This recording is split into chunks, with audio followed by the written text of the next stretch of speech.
Hello, hello, hello.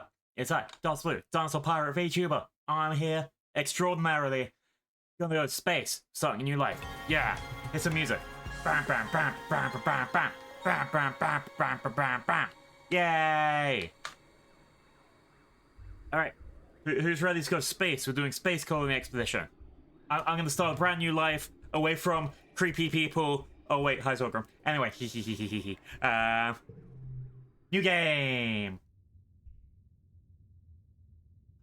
Wake up. Do I nap for longer? Do I take a 5-minute break?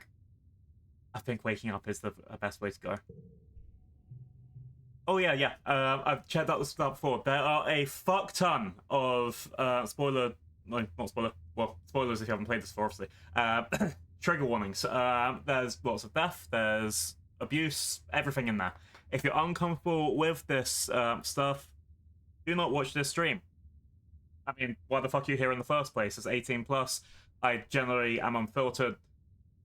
Anyway, yeah, that's your warning. Unfortunately, I am not moving my current pin message because that's way more important than, you know, not doing research for clicking on the game. Hi, Purple Guy. Happy Saturday. Yeah, who's ready? 3, 2, 1, continue. Oh, already starting off with death. Hooray! You wake to chaos, a confusion of light and heat and smoke. Fire! Your head is pounding. You must have hit it and blacked out. But you aren't sure how you got here, or what on the tumor is happening. There's something important that you need to remember. Your stomach lurches as the floor crumbles beneath your feet, and then collapses. Your body aches, your eyes burn from the smoke. A figure appears through the flames. It's your friend. Your friend? I have friends now? Yeah! Chat, I did it. I have friends. Yeah! Wait, you can't remember her name. She's gesturing and shouting at you, but all you hear is a ringing in your ears. Climb out. You try to stand up, but one of your legs folds uselessly underneath you. It won't hold your weight. Oh no, chat, my leg is broken. Your friend pulls you out of the rubble. He throws your arm over her shoulder and half drags you towards the door. Through it, you see a deep, eerie twilight, dark blue and cold against the heat of the fire around you. Slow season. I don't think we're in space anymore. Glowing eyes. You shake your head to clear your vision. Is that some kind of dog? Like from Earth? That's not a dog! It's not a dog! The creature howls and lunges. Its jaws open. Oh no! Don't be an Exocolonist, chat. I'm already dead. I lost it 5 seconds. No! Anyway, so that's my new life. Thanks for me sustaining that.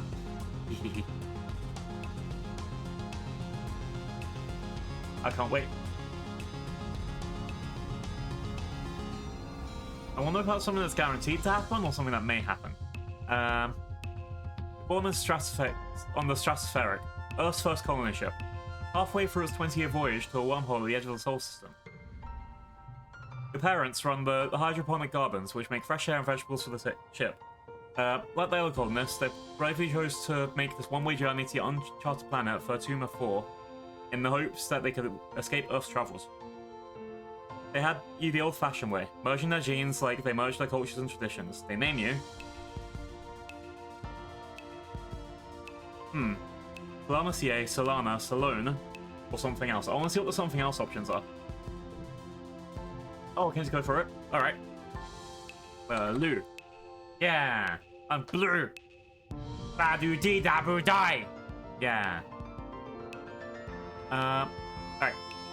You're a bright-eyed child with an active imagination. Sometimes too active, your mum says. So I would rather go for they, he, they pronouns.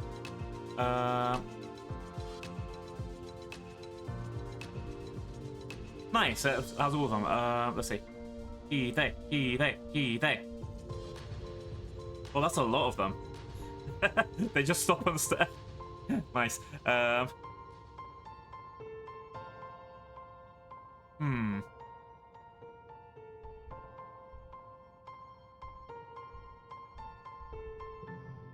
Oh. Okay, got it.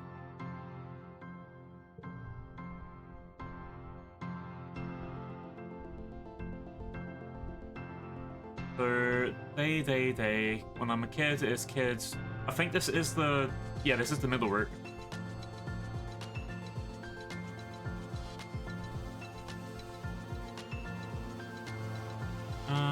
Let's see.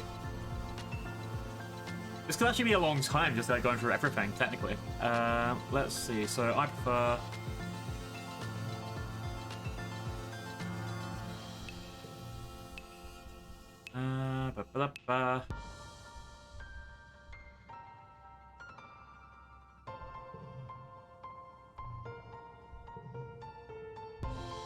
Oh, wait. Oop. Wow. Let's see. I think these are pretty okay.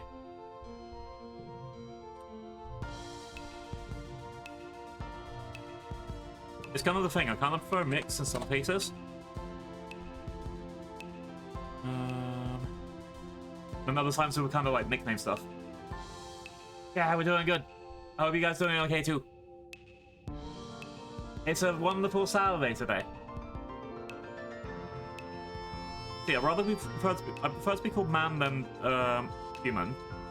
Some of these seems like nicknames like runner and partner.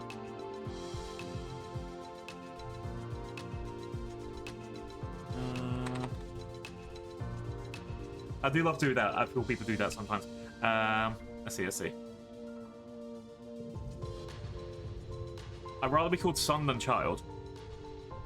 Definitely captain. Always go for captain if you have the option of being captain. Let's see. Ooh.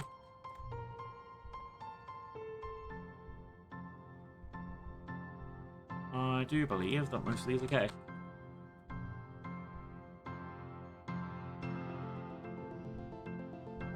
Let's see that one. Handsome. Definitely for handsome. Father over father. Boyfriend over lover. Lover kind of icks me out. Someone was like, oh, how you doing, lover? I was like, no. I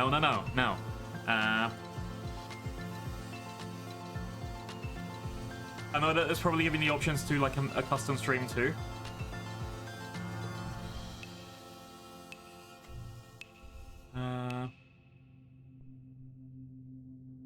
I don't know what this is. Disappear and disappears. Let's see. Let's see.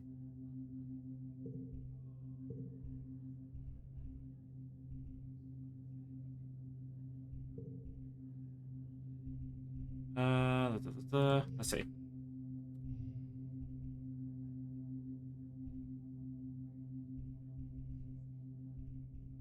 think I'm okay with most of this. You're totally not correct. 4 AM! You have plans today. Not doing that. Have a nap. Bad Silgrim. Nap.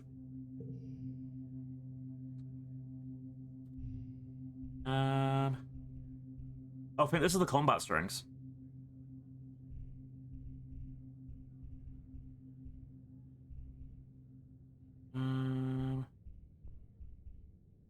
Let's see.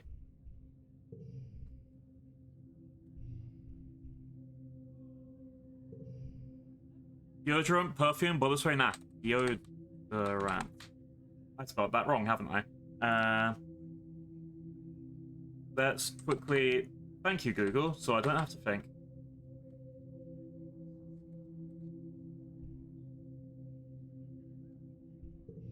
Yay! As much as they say the information way for age has made us dumber, it just makes things easier. Let's see. Kiddo, young lady, young man. I think, yeah, some of this is just like, I'd go for it. Other than that, I think, yeah, it's fine. Let's see.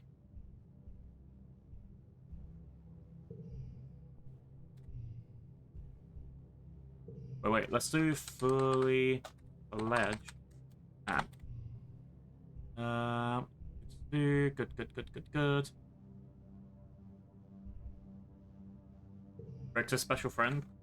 Rex's uncle. I hope that some of this is gonna see, look. Mr. Maturity. I wonder, like, I don't know. I never really had to address someone, because I don't ever really call people Mr. or Mrs. I just usually go for their name. It's nice that they give you the options to change how you like. Exactly. This is actually really good for me, because I'm just thinking it kind of fits exactly where I want. That sort of sense. Like, if this will remember what's happening, which actually would be kind of bad if I do a replay as NB, he, or straight cis, or any other gender in that sort of sense, like, it would be bad if it remembered sometimes, but also, yeah, I get it. Or like this, where it says siblings, sisters, brother, and sister. Oh, because this will be if I'm IDing as a male, and it'll be brother and sister. Well, I'd rather with siblings, because that just seems like a long sentence to say out of it. However,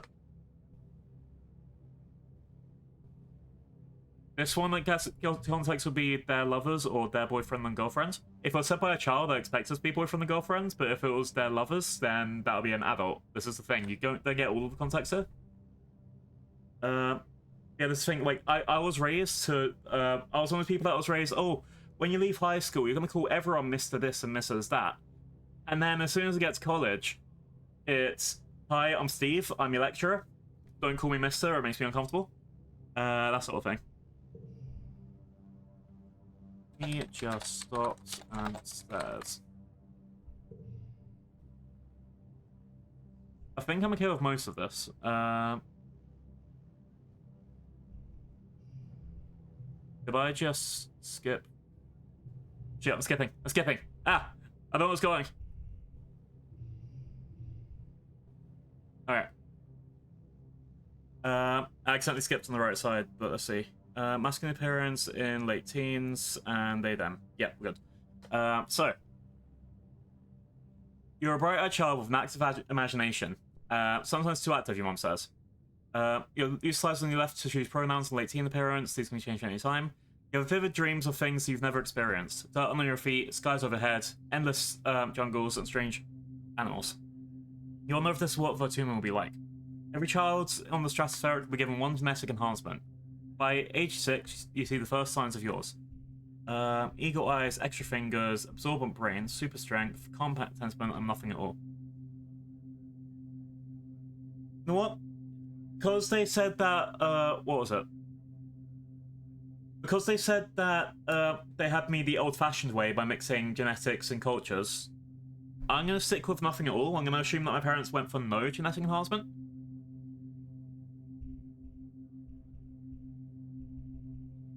I think that's a good idea, right? Look at the kind of parents that wanted an all-natural child or something like that. Genetic purity is so out of fashion on the stratospheric that some consider it a disability. Nonetheless, your parents believe that the enhancements are too invasive and choose not to give you one. In the children's caress, Auntie C then showers you with praise and kudos for anything you do well, like she's expecting to have you trouble keeping up. Damn. But that's the thing, your parents do sometimes make decisions that fuck you over in life. For example, my personal experience is I have a parent who is very concerned with experiences, with appearances. Damn, I'm gonna have a hard time reading today. Cool. Have fun, Telegram. I hope you're okay. Get energy drink. Oh, speaking of, I should drink one. Yeah. The way I see this is sort of that. So I have a parent who was very concerned with keeping appearances, which meant when a teacher, and this is the 90s by the way, so the teacher had to be very, very fucking subtle about this to avoid a lawsuit. She implied that I may have autism.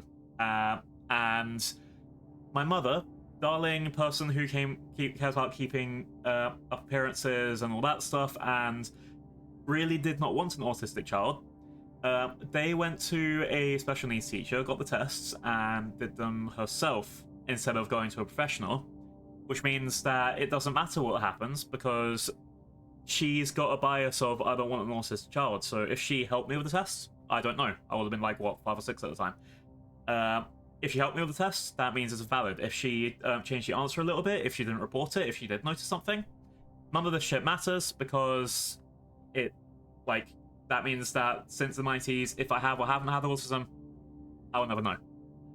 I could get tested now, but I think it's a 3-year wait list last I checked, and honestly, I think all of the stuff is out there to help kids kind of grow up with it and learn how to handle it. I don't think there's much that will really help with an adult. I think that was the Jaden Animations, one of the videos they made was, all of the help out there is for kids, not adults.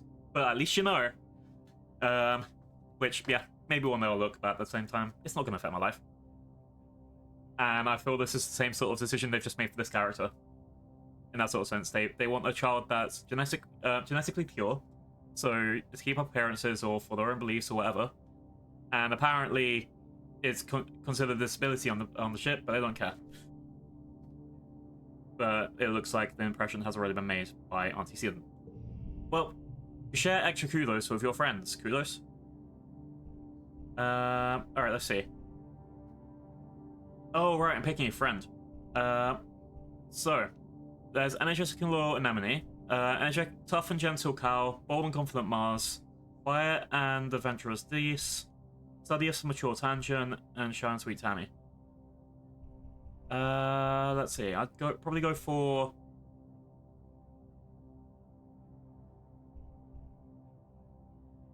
I don't know if this is saying that I'm going to become quiet and adventurous too, or if this is going to be like, they're quiet and adventurous, that makes you bold and confident.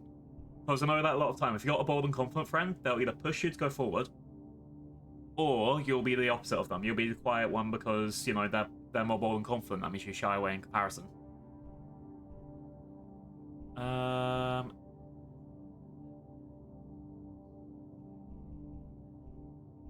Let's go shy and sweet Tammy. I think that's probably matches my own personality type, so either I'll get a roleplay that is completely different, or I'll take those traits as well and be able to play into it a bit better for myself. Because the other option is quiet and adventurous. Let's go shy and sweet. Tammy is the kindest person you know. She idolizes Aunt C and is always following her around, helping her with the babies or learning how to cook. She always has the best snacks at class recess and always shares, especially with you and Cal. She and Cal are just close. It's kind of like having two best friends. Nice! 2 best friends! Yeah. +1 card too? I don't know what that means. Anyway. Yeah, Tammy! Let's see. You're 10 years old when the ship finally reaches the wormhole. Professor Howell says it's like a doorway to a star systems, with the planet Fortuna 4 on the other side. You're on emergency drills for months to repair. Okay, this could be something. Day finally comes when it starts with a rumble, then things to slide off the tables. You hurry to gather near the escape pod just in case. Oh, now I'm getting sad. The emergency area is crowded with families. It's going to be fine, Blue, your dad soothes. We'll be through the wormhole and down the planet before you know it, just like your practice. Your mum gives him a sharp, worried look. Red emergency lights switch on as the siren begins to sound somewhere on a distant ship. Try to breathe slowly like you were taught, but you're very scared. You look out a porthole. The stars are gone. When you're frightened, I don't have enough toughness to put on a tough face, apparently. When I get frightened, I think of a game to play. You start a game with Rambutan with some of your classmates. You pick the top types of fruit. I think I've done the same choices as Chuki. Hal thinks about yeah. I could name 10 kinds of fruit, he says. 10 kinds of fruit? Damn. Maybe I could name 11, Beast mumbles. And Emily confidently counters with 12. That's Cal. He thinks again, I could name 20. The others shrug, and Emily tells him to go ahead. Apple, orange, banana, Cal starts. And tomatoes are fruit, and cucumbers, and corn. The game immediately erupts into an argument of semantics, as many games of Rambutan do. Corn's not a fruit, is it? Pretty sure corn's a vegetable. Cucumber's definitely a vegetable. Tomatoes is still debated. I'm pretty sure it counts as fruit, but also not, and I'm not getting into that stream. I'm not getting into that on this stream. No. You wait. The shaking builds. Uh-oh. Chat, my sadness meter is rising. Everything starts to get very weird. The hallway stretches, and you're stretching too. Your arms are possibly long. Your head feels like it's slowly filling up a balloon, and contracting down to the size of an atom at the same time. Is this the wormhole? You hear the distant, almost squeal of metal giving way as the ship shudders and lurches in slow motion. The weirdest part is a sense of deja vu. You're sure this has happened before. You know, somehow, everything is going to be okay. The shuddering reaches a crescendo. You hear an impossibly loud crunch and feel weightless for a few seconds before it slams you back against the wall, head first. You black out. As you slip, unconscious, you feel yourself twisted out of time. It's today, and yesterday, and tomorrow all at once. And more than just one tomorrow. Lots of them.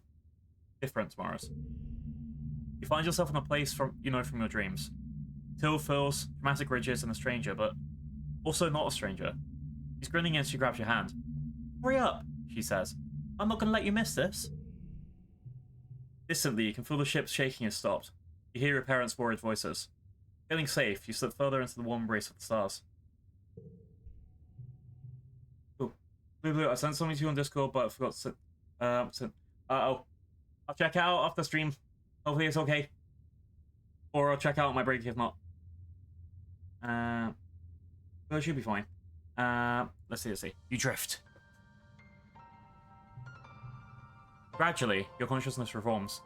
You wake up in the medbay. The medbed under you plays a soft tone. Why poop in the headpads? Oh no! A bite! I'm not cute! Stop pooping! Kaboom! Aye. I didn't explode! Why would you do this? Oh shit, if I press 1 then it moved me forward. Fuck. Okay. I need to know this for my game. Can I press 3 and not die? Okay. I can't do half of my thingies without going around the places. No. At least I know I can pause this. I hope you're having a good Saturday. Wow. I have to be careful if I press anything. I've pressed number 1, it could advance the story, and that is where half my things go. Even if I hold Alt, which is meant to be the hotkeys for it. Yeah, right. I already need to set up my Steam Deck. We'll get to it. We'll get to it when we get to it. Alright. Gradually, your consciousness reforms. You wake up in the medbay. Medbed under you plays a soft tone, and the automated voice speaks. 2 weeks have elapsed. Patient's cranial injury has gone completely healing. They may now be safely discharged. Yay! As the fog lifts from your head, you realize something seems different about the room. It's so bright. You try to focus on the window. Something is definitely different. Sunlight, trees, ground. Instead of filling a blackness of space, bright light from twin blue and yellow suns is streaming through the windows. You peer out and see fields, glass-walled domes, and walls ringed by giant mushroom-like trees. The construction materials everywhere, and people are walking around on the ground. You better get out there and join them. Rush outside to start your new life. Yeah! Ground! Alright, it's my last opportunity for any changes. I got childhood friend Tammy. For distraction, I get an extra everything. Yeah, this looks okay. I have no genetic enhancements. I'm 100% pure human, baby. Hehe. Rush out to start your new life. Yay! Ground! It's ground! We're in the Strato colony. Ground! Yay! The ship's quarters are where everyone sleeps, eats, and hangs out. The private bedrooms are small. You share one with your parents, so colonists spend most of their time in the big common area. There's a lounge in the cafeteria, and a crash where all the little kids and babies are raised communally. Oh! Tammy jumps as she steps out the... I thought it was a voice act.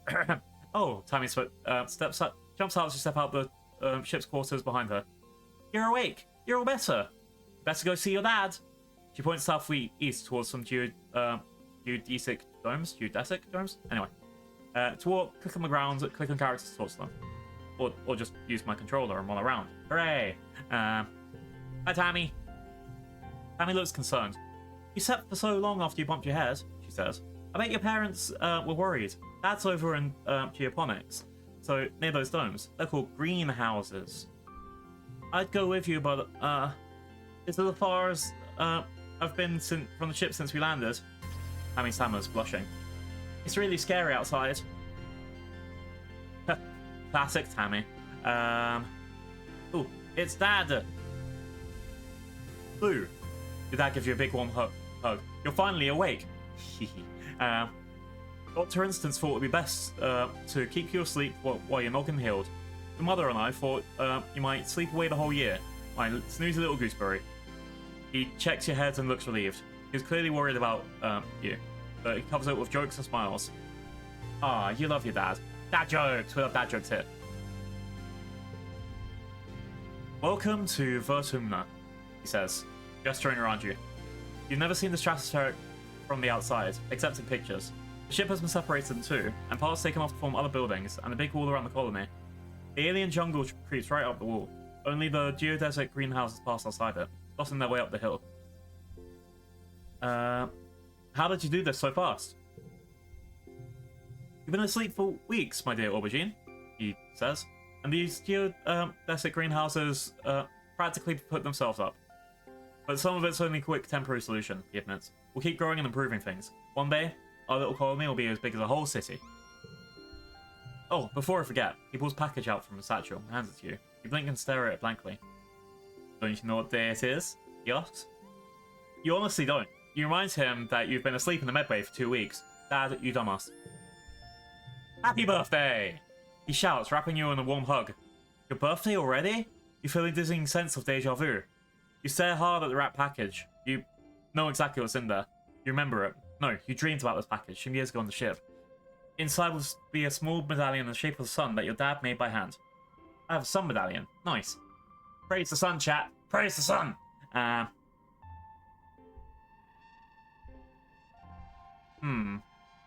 Tell him you know what's in it. You describe the medallion and your dad as he hands you a small package. Oh, who ruined the surprise? Was it Seek? I bet it was Seek. They hate fun. He grins and adds, don't tell him I said that. You start to explain that nobody told you, but someone shouts your dad's name. Listen, I'm so sorry, Blue, he says, but I have to get back to work. There was an accident when we landed and... Don't worry, we're gonna fix it, your mother and I. Oh no, he's hiding the truth from me. He knows I get anxiety.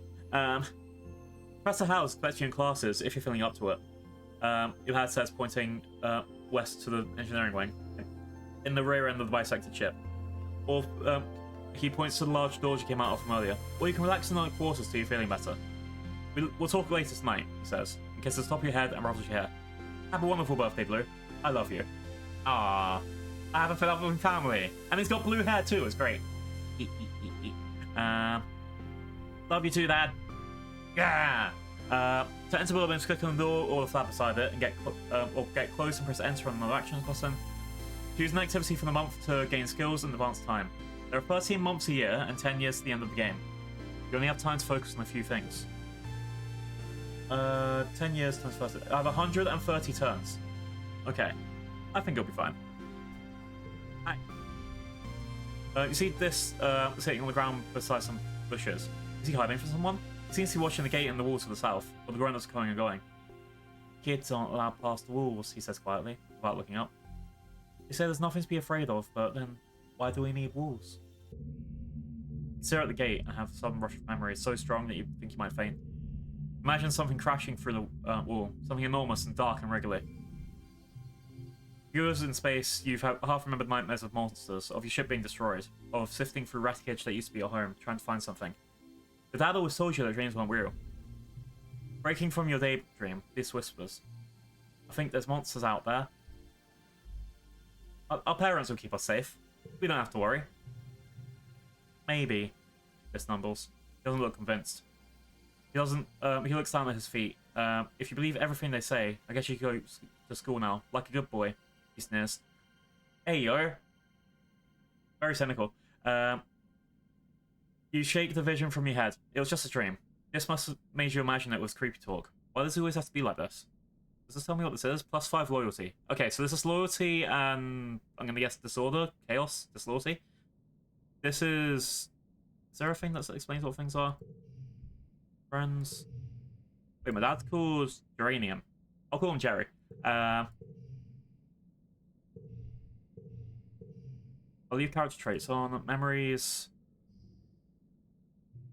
Oh, these are all the cards that you have in the game. So it's like, these are when you said your first words. Also, we've got the artist's illustrate. Yeah. Illustrations there. Wandering, discovering, distraction, because I'm someone that likes doing distractions. Crawling, first steps. Yay. You keep adding to your decks as you age, and forget cards for spending time relaxing. You have a limited number of gear slots based on your organization and other skills. Click gear to unequip it, or equip it. Collectibles that you find while exploring may be given as gifts to friends, or use as challenges for one-off bonuses. And, okay. Guess I'll go on with this. So this is obviously happy and unhappy. Oh, there it is. Stress. Oh, rebellion. So loyalty, rebellion. And kudos, reputation-based currency. Oh, okay. And this is what season of the year it is and how old I am. And a little friend card for this. With strong boy, lonely or awkward around other people. Okay. I guess I'll find out things like his birthday or stuff later if I'm gap with him. Alright. So that's the wall to the edge of the colony. I'm guessing it's gonna, yeah, like I said, it's just start getting bigger as it goes on. That looks like combat lessons. That's spatial engineering. That's our living quarters. You have hydroponics for your parents' stuff. What's up the hill? I don't know what this would be. Either way, now that I've just suddenly gotten a shock, I should probably. What's the thing? Shouldn't depending how this goes, if it was me running a society, I'd assign a child a learning regimen from an early age based on what they enjoy, or be nope, you're bringing an engineer. Bye. I guess that's how they handled Fallout, but I also don't know how big the population and stuff is. Hiya, Blue! And Emily seems really at home here. She's rolling a sports ball around with her foot. Sports ball, yeah! Making patterns in the weird blue snow. This stuff is different from the snow on Earth, she tells you. Because it isn't cold, but it's still neat. You can make stuff out of it. The foggy hair clears a little. Anemone is simple, physical, and real. You always feel grounded near her. Why aren't you in school? She smacks her forehead. School? I wonder where everyone was. I'm late for humanities class.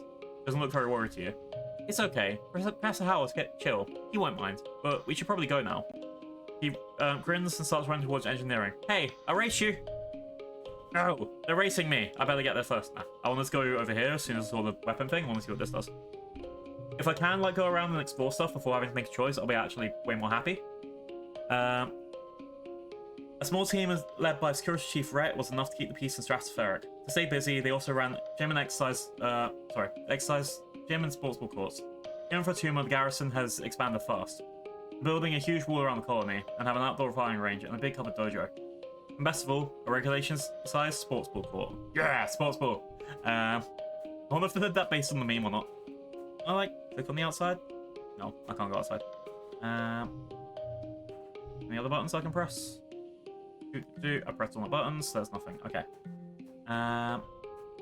Let's go inside the grow thing.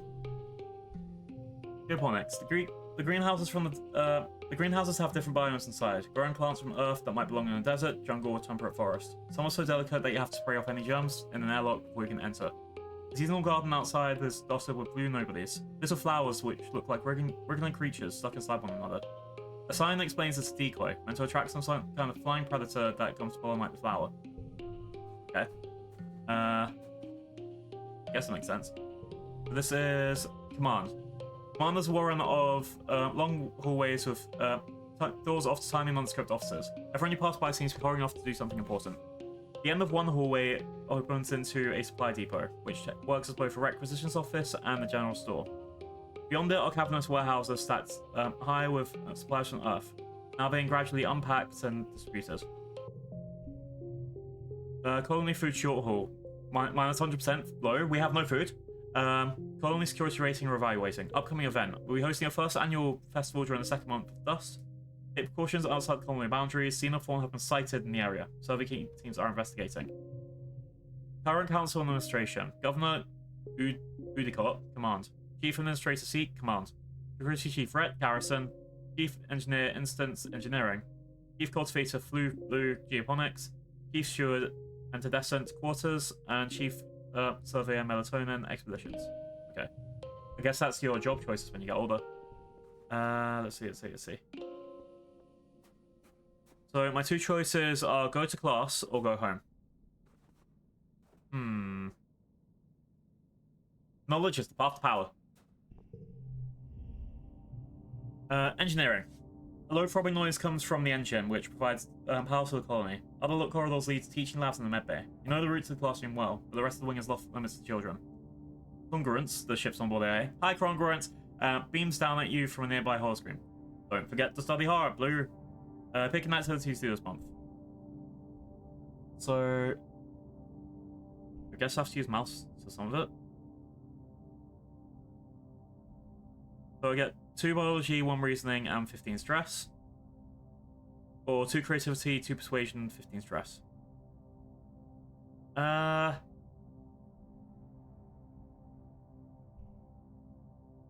go towards biology or do I go towards creativity?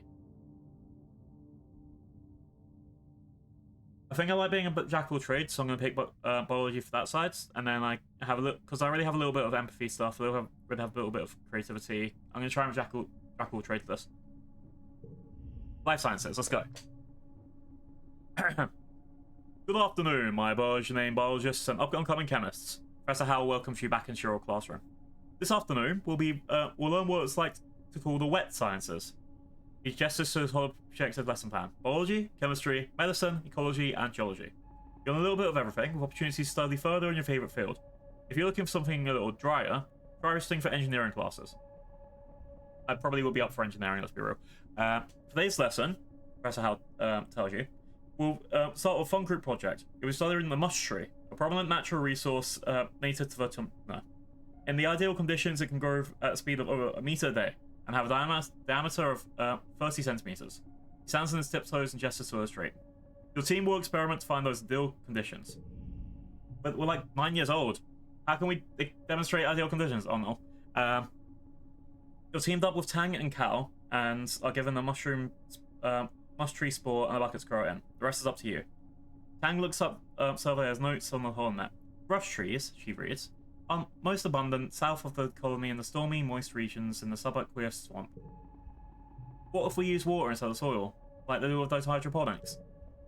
Tang nods. If like wet weather, that might work. Blue, do you have any suggestions? Alright, based on this is... run electric current through it, sync to it daily, put under a bright grow light, and lower water pH. Alright, they don't want to be under a light because it's stormy and moist. Subaqueous means... Well, yeah, I think you really had to test that in a lot of water.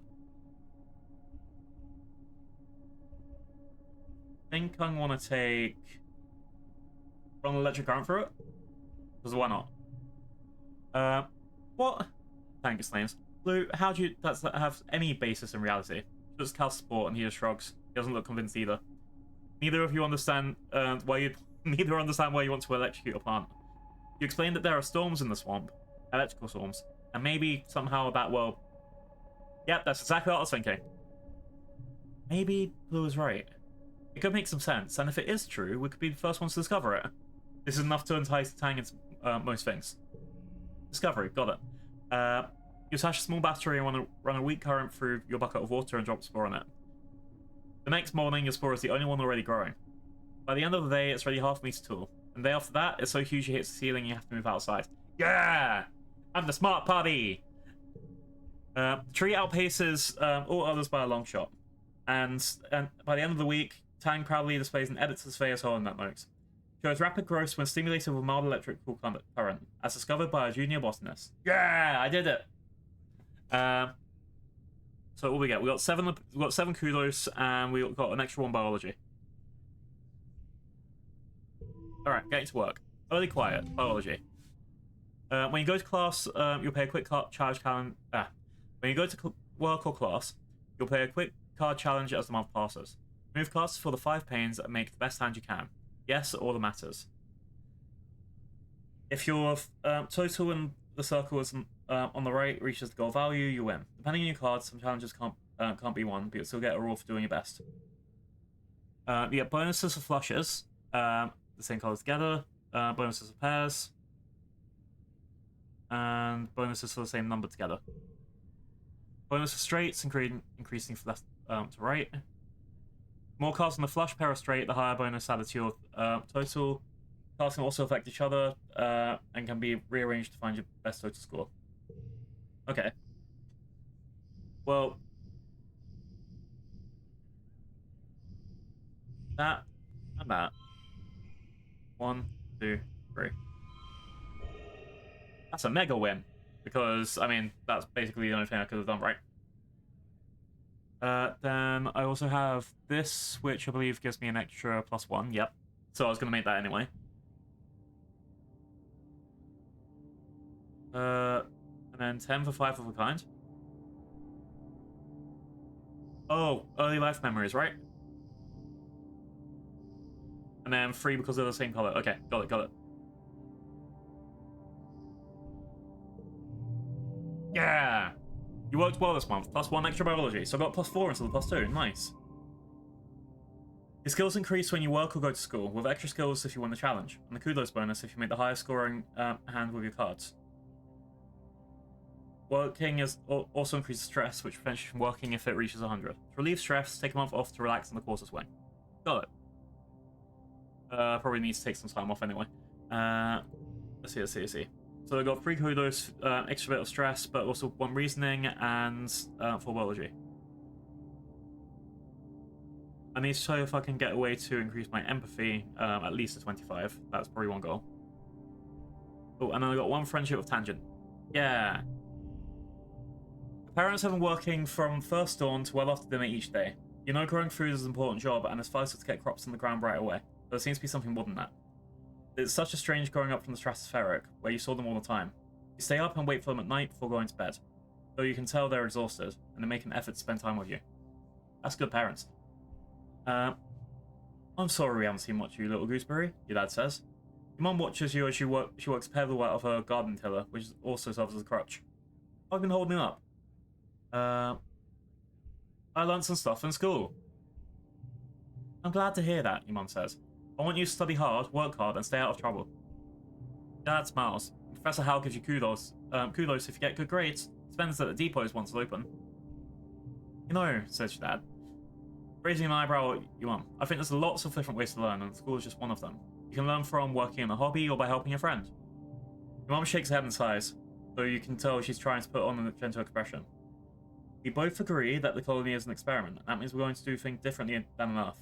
You're old enough now to start making your own decisions about your education in your future, and if that means you'll find your own way, we'll accept that. Yeah! Let's go. Your dad puts a hand on your shoulder, and we'll be proud of you no matter what. Try talking to your friends, they may have ideas for how to spend your time. And come by geoponics, we could use your help. I can shovel dirt. Guessing that might be to do with making your, I don't know, muscle stronger or something. Alright. Quiet season, age 10. So, yeah, I guess that's how I'm going to handle a lot of stuff. Just go around, talk to everyone, find out all the information I can, and then make a commitment after. Let's see. Let's start off with all the conversations before I choose the place. Emily is bumping a sports ball with her wrist, trying to keep it in the air. Heads up, she shouts, and bumps the ball in your direction. Think fast. I can't do a trick, because I'm greedy, apparently. Bounce it back, a ball is flying towards you. Let's bounce it back. Bounce the ball back and forth with her, try and see how many times you can rally and keep it going. And Emily tells you about a new sports ball court. A proper regulation-sized court, way bigger than the little Zero G1 on Stratospheric.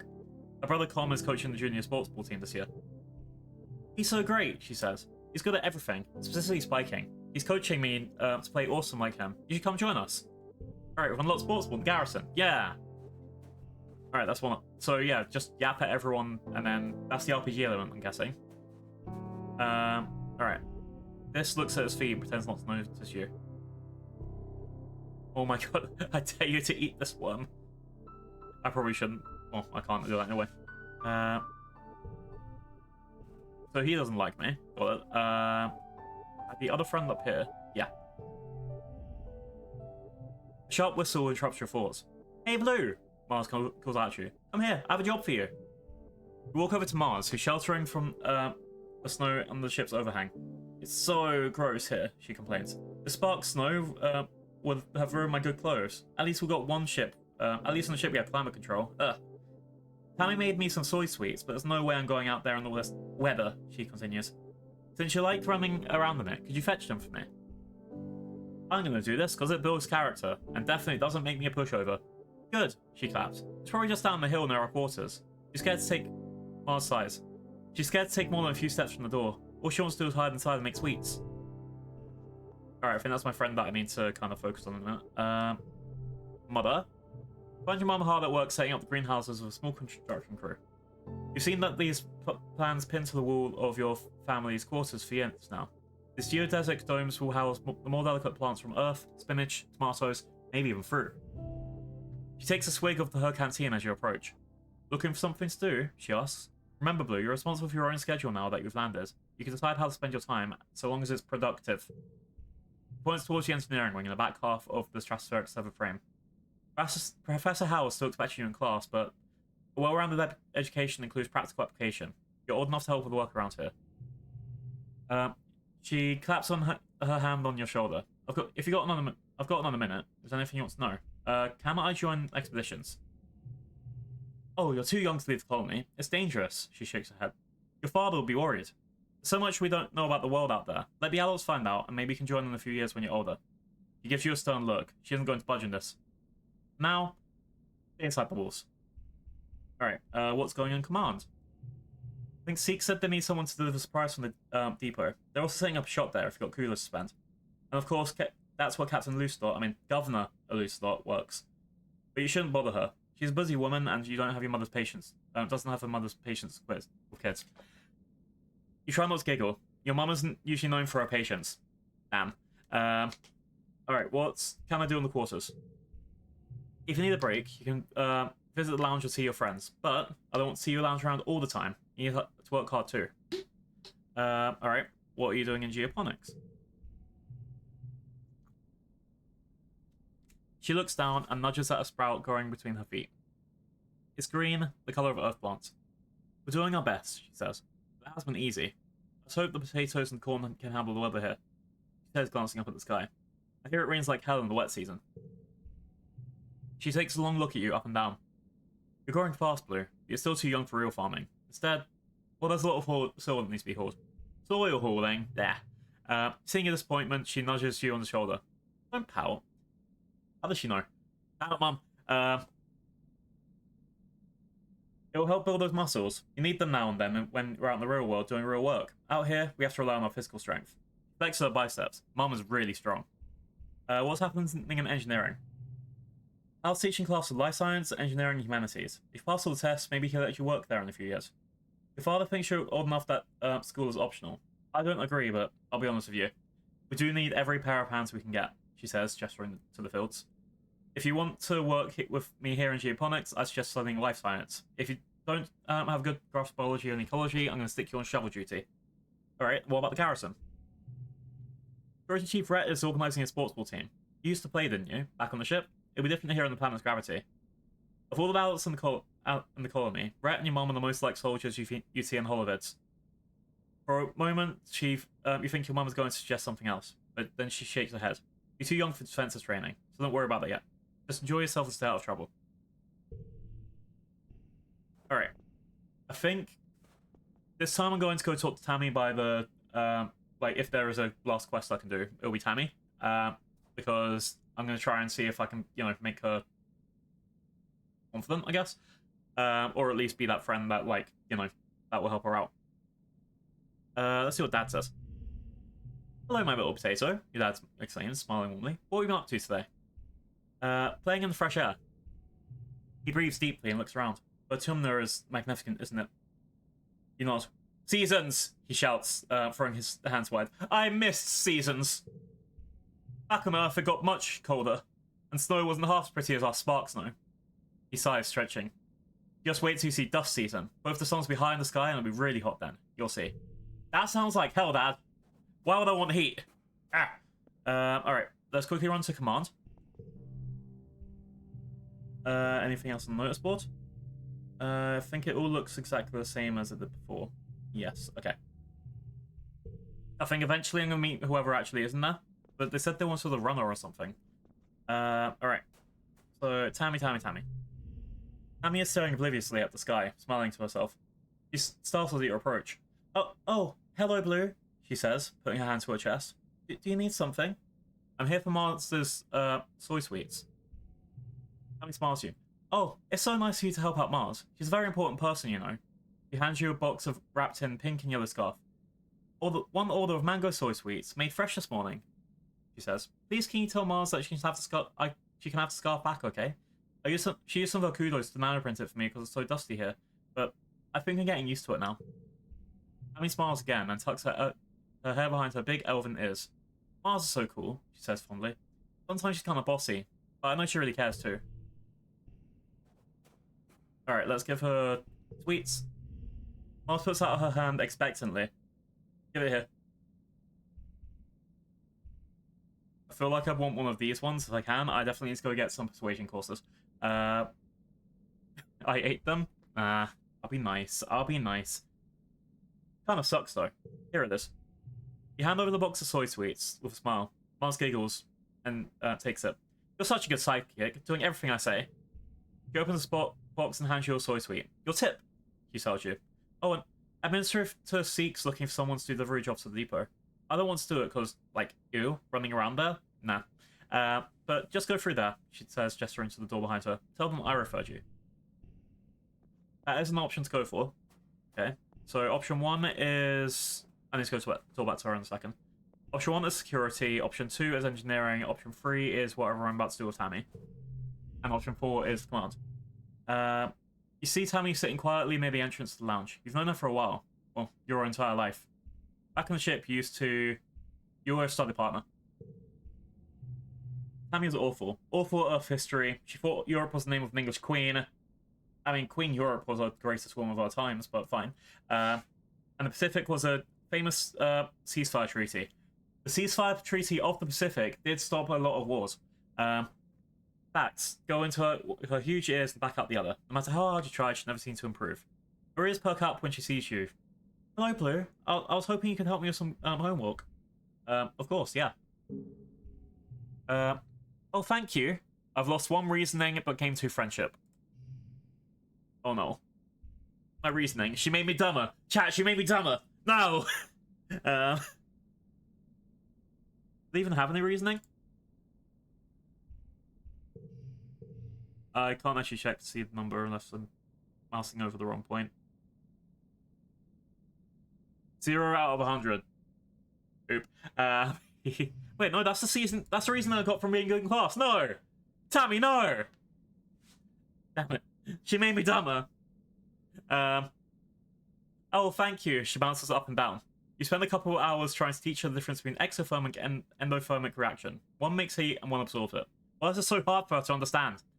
The thing is, Tammy never loses heart when she fails a test or gets an answer wrong. It's inspiring, even though you feel like you get dumber after studying with her.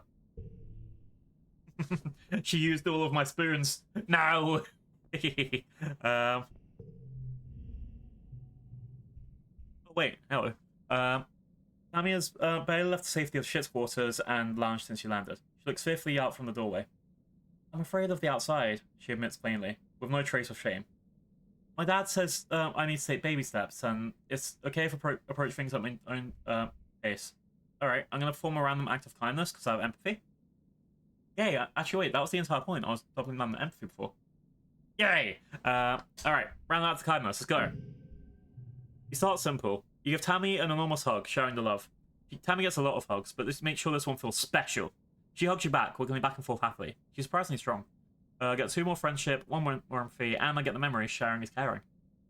What's my empathy at? Game. 21 out of 100. Okay. I think I can probably double down my empathy. Thanks, Blue, she says breathlessly, and she squeezes the wind out of her a little. really, really needed that. Oh, before you go, she adds, and produces a box with a slice of cake in it from folds of her skirt. Yeah, cake! I get free cake! Jack, Hugs give you cake. You want this cake? They're so fun to make, but I need someone to help me eat them. I'll make another for on your birthday if you like, and we trade Hugs for cakes again. Yeah! All yapping? Tell me beans when she sees you. There's nothing best in the world than the sight of your face. Happy birthday, Blue! She exclaims. She comes in for a huge hug. She smells so nice, like vanilla and flowers, and she's really good at hugs. This is for you. She steps back and reaches into one of her many deep pockets of her dress. I made you this, she laughs, opening it to reveal a little snack-sized cake. It's only a soy cake, but a soy cake made just for you. You take a bite.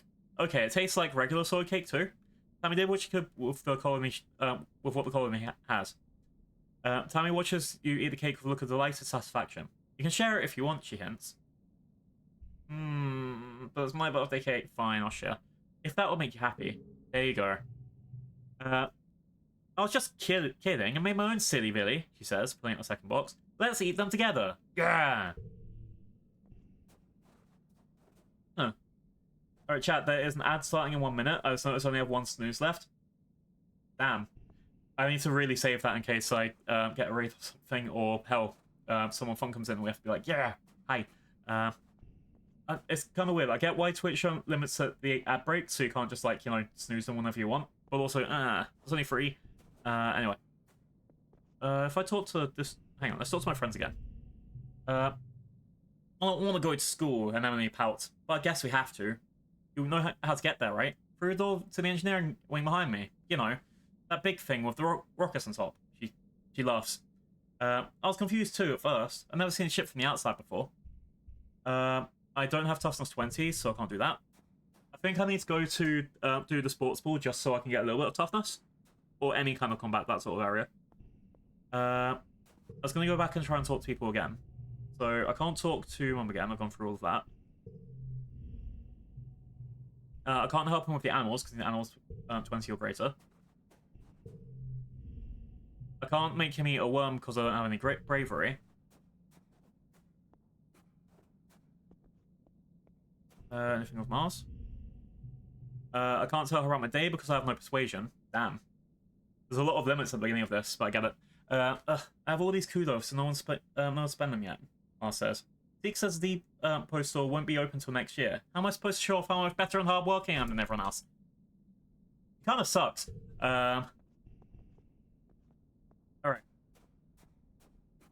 So I can either double down on my skills, that's going to the living quarters and relaxing in the lounge, that'll get rid of my stress. I'll also get 1 friendship with Tammy and be able to forget memory, okay?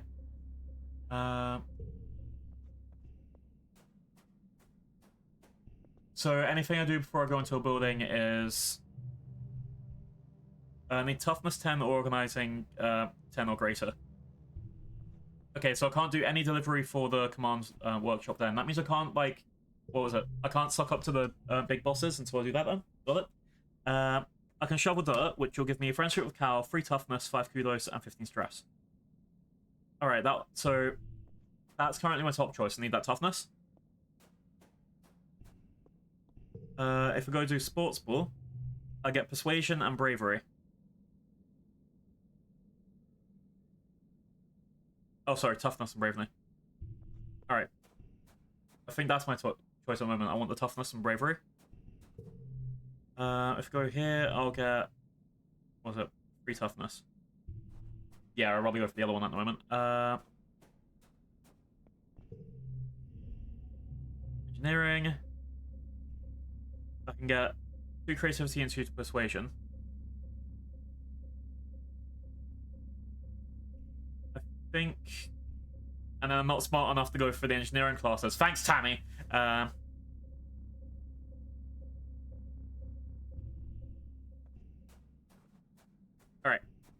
Let's go to sport. Do some sports ball.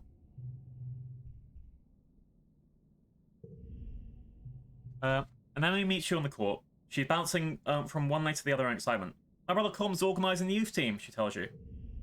Kombucha offers you a high five and greeting. Oh, kombucha. A fruit. Because it's a fruit name, right? Is it kombucha? Hang on, I want to double check now.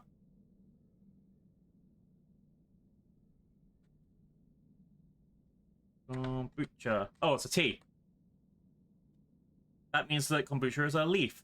Sorry, I called you a fruit. You're a leaf. I know biology. Trust me. Nah, crap. Let's see. Coleman's now his old Roger, a young security officer who coaches sports ball. All the kids love and look up to him. Okay. Let's start with practice games, see what you're good at. You and Emily are in team captains. You pick your team. Emily used to practice with Cal and Mars on the ship, but Tammy, you're surprised to see her here.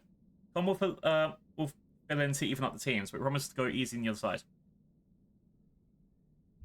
I'm gonna choose Tammy because BFFs. I ain't that person who's like, oh, I'm gonna choose that person. Yeah, Tammy. Cal said I should join, but I'm not very good at sports. Where should I stand? She asked quietly. You aren't sure. You assign her to tackle back and tell her to stick like glue to the opposing team's offense. Maybe she'll get in their way instead of yours. Damn, this game is really mean to her. And Emily chose kombucha, of course. They bump fists. Next choice. Who do I know is better at stuff? So, physically strong boy who isn't afraid to get in touch with his emotions. He's called Recalcitrance. Okay. Or Mars, who... Yeah, they're going to chat. Cal. Mind if I play goalie? Yes. Sports ball are fun, but it feels mean scoring against the other team. Oh no, I'm the one that's on attack. Oh no. You face off, 3-on-3. It's a toughness challenge. See, what I'd probably do is get...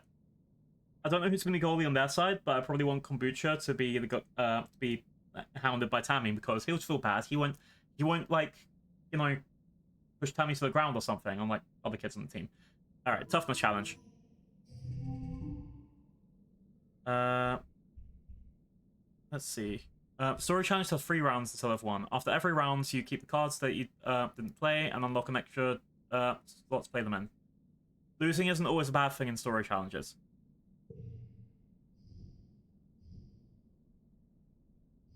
I think...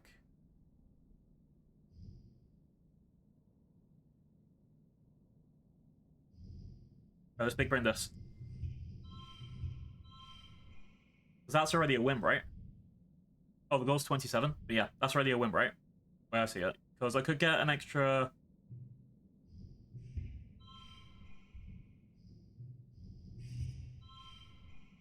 So that gives me 10. That gives me 9, right? No, let's do it this way. Let's start off with a good first round.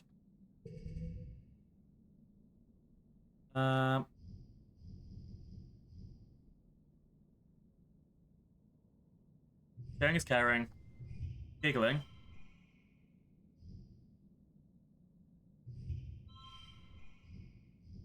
And...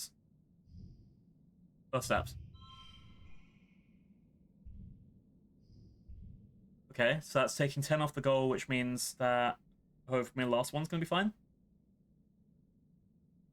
Unless... Okay, 12. Better. I have to get 5 or more. It should be piss easy now I got these. Cool. 1, 2... Oh. Ruling over there. Yeah, we did it. We did it. And then do these because they're worth of 1s. Which is another bonus. And I hit the super goal. Nice. Which means I'm going to get extra kudos and stuff. I guess there's going to be a different outcome if you, like, fail the story too, so that's another reason to replay. Because I don't think this is something... Well, I don't think that every combat is going to be, like, a death failure, right? Either way, I got an extra toughness and a kudos. Tammy tackles Nemely in a brilliant takedown that surprises everyone. Damn! She really took to her role as an immovable object. Cal makes an amazing jump save, but is winded when the ball hits him in the chest. The score is tied, with Nemely and Con pushing the pressure on. Then bam! You score the match point with a rad spike all the way from the net line. Sports ball! Yeah! Alright. Set neighbors to this value of 1. Okay, that could be good. If I have cards set at 0. And you got really well this one feels to get another bravery. I'm gonna have to go for a relax next time or something, so let's see how that goes then. But yeah, I think that was a really good round. Also, it's early games, so I don't know how long this is going to go for the first each round. That week, remember, you had a few more doubts of deja vu. Remembering what someone was about to say or do just before they do it.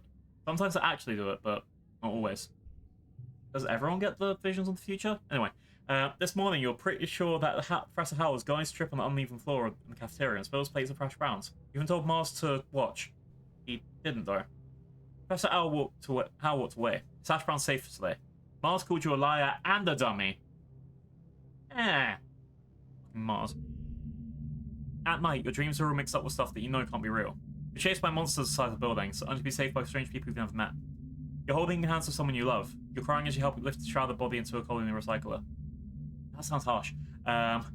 Everything seems so familiar, but when you try to recall their faces as you wake up, they're smeared in memory like wet paint. But what if... Well, if these things haven't happened yet, but they will someday. That looks like Tammy. Anytime you try to tell someone, they think you're playing a trick, or that you're sick and need to go to medbay. You eventually decide to stay quiet about the strange dreams. Why? You don't want people to worry. You want to be normal. Secret powers are fun. Secret powers are fun.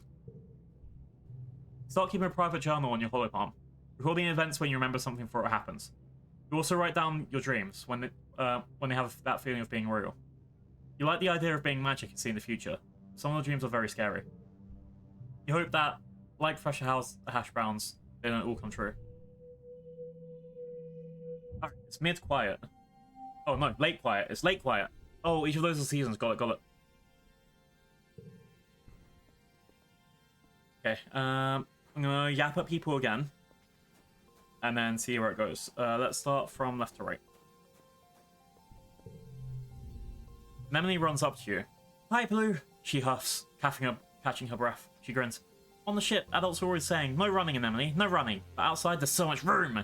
I can run 5 minutes in one direction, and even more after the robocars clear the land for farms. We can't train together because I need toughness 20. I have toughness like 5, right? Toughness 3, even better. Whoa, damn. Very weedy, apparently. Alright, Tammy. I think it's Tammy. Oh, Tan. Good. Okay. Oh no, Tammy's the other one. I've already forgotten my friends' names, just like IRL. Hooray! Tangent is hunched over her holopalm, frowning and poking angrily at the air. She speaks without looking up at you. Professor Howell wants us to prepare a list of native flora with pictures. There should be a catalogue on the colony's holonet, but I can't find it anywhere. Let's make our own list. Tangent is dubious, but agrees to your idea. The two of you run around the colony yard taking pictures of all the different vertical plants you can find and making up fake sciencey sounding names for them, like Onchius trubius and Perfidius grafstilium. That's exactly what I'd do. After an hour, you've categorized 51 different species. Tang doesn't think it's a very complete list or a scientific message, but you figures you must have learned something. 1 biology and 2 friendship with Tangent. Nice. So do I know anything about her here? So it's mature, too busy to often play with the others. So yeah, I've just hopefully reduced her stress a little bit. And, you know, she's learning some things. I feel like my arc with her is trying to teach her to be a bit more creative, not just like follow the exact, oh look, it's a catalogue, that sort of thing. Hi Tammy. Tammy has barely left the safety of the ship quarters now since she landed. She's looking fearfully from the doorway. Asking an adult, I need to get +4. I need 40 empathy, I'm not even at 25 yet, damn. I'm afraid of the outside, she meant plainly. My dad says I need to take babysit. Oh, let's use that same conversation as before.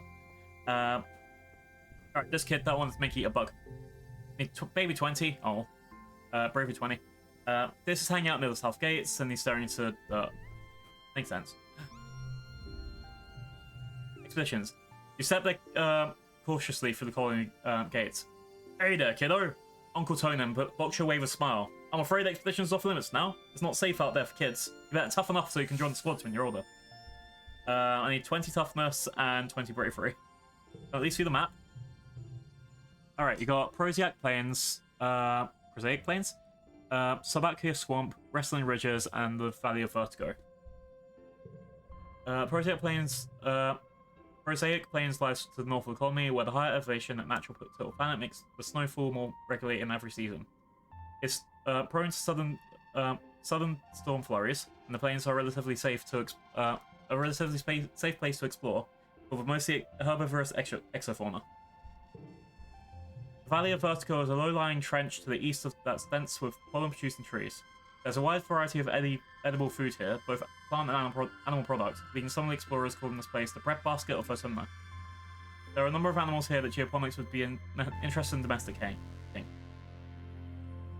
The Western Wrestling Bridge. This tongue-twisting region, thanks Devs, is the broken spine of the planet, home to both dizzying heights and abyssal lows. It's always hot and arid here, no matter the season. Traversing the steep caverns is... Traversing these steep chasms... I hate English. Traversing these steep chasms is dangerous, and only to be done by those with sufficient glider training. However, there are some interesting ruins here to explore. And it's a bit active swamp. South is a vast, boggy wilderness, home to dangerous animals and hazardous weather conditions. Exploration in this area is only to be done with extreme caution. And view the bestiary. Oh, it does. Okay, there's float cows. Cumbersome-looking creatures that are lighter than air due to helium sacs on the dorsal ventral sides. Careful balancing of helium and urine allows them to control their elevation. They produce a salty, high-protein, milky substance feeding their young that is also nutritious to humans. Salty milk, got it. I wonder how they found that out. Common hoppie. Communal creature with two desperate sets of eyes and one strong foot used for both locomotion and defense. Though harmless, these small warriors can be fierce in groups. And manticore. Highly intelligent and predatory. The plumage changes according to the season.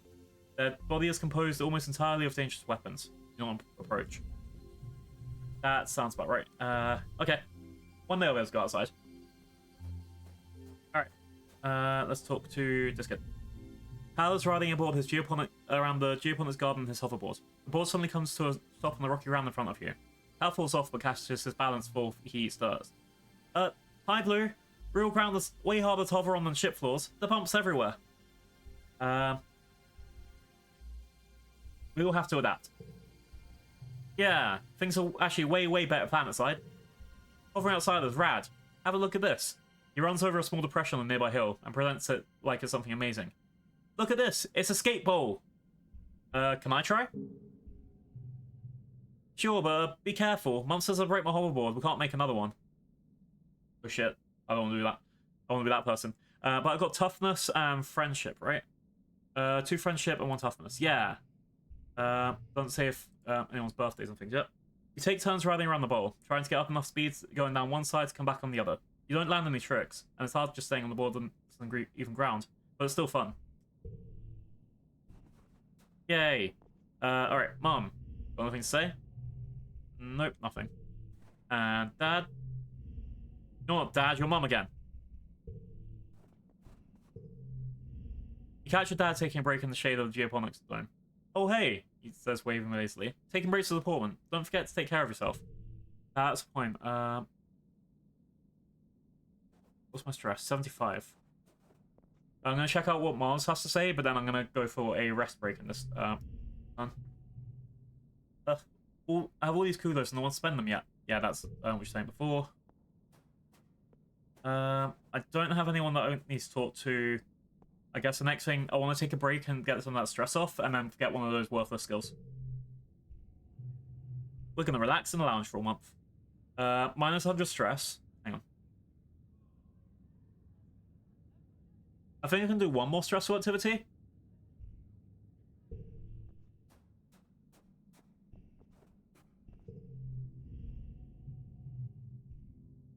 So, I can do biology and reasoning, or I can get between creativity and persuasion. I think I'm going to go for humanities. Yeah, I'm going to go to humanities, get a little bit of persuasion, just so I'm not like going all different direction. Also get that creativity up just a little bit. I think that'll work out. Let's do humanities. Next round, I'll do my rest break. Welcome, Blue. Professor Hal greets you. I hope you're all warmed up and ready to study the glorious humanities. History, literature, language, media, and philosophy. And yes, if you're lucky as well, we've a little ancient Earth poetry too. Seems excited about the last part. By the way, if anyone's interested in taking regular engineering classes, please register through Congruence's scheduling system when you have a chance. She'll be helping me teach him. I don't think I'm going to do engineering this run. Alright. Looking for difficulty, harder card challenges will keep you on your toes. want to focus on the story. This will place future mini games with a quick coin flip that based on your age and skills. You skip either option, change the easier option anytime staying spingy. Because this is the first time I'm playing, I'm going to leave them both off, so I don't want to skip stuff, nor do I want to do harder stuff on purpose. Alright, let's see. 1, 2, 3, 1, 2. I've already taken the win. I don't know if there's even possible for you to go harder. Oh, hang on.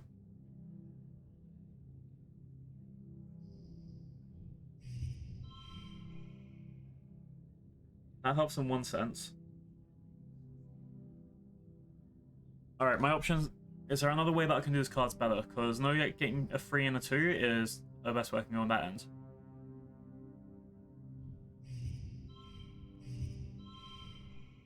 Alright, that's a 10 is my best. Or I can get 11. I don't think there's any way I can put these two together, so yeah, I guess that's what I'm going for. I'll take the basic one. Well, this month, an extra creativity, and also friends with Tangent. That's extra free kudos as well. Something to spend cash on.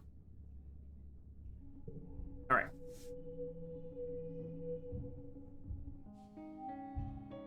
Now I'm going to take my break.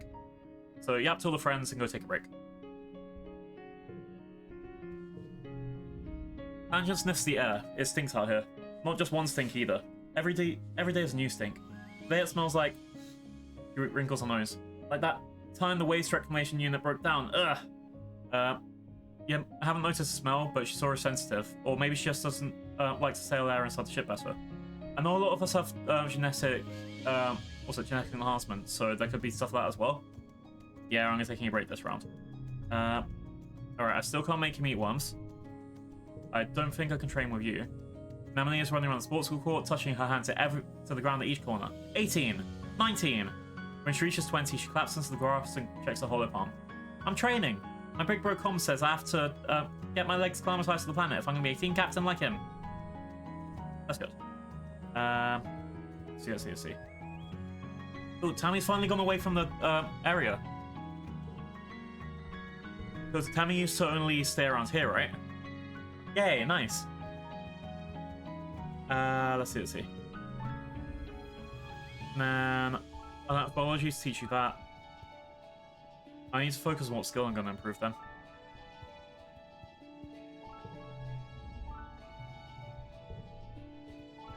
One last thing I want to check. Toughness 10. I feel like this is the next goal I need to try and go for. Toughness 10. What am I on now? 4. After I have my break, I'm going to try and focus on toughness a bit. Toughness and empathy. The ship's course is where everyone sleeps, eats, and hangs out. The private bedrooms are small. We've all seen this stuff. Let's relax in the lounge. The lounge is a long well-lit hall across the outer hull of the ship's midsection. It's strewn with tables and cushions, and serves as a communal living room for the tiny one. One-room spaces that every family is assigned. Drop down into the lounge's big beanbag pile with some of the other kids. Cal has a dazed, peaceful look in his face. The air smells so good on Vertuma, and so does dirt even. You notice his clothes are less filthy, but obviously Cal couldn't care less. Nemone bounces in. Holy crap, there's so much space to run around and play in. Tom and Chief Rat have set up an outdoor sports ball court, and it's way huger than the old one on the ship. Tangent carefully selects one cushion from the pile and purchases it. The school's expanding some of the empty engineering bays. We're getting a big new lab to do experiments using the local resources. There's so much to learn about on this planet. Nemone rolls her eyes, but Tang continues. We shouldn't forget our studies just because we landed. I want to explore the jungle. Or I miss space.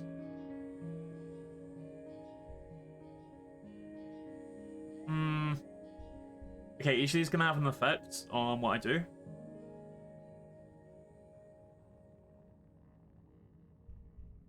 So let's think. School's importance is probably going to go towards reasoning. School display outside is probably going to go towards more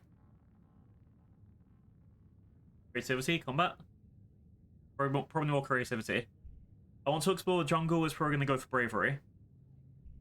And I'm a space is probably going to go for engineering, organizing, perception.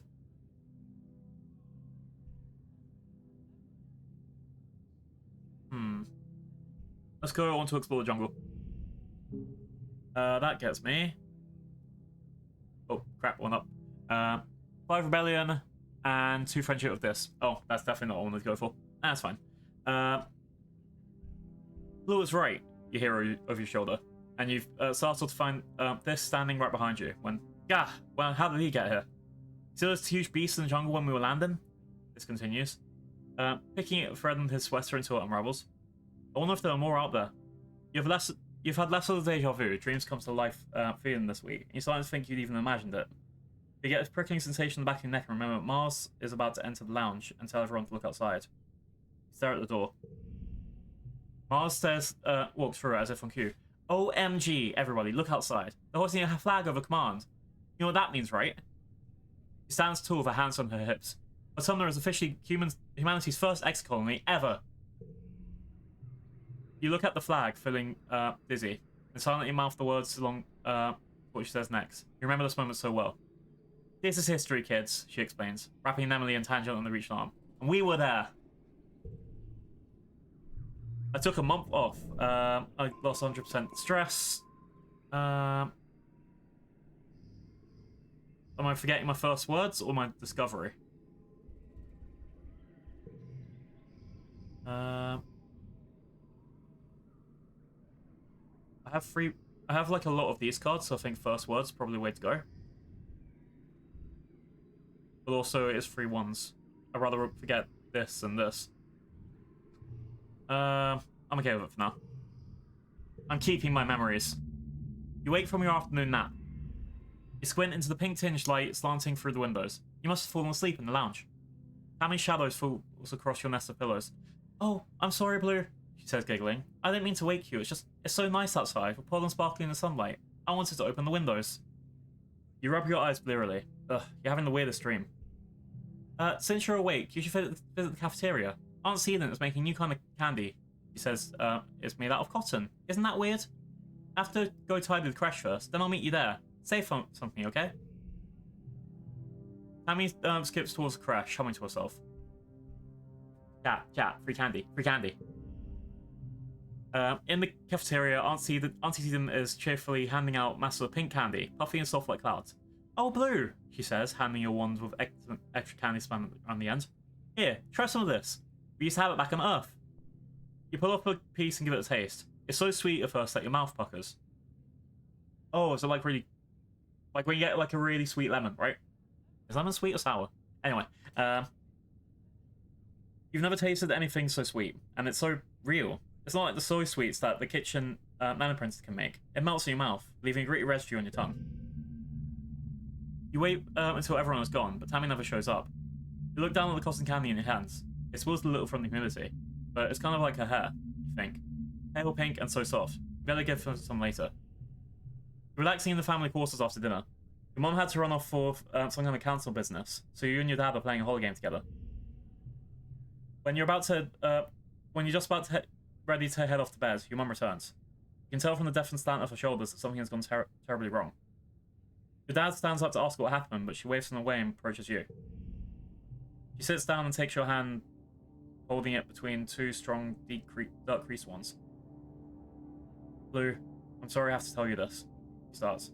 Her mouth quivers as she swallows, working her next words. There was an accident this afternoon, in the crash. My friend Tammy has died. Died?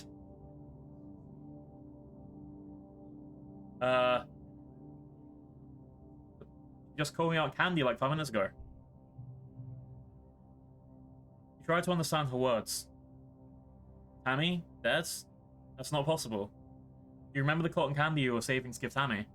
Pink and fluffy, just like her hair.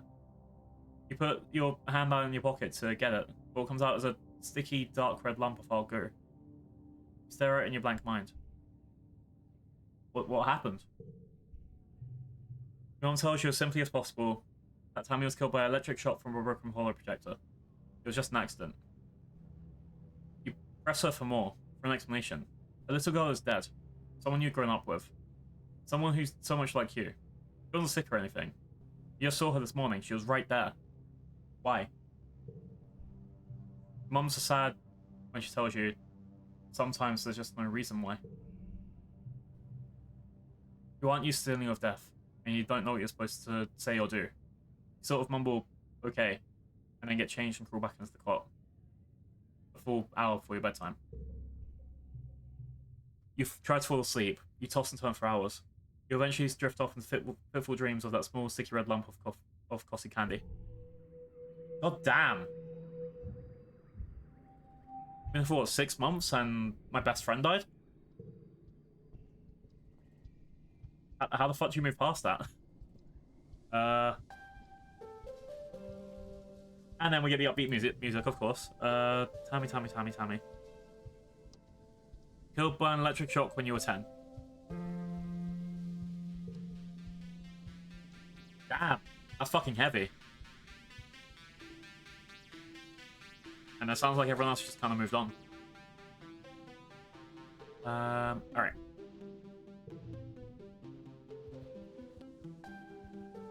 So...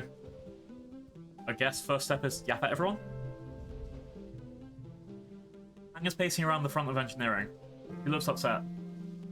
It shouldn't have happened, she says. Tammy's... What's happened to Tammy? It shouldn't have been possible. There was no reason for the holo projector to break. Hal said it was recently serviced and nothing was wrong with it before, just... It blew up for no reason. Nobody would have wanted to hurt her, so why? How? It doesn't add up. Sorry, Blue, I want to think about this some more. I hate when I can't find the answer. We get anything else? Yeah. God damn. That kind of changes everything. Can you believe Tammy died? This asked, normally. I heard Chief Engineer instance tell someone about it. Lowers his voice. Tammy got shocked by a broken holo projector. The one in the crash of the dancing teddy bear, you remember? When she touched it, she got chucked all the way across the room. He makes a sailing motion with his hands, and bam! She was dead before she even landed. So, you didn't feel pain at least, so I guess that's the first thing that you want to know. Wow, really? This one looks embarrassed. I mean, it's too bad she's gone. She was nice. Tucks at the sleeves as oversized jacket, but it's kind of a cool way. It's not a cool way to. Oh god. Say anything else? Sorry, I don't want to talk right now. He mumbles. He's probably still embarrassed about what you said for Tammy. Yeah, I'd be embarrassed too. Jesus fuck. Anemone is chucking rocks at the strato, sending metallic clangs through the colony. Stupid planet, she yells. Stupid crash, stupid spaceship. She bends down to pick up another rock, but instead just sobs, bracing her hands on her knees. She ruined everything. Why does she have to die? It's not fair. Kids aren't supposed to die. I just don't know how I'm supposed to feel about what's happened to Tammy. Anemone rolls, sighs, rolling a sports ball around with one foot. It just doesn't feel real. How long till it feels real? Yeah, it's kind of... Fuck. Like, yeah, me and Cal were, like, best friends for, like...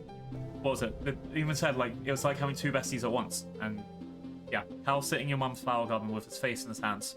He's clearly been crying all morning. And probably all of yesterday, too. He and Tammy were really close. When you guys used to play House in the Crash, Tammy was always mummy and Cal was daddy. Even though you were just little kids, you always kind of giggled that obviously they were going to be together forever, like a princess and a knight. So too. Me too.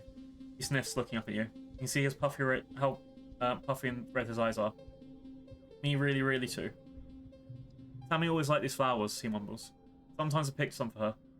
He runs his hands over the pretty white flowers. Don't tell your mum, okay? Tears well out on a slow leak of his eyes. He doesn't even blink. He just stares at the flowers and as tears run down his cheeks. Give him touching his face. Alright.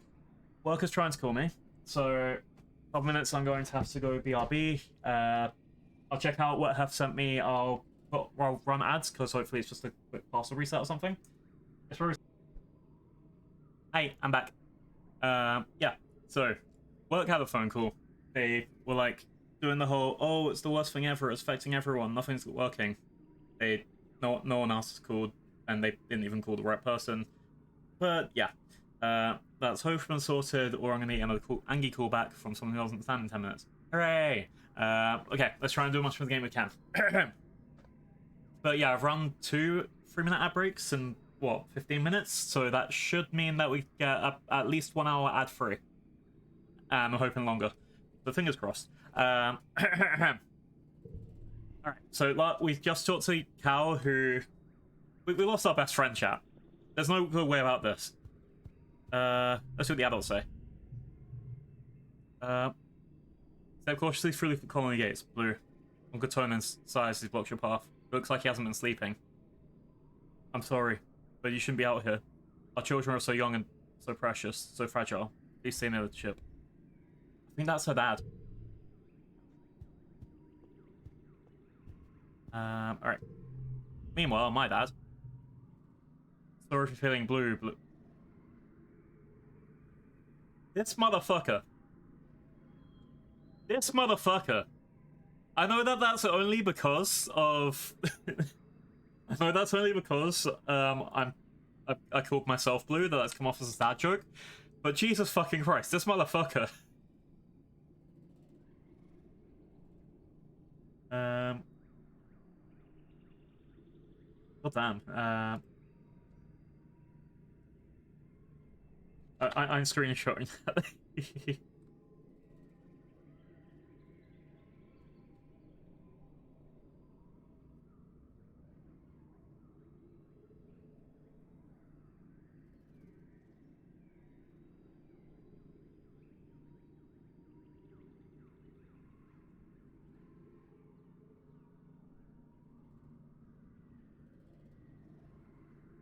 Sorry. That's just to make sure I remember this. Everyone needs to see this. Things will start to look up again soon. I understand that we have to alt text like every single post we make now because it just makes it better for everyone, but also at the same time, god dang. Post will go.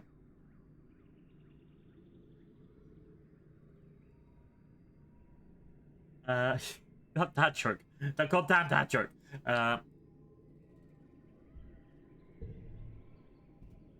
Okay.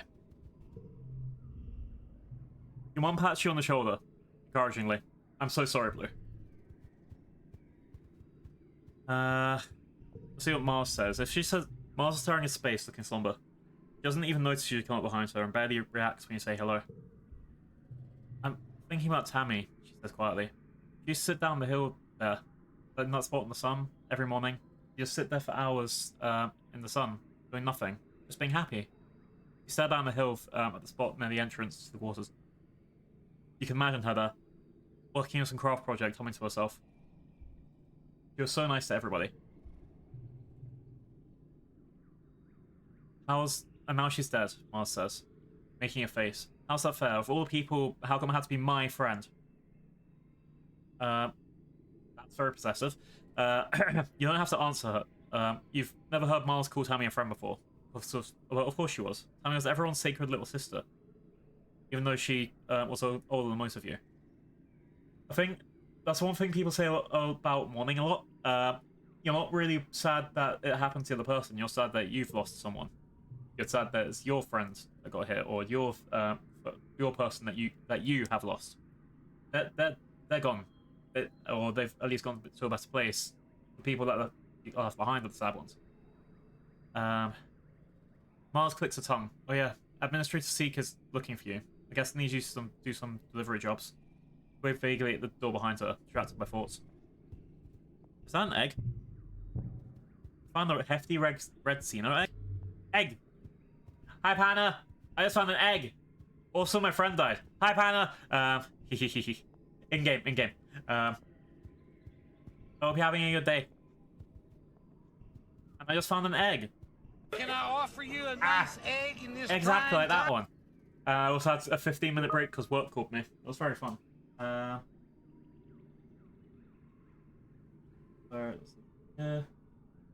I'm doing like all the basic ass system checks, making sure nothing's brought down, but honestly, work.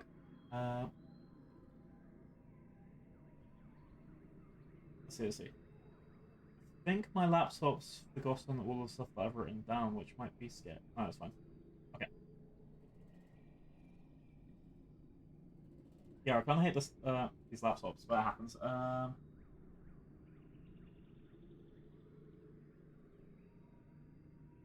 Fixed it.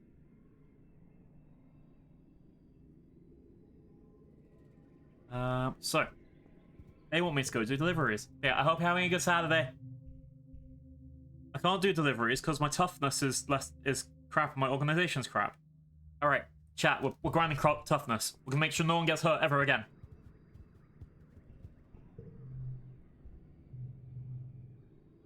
Starting off with shoveling dirt.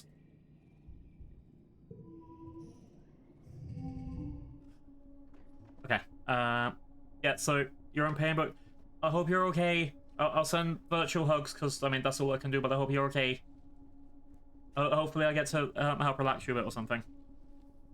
That's one of my last memories of Tammy before she died. Okay. Let's start off with this one, this one, this one, this one, and this one. And I got a super goal. We did it. Because they're all value 1.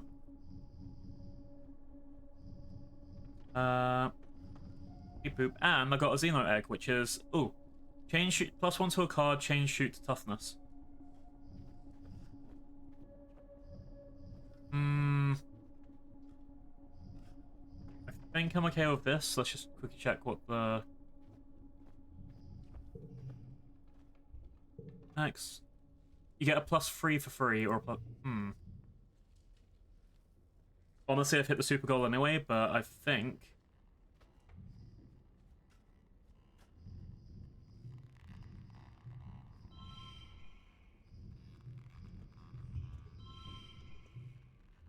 How do I put it? Oh, okay. There we go. There we go.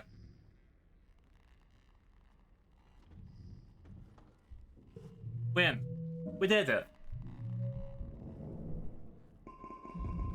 Got 4 toughness, 8 kudos, and +15 stress. But now my toughness is 8. I need to do one more toughness thing, and I can get to 10.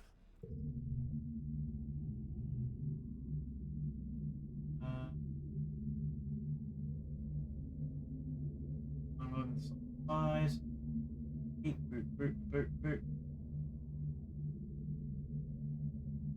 Alright. The colony is going to hold a funeral for Tammy. Do you want to attend? If you don't feel up for it, you could skip it and take them off instead. Or you can get back to work.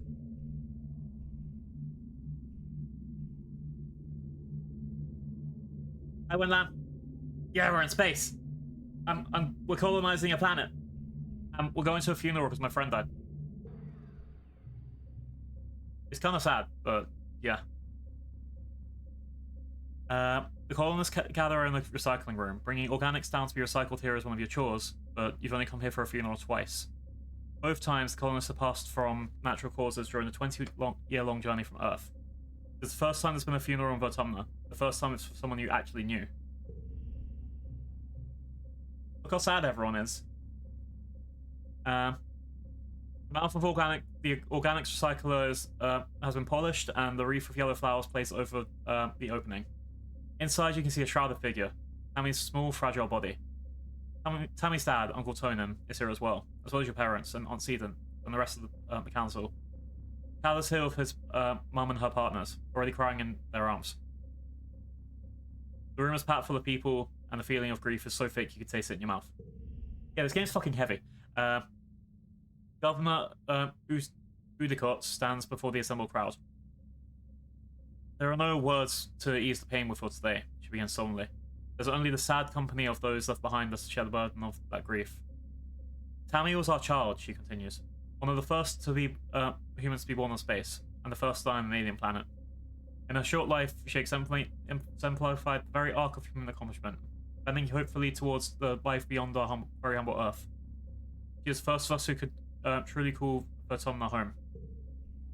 Her passing was as senseless as it was sudden. Losses like this are impossible to hold within oneself, a painful reminder that life is impossibly precious and fragile. But they also remind us, as always, that as a community we are capable of great strength. Oh, they're using the funeral for political reasons. Udicott closes the door to a recycler. You hear Uncle Tonin sob over the hum of the particle disintegrators beginning their work. As a community, remember Tammy. As a community, we return her body to the soul that nourishes us. In this way, Tammy, our child from the stars, will never be truly lost to us. I think we just used her as fertilizer. Ouch. Ceremony is adjourned, but a few people stay back to console Uncle Tone and he keeps vigil over the recycler. Hal and Uncle Tone hold each other and weep openly. The mom stays behind to receive Tammy's remain. As the head of geoponics, she'll be responsible for adding them to the colony's precious supply of brown soil from the earth. Yeah, you're in the wrong game. Hooray!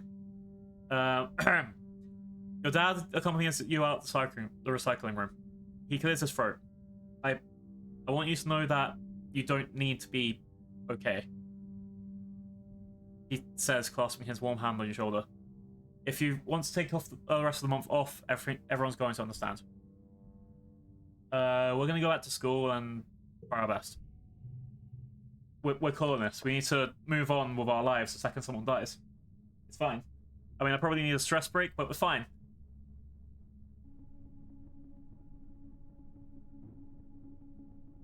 Oh, my cat's awake. Hi, Chi-Chi.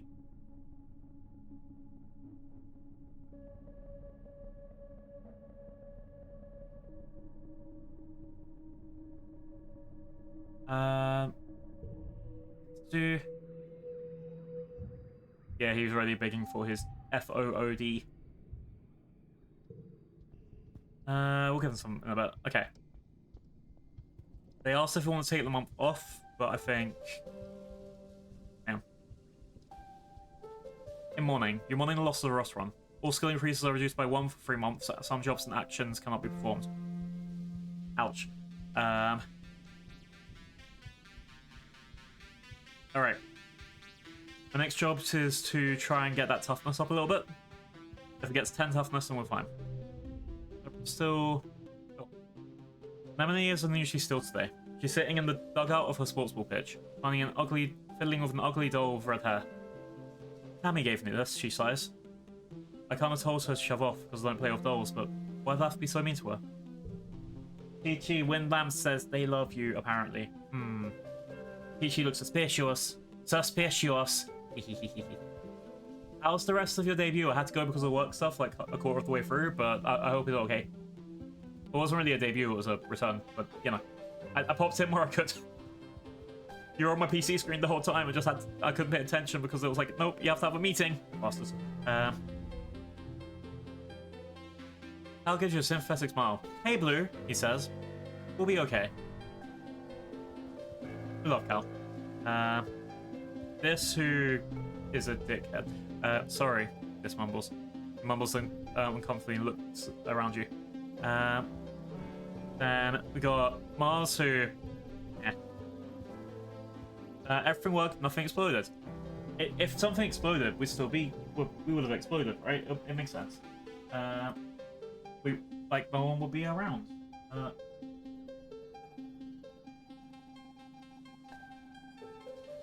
Just taking a quick look at what stuff.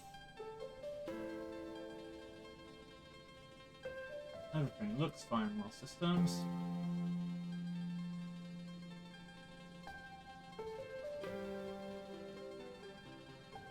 Just want to check one thing. That is running. Yeah, our system looks fine. I hate worky people. Okay. I can leave that unlocked and we're fine. Tangent suits your distracted look. Sorry, he says. I'm not good at cheering people up.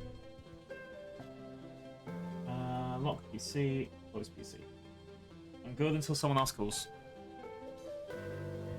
Alright, we can do Sports Ball, which will get us 2 bravery and a toughness. I think I should go do the gardening toughness one more time. Just try and grind that to level 10.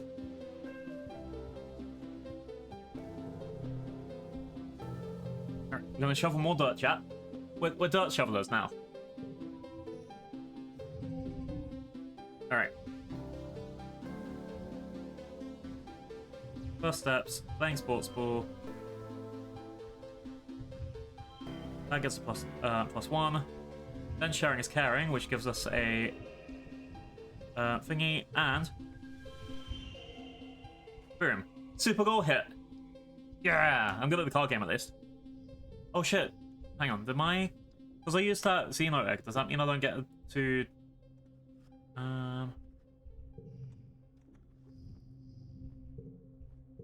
Yep. I have cake. Yeah, apparently I need to go get some more Xeno eggs, got it. And... We're in. Level 2 victorious. We got 4 toughness, which is great. That's what we needed to, like, we needed that to go start doing the extra job that we had. Not really to do any extra stuff, but at least we got some toughness.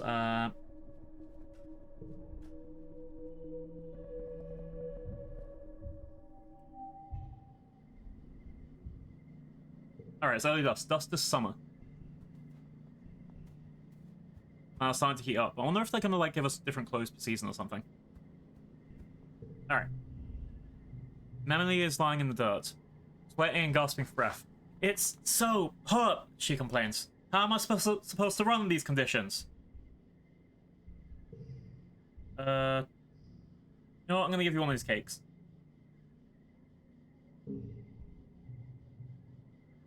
Hey, is this a birthday cake? Thanks for remembering my birthday. Yay, I did it. I definitely remember their birthday instead of just clicking whatever I found. Oops. I guess I'm gonna need... Well, yeah, I'm gonna have to go buy some birthday cake or something when it comes up in the store. Hey, Uncle Tobin.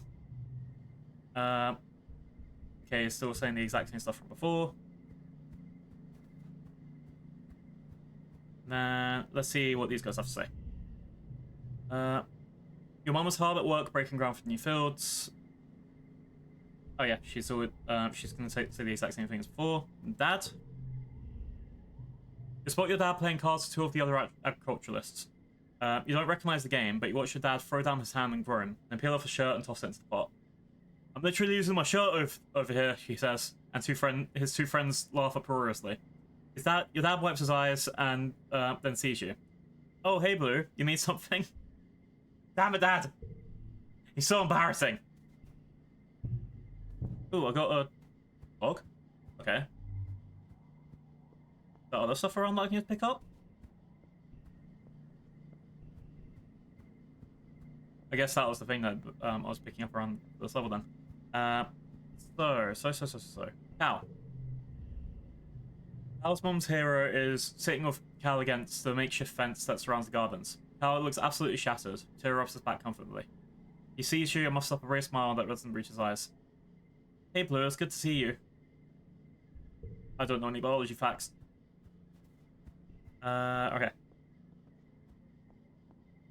So, Tangent, Blue. Tangent says, approaching you with purpose. We need to discuss my brother. Who, this? Need a friendship with this less than 20, or you mean my body dish? Damn. Yes, this, she says impatiently. I need to figure out where he's been disappearing. Ever since he landed, I barely see him anymore. He doesn't even come out at night sometimes. And she goes off and looks at her feet.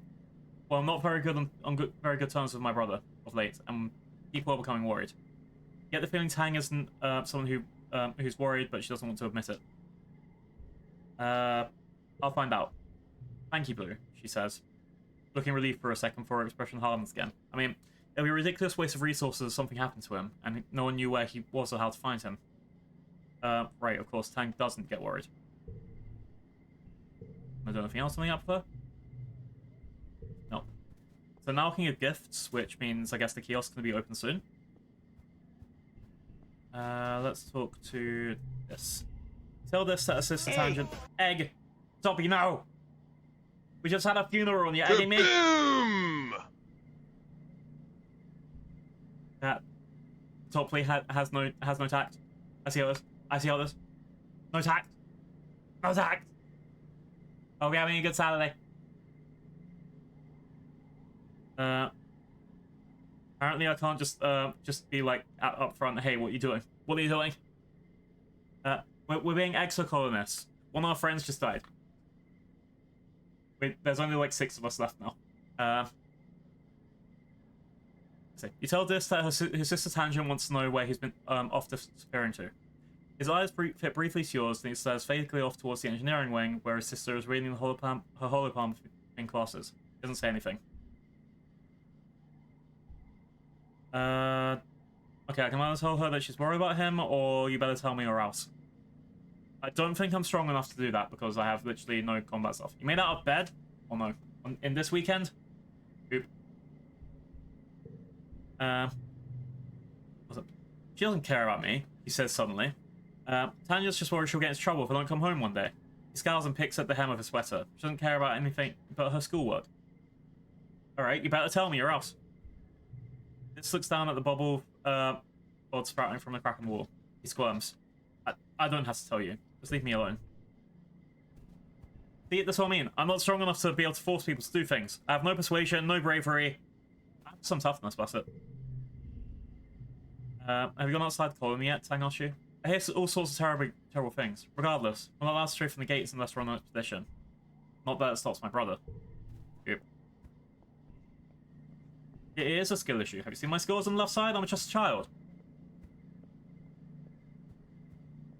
I have top of the skills issues, I know. Alright. I can now apply to deliver supply services.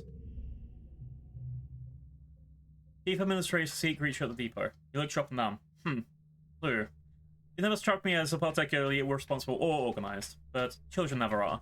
See? Children. What makes you think you'd be a good fit for the position of courier? I can carry a lot. From your age, maybe. But lucky for you, you're the only applicant this week. You've got the job, for now, anyway. Use that elegant stylus to note this in the holopalm. Come back in a few minutes, and you can make deliveries. Yes, there'll be kudos in a few if you've done it correctly. Yay! What does this deliveries get me? This gives me 2 organizing, 1 perception, and a friendship with Mars, as well as some kudos and only 10 stress. I can do this and then do something else next time, but it will give me the organization and perception that I kind of need. Again, I just need to get a little bit of that. I don't need too much organization, just a bit of organization, you know? Seek sends you around the colony delivering supplies. During your first week, it's mostly small things you can carry by hand or push in the cart. Stuff like tools or electronics. Some are high priority, which means you have to move fast. It's fun getting to yell the important delivery coming through, and people actually get out of the way. You get less stress, nice. Alright. Gotta get a 16. 1.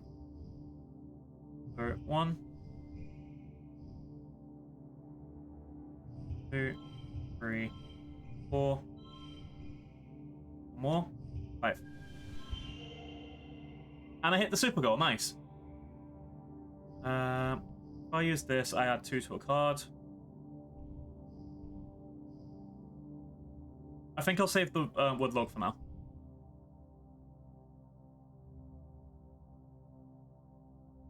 Yeah, pretty good. Yeah! We got 4 organization and an extra perception, but mainly organization seems like a good thing to have, especially when going to more resourcey stuff. It's time for Virtumalia. Edicott and the council have called a festival to celebrate life here on planet Virtumna. Everyone gathers in the colony square to hear Governor Usadot's speech. In Earth's history, Usadot begins and clears her throat and waits for everyone to quiet down. In Earth's history, Virtumna was known as the God of Seasons, change, gardens, and fruit. It's no coincidence that our forebears of the Virtumna project chose to take on such an auspicious name, in the hopes of seeding future bountiful seasons of humanity. We will continue this tradition in Virtumna, and amidst summer's festivals, to celebrate our Virtumna, the lush planet that we find ourselves on today. Yawn! He starts chilling out speeches after that. The members of the council all get on stage one at a time and say something. When it's your mother Blue's turn, he announces that you'll be eating some of the very first crops grown on the Virtumna soil. Your eyes close to the feast table. Above the stratosphere, it would have been mostly soy-based food from the nanoprinters, spiced up with precious fruits and vegetables that can be grown in a small growing base. This year, the Earth's plants look less robust than usual, but they're supplemented by some Virtumnan plants that you've come to appreciate. juicy watassopods, and slabs of edible fungi. Elustot takes the stage after everyone on the council said their piece. What's a festival without festivities? He asks. Professor Howell and Security Chief Rhett have organized a 3-part competition for the kids. Good luck, children. Sport wrestling, a talent show, and a science fair. I'm too dumb for the science fair chat. Let's start off with the bot wrestling. A bot wrestling contest? That's been a classic competition for years on the ship. Someone's rigged up a hydraulic lifting bot to slowly stretch out, increasing strength over time. The aim is to see how long you can hold it closed without using any part of your body before it pops open. Anemone and Cow are competing with you. Cow doesn't like it as a competition, but he does love robot wrestling. Yeah, robot wrestling! That sounds awesome. Alright, let's see. It's 3 rounds. Want to keep you 2 back. 1, 2, 3. You have to get to 40? Jesus. I can add 2 to a card, so I'm going to leave that if I need it. +1 to the card to the right. So sharing is caring. Ruling. First steps. And discovering. Oh, right, okay. Well, if I swap you down with you. It's not going to help, but these give me an extra 1, and these give me an extra 1. If I...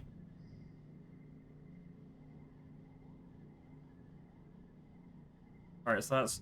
Currently gives me 3 plus the cards. If I move you 2... 1, 1, 1. Yeah, it doesn't look like I'll be able to do anything with this one.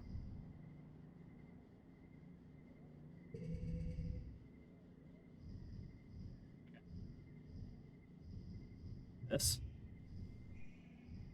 Then...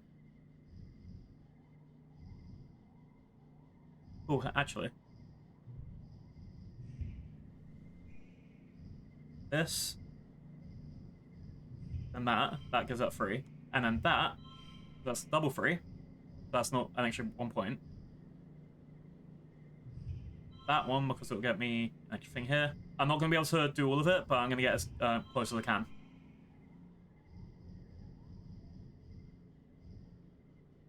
Because your other option is 1 card when drawn, which I've already got an extra card for out of that anyway. Let's use my... Let's not use the mushroom thing just yet. I'm just thinking, Oh, wait.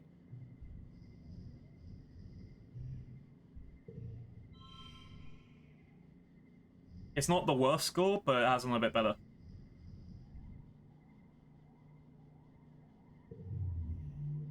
So I got defeated. Well, I was close. I got some kudos. Memory's rather common to judge, and there was points for technique as well as brute strength. You sit on the hydraulic bot and use your weight at first, but it wobbles too much and eventually tosses you off. Oh, it's like a rodeo when it has the horse that bucks you off and all that shit. Yeah. Anemone uses strong lead hold technique and lasts 30 seconds longer than you do before the bot finally escapes her grip. Tom declares her the winner. He offers you her hand and pulls back at the last second before running away, cackling. Hey, maybe next year. My stress has been reduced by 50. Everyone takes time off for a break. During the fierce heat of dust, a few days rest is exactly what you need. You feel refreshed. Maybe I should have done the other thing. Alright, next month.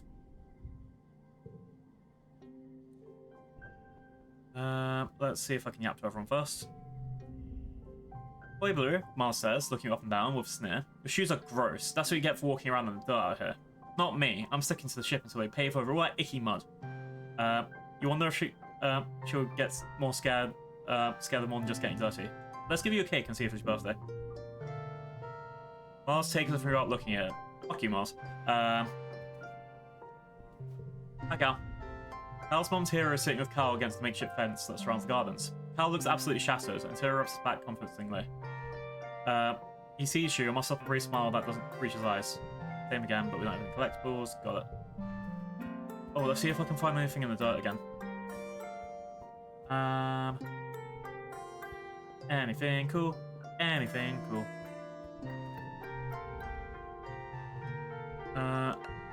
You don't have anything that can say hit to you. Ow. Grumble, grumble. Can't train with you. You're going to give me the exact same stuff before. You're going to tell me how to explore the area.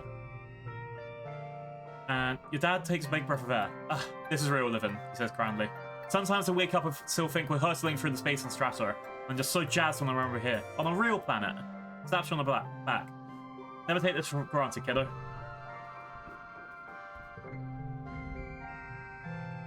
This is listen to us here speak, completely ignoring you. You put yourself in his field of vision and he scowls. What do you want? Leave me alone.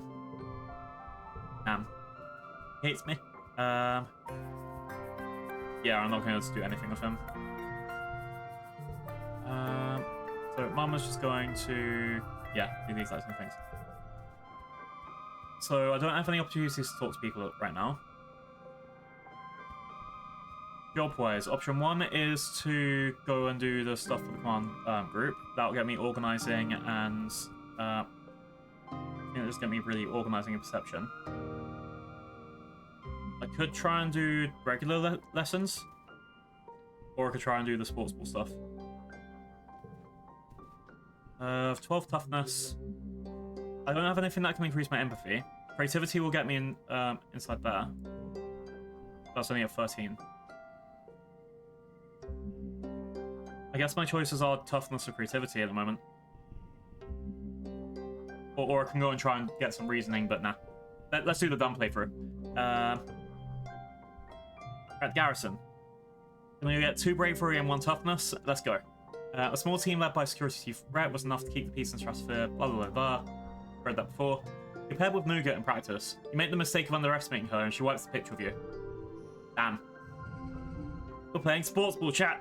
Sports ball, yeah! Alright, this one, this one, this one, this one, and this one. Yeah, we did it.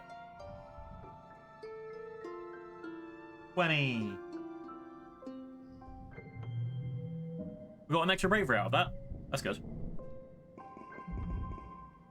And toughness is always going to be a little bit helpful. I'm going to be so happy when I get my first of my skills up to 25. I think I need to go do humanities in a second.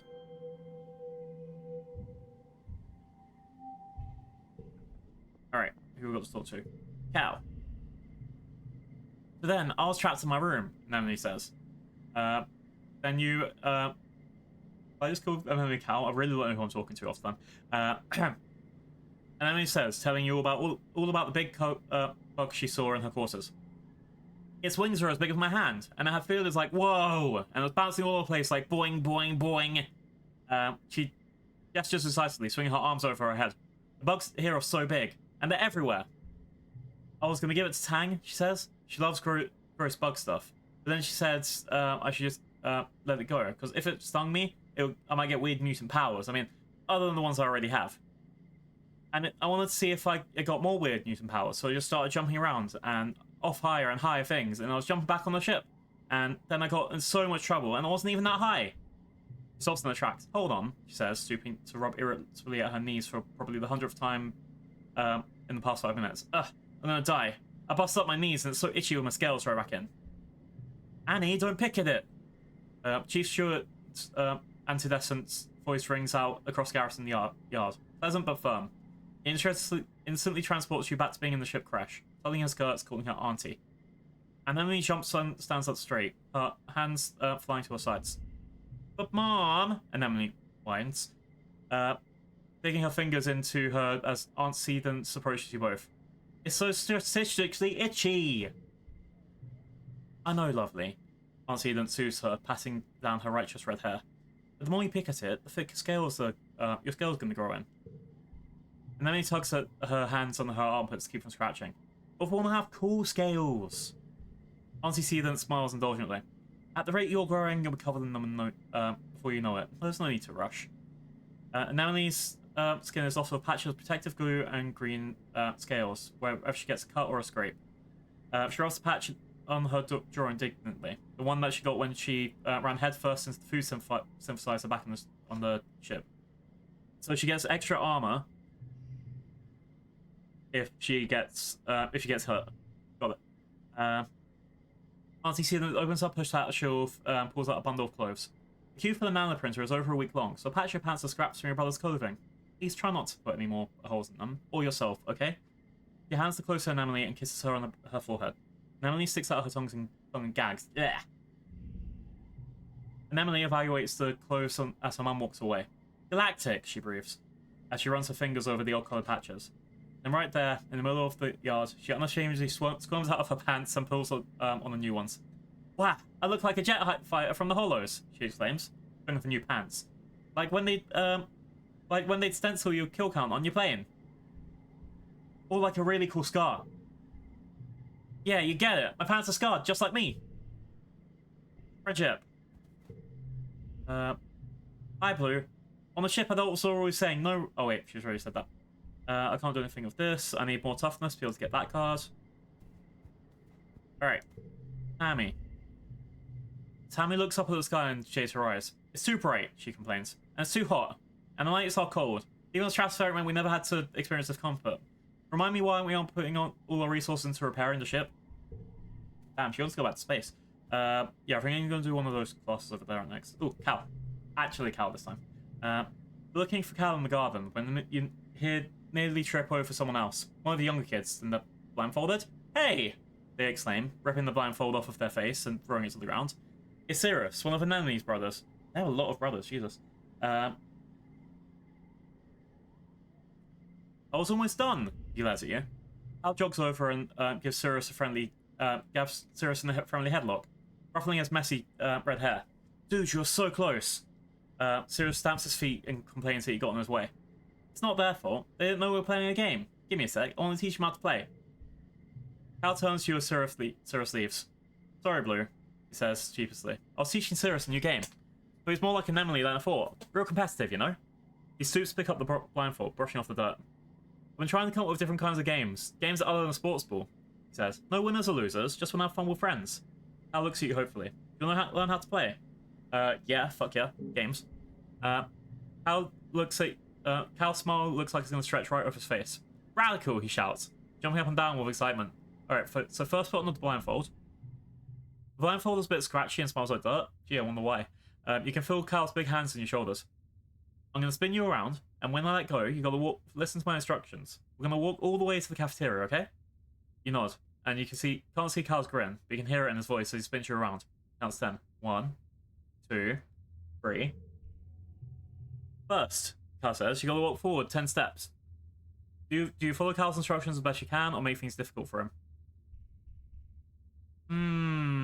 Make him up for it. Take 10 large steps, filling a squelch of dirt under your shoes as you wade into the garden beds. Cal! Oh, sorry, Blue! Cal cries out. You're gonna get me in trouble. You shrug. Alright, next you're gonna turn a bit to the right. You turn a lot bit to the right. No! Cal gasps, but he's definitely laughing now. Come on, Blue, I said a little bit. You tilt your head to the side like you're listening, then spread your arms wide and spin around in circles while Cal howls with laughter. Cal! Blue! A sharp voice cuts through the garden. Oh, shit, it's your mother. What's gotten into you? She scolds, as she sheepishly takes off the blindfold. Get out of the garden bed this instant, child, or you'll be in so much trouble. Cal looks gutted. I'm so sorry, Auntie, he says, staring at the ground. I was trying to teach Blue how to play a good new game, but I did do good. Are you going to let him take the fall for you? Fuck no, I did it on purpose. Speak up. You tell your mum that was your fault. She raises her eyebrow like you've, yeah, I've got empathy and bravery. Oh, that's all I get empathy, by being a good person. Got it. She raises her eyebrow at you. I know, Blue. You're the one I caught trampling the turnips. Both of you get out of here for the rest of the day. And no more games in the garden. Cal squeaks as he grabs your hand, and you run out of... my cat's trying to bite my hand. Cal squeaks as he grabs your hand, and you run out of the garden, away from your mum grousing about the broken plants. When you're far enough away, he turns to you and bursts into giggles. That's wild, he shouts. Thanks, Blue. I really want your mum to like me and let me help in the garden more. It's really, it's my favourite place in the whole colony. Alright, so don't get kicked out the garden, he might be okay. Let's see. Have I got anything else to do with Mars? No. Okay. I think I want to go back to the school. I don't know what I'm going to learn in the school yet. Let's see if there's any more collectibles just out and about. Let's see. I can't see shit. Alright, school. I'm still not smart enough to do engineering, for obvious reasons. I can do life sciences, which get me biology, reasoning, and tangent, or I can do creativity and persuasion. I want to get some more creativity. Today's assignment is an easy one, Hal says with a yawn, because I was up late repairing congruence's subtunnel and can use an app. I'd like you to write an essay on what the virtual economy means to you. Feel safe here, just do all the writing, all my friends are here, freedom, equality, democracy. I think I feel safe here. I mean, yeah, one of my friends died, but I haven't had any other problems. Sumner is a commonly based, Sumner commonly is a bastion of security in an otherwise chaotic universe.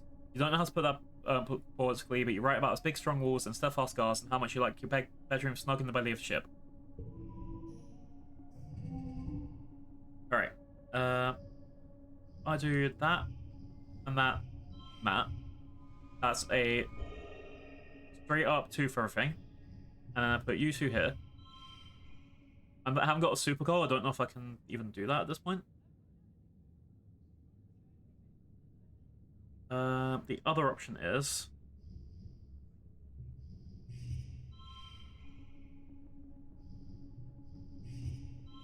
Alright, let's give me a 15. I think I'd rather go for this. Because the other option is move these 2 along. And move these 2 along.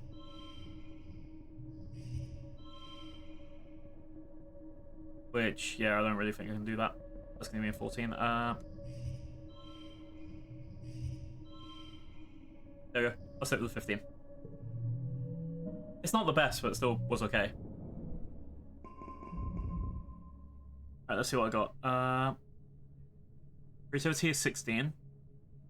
So I want to see, hopefully if I can get this up to 25, I'm fine.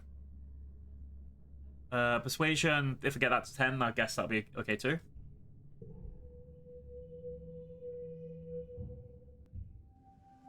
Alright, it's the early wet season. Rain, Tank says, clearly unimpressed. She holds her hand out from under her umbrella and lets raindrops collect on her palm. I cannot say I'm a fan. Being wet is a misery. Honestly, I would give so much for rain right now. Namely is running around on the sports ball court, touching... Oh wait, we've done this one. Oh, I need to talk to this in a second. Talisman's here is... oh, this is the one where you're sad again. This.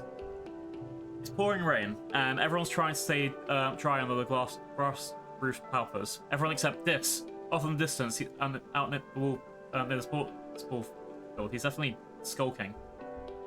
I'm telling Mom. You tell Security Chief Rhett that you saw this up to no good behind the garrison. You see the tractor trying to put the buckets on the various leaks on the roof to pay you much attention. Thank you, Blue. I'll check out later, he says, waving you off. If there's danger out in the colony, one of the lookouts will catch it. You're not so sure. You know this. He's good at hiding when he doesn't want to be found. Well, I tried. As a responsible citizen, if I raise something that I find to be an issue, and I don't have any toughness, then it's in the adults' hands. I'll leave it with you, I say. Dad. Your dad is reading a book. An actual book. Dog-eared pages and everything, in the shade of the greenhouses. He blinks up at you when he notices the shadow fall from over the pages. Oh, hey, little gooseberry. You need something? So my dad's a farmer. Ooh, hello. Mum is hard at work breaking ground for new fields. As the colony's chief cultivator, she's been preparing for as long as she can. Yeah, doesn't look like she's got anything there. I think I'm gonna go do some deliveries. Miles, you got anything? No. Alright. Anything on the notice board? The food shortfall is still minus 100%. Security is still being monitored. Take precautions out of the boundaries. Seen the fallen has been sighted in the area. The gates will be closed during glow, and strict curfew will be in place. Plan accordingly. What the hell's glow? Everything else there is fine. Let's deliver some supplies. It's been a while, but it's time to attend the meeting of the secret Fun Times Club. Mars started the SFV years ago when you were little kids. Tangent and Tammy agreed to join at the time. Then you all got busy with other things and forgot about it, and then Tammy died. You meet in an unused conference room in the command, when Mars says it's the perfect time for a secret club. Club President Mars brings the meeting to order. Tang, Vice President of Writing Down Secrets, records the meeting notes in her holopalm. As Vice President of Fun Ideas, it was your job to come up with something for the club to do today. The show is making friendship bracelets and brought all the supplies you'll need. Today, Mars announces, we're going to make friendship bracelets, and I have an even better idea. We're going to sell them to people for kudos. Oh god, oh no, capitalism. This isn't how kudos is supposed to be used, but Mars is hard to argue with sometimes. The three of you spend the afternoon braiding bracelets out of recycled bits of wire and bright plastic packing straps. Your hearts aren't really in it though. All three of you know that Tammy will be much better at this than you. Making friendship bracelets is one of her favourite things. She was always giving them to people and didn't expect anything in return. It was eventually Mars who calls the meeting early. He takes all your misshapen bracelets and looks at them dubiously. I don't know if people want to trade their kudos for these, but I'll do my best. I'll put my kudos in the club treasury. Meeting adjourned. You ask Tangent if she thinks Mars is actually going to sell them. I think so, Tang tells you. But the club doesn't even have a treasury. She'll probably just keep the kudos for herself. She doesn't even seem to care. Honestly, not surprising. Let's see what we got. Got this, that, 1, 2. We just missed the goal by 1.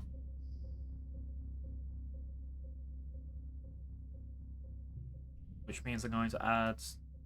Hang on. Let's keep the mushroom. I don't care if I miss this one so much.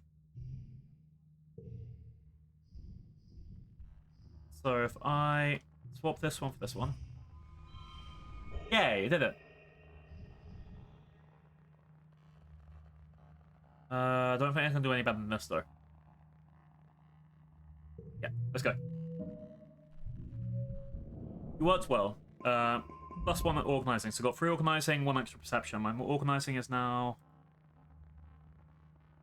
7. I'm going to get organising to 10. Perception, it will land where it lands. Toughness, 13. I guess I can get a bit more of that. All my speech stats are going pretty okay. You have a terrifying, familiar dream. A monster crashes through the walls, unfathomably large, every part of it wiggling and moving and searching for something. It tramples through the colony as you watch helplessly. Time shifts to the wreckage of your home, picking through it, looking for something. Tears streaking down your dust-covered face as you lift at heavy pieces of debris, searching. You wake up shouting, "No!" But your voice is drowned out by a deafening rumble from the skies outside. The bedroom window is covered in water. It's pouring down from the clouds. You guess this must be rain, but you've never experienced it before. There's a bright flash from outside, and another crack, and a rumble. Thunder. It must be a thunderstorm. It's still the early hours of the morning. You've already forgotten your bad dream, but it's not necessary to go out to sleep just yet. The rain beats down on the roof in a few quarters, joined now and then by great peals of thunder like footsteps in the angry beasts. Alright, I can hide under the covers, play in the rain, and go to my parents' comfort. Hide under the covers, probably... I don't know what skill this would go to. It wouldn't be bravery. It might be reasoning or perception. Running out the rain would be bravery and toughness. Going to your parents' comfort could be empathy. I do want to max out my empathy if I can. Go to my parents' comfort. Oh, that's loyalty. Oop. But I do get less stress. Your dad is awake too, watching the rain from a large porthole in the kitchenette. Gives you a hug and you gaze out together. This is good, he says quietly. It means we'll have plenty of water for crops. Pure healthy water, just like Earth. It's going to be okay, my little potato. You hug your dad tight and hope he's right. Yay, storm. Alright. It's mild, wet month. I'm bored. This is boring, Mars complains, stamping her foot. All the adults want me to do work, and they're not paying attention to me. I'm not giving her my log. My mushroom log. I don't want to give it to that guy because I don't like him. I don't want to give it to Cal and then hope I find his birthday out. Same for Tammy. Not Tammy, Tangent.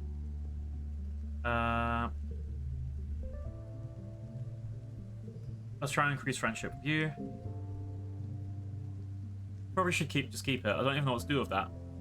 Then when you assist, she keeps it. She chugs again. Sure, I found the use for it. Maybe it should have gone to Calvin set because he, you know, the kids who likes grass and stuff. Oh, Tangent is watching a construction crew build scaffolding for new engineering pavilion. They're using mushwood, which is cave first. That I hope probably helps. Which is so light that one person can easily lift it, a 10-meter long pole, and stack it into place. She points towards him. Human beings are so great, don't you think? Before we landed, this is just all dirty jungle. Now it's civilization.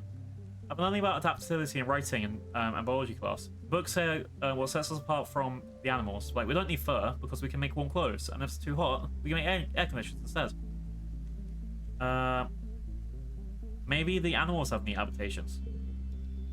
Tangent rolls her eyes at you. Maybe, but even if they do, I haven't seen a single sign of intelligent life here. Maybe it's those big, it's just those big dumb exofauna. Some animals here are smart and friendly. Tang looks skeptically. They're still animals, Blue. Maybe they're just pretending to be nice so you'll feed them. You're lucky they didn't eat you. She folds her arm. Dorbs moth look cute, but one can eat for a bag of rice in less than 30 minutes. Even if a herbivore can be dangerous here, it doesn't have to want to eat you to be able to hurt you. I mean, that's fair because of hippos. Together, you watch as the foreman puts blueprints to the scaffolding on the floating screen on her polo arm, and raise it towards the scaffolding to check her progress. My cat's trying to bite me. I think he wants food now this time. Yeah, it's a snack time. Okay. I'd like to see an alien do that, Tang said apparently. Humans look defenseless and weak, but we're the strongest species in the galaxy. Who else can literally bend reality to their will? Not a stupid alien, that's for sure. She puts one finger to her chin. I'm living proof that humanity is great in biology, she says. All of us are, really, with our genetic enhancements. The next step in humanity's evolution from great ape to galactic superspecies.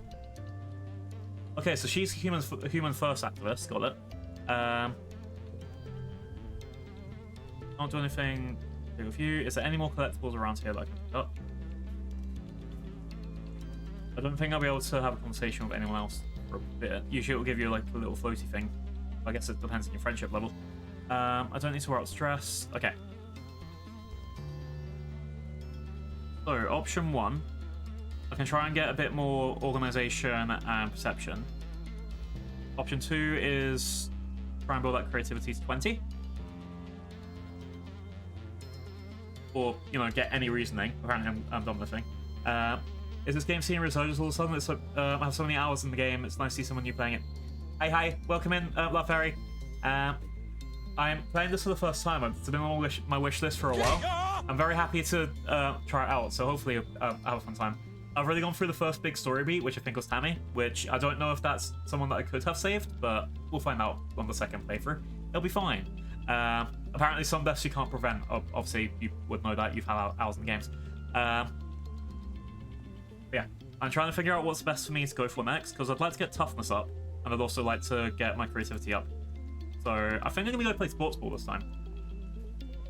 Sports ball. I think you want absolutely no backseating hints. Yeah, as little as possible, unless I'm like, chat, please help, that sort of thing. I do like finding out, like, generally my first playthrough through things, I want to go blind, and after that, I like going through, like, oh, actually, if I go left here. Oh, actually, what happens to go right here? Who wants me to do this? That's how I play choice games in the second run through. Thank you for asking. A lot of people just go right in the backseat, which is like, yeah. Right, let's see. I think I went to an enemy and said sports ball. Right. Play sports ball. You get 2 bravery and 1 toughness, and you also get friendship with an enemy. Thank you. Let's go play sports ball. After this story beat, I'm going to take a couple minutes break just to feed my cat, but then, I mean, feeding a cat, we'll be fine. We'll be fine. He's going to be sad, though. He's only going to get half of packet of food. Okay, Chi-Chi. He's already looked like he wants to bite me as soon as I said half packet. Mars may not be as skilled a sports player as Emily, but she plays hard. She orders people around like a team captain, and she isn't so great at passing the ball. She'd rather be the star. Her favourite thing is to spike the ball right into the opponent's top body. It's not a legal move, but she's done it so many times that the opposition now stands further back when Mars has the ball. It's exactly what she wants. Oh, thank you for getting a Dino Nugget. You got Mosasaurus. Mosasaurus isn't a dinosaur. Mosasaurus is a mosasaur. That's actually one of the fun things for some dinosaur names. It's like right there in the name. But yay, thanks. I hope you get many of them. And now after this will be grammatically correct. Let's check. Did you see that? And then when he complains to you during a break. Mars wouldn't pass the ball to either of us 10 whole minutes. Someone has to do something. Let's just not pass her the ball. That actually works out. We're gonna cut Mars out. Yay. +2 friendship with Emily and -5 stress. For the rest of the game, you and Emily pass the ball to each other and ignore Mars. She notices, but assumes she wants to be the star too and doesn't give you any hassle. The thing you learn with Mars is that she loves to be the best, but she doesn't have a kind of ego that makes her mean about it. It doesn't solve the problem, but it's kind of fun anyway. Oh damn, we went the wrong direction of that. Alright, we're playing sports ball. Alright. So as far as I'm aware, because of how this is laid out, 2, 1, 1, 1, 1. Yay! We can't get the maximum win, but I still think this is as good as I'm gonna get at this point. Plan. Worked really well this month. +3 bravery. Yeah! We did it, chat. Alright, I'm gonna take literally 90. I'm gonna put a 90-second ad break, because then that means we'll be free of ads for however long it takes. And then I'm going to quickly run, feed my cat, come back. Back as fast as I can. I'll run there. That's how fast I'll be. Running speed. 3. Wow. It's also a thing, because my cat is used to having... What was it? He gets his meal in the morning, a whole bag. He gets half a pack during the middle of the day. And then he gets a... Then he gets a... what's it? Another 2 packs later during the day at, like, other intervals. Problem is, he's still getting used to his new diet, which means he kind of gets, like... What's it? He'll bite me on the arm because he's not used to less food yet. He's overweight. We're learning begging control. But we're usually fine. This time it took him 2 hours to beg for the extra food, so we're getting there. Anyway. Next month. Let's go. Welcome back, chat. I hope you enjoyed the break and got the hydrates, and I hope you got the Jurassic... the new Jurassic Park advert, because, you know, that one's actually pretty cool. The action scenes from the movie look good, but I also think, what was it? I don't think I'm going to watch it in the cinema. I think I'm going to wait for it to come out on streaming services, DVD, whatever.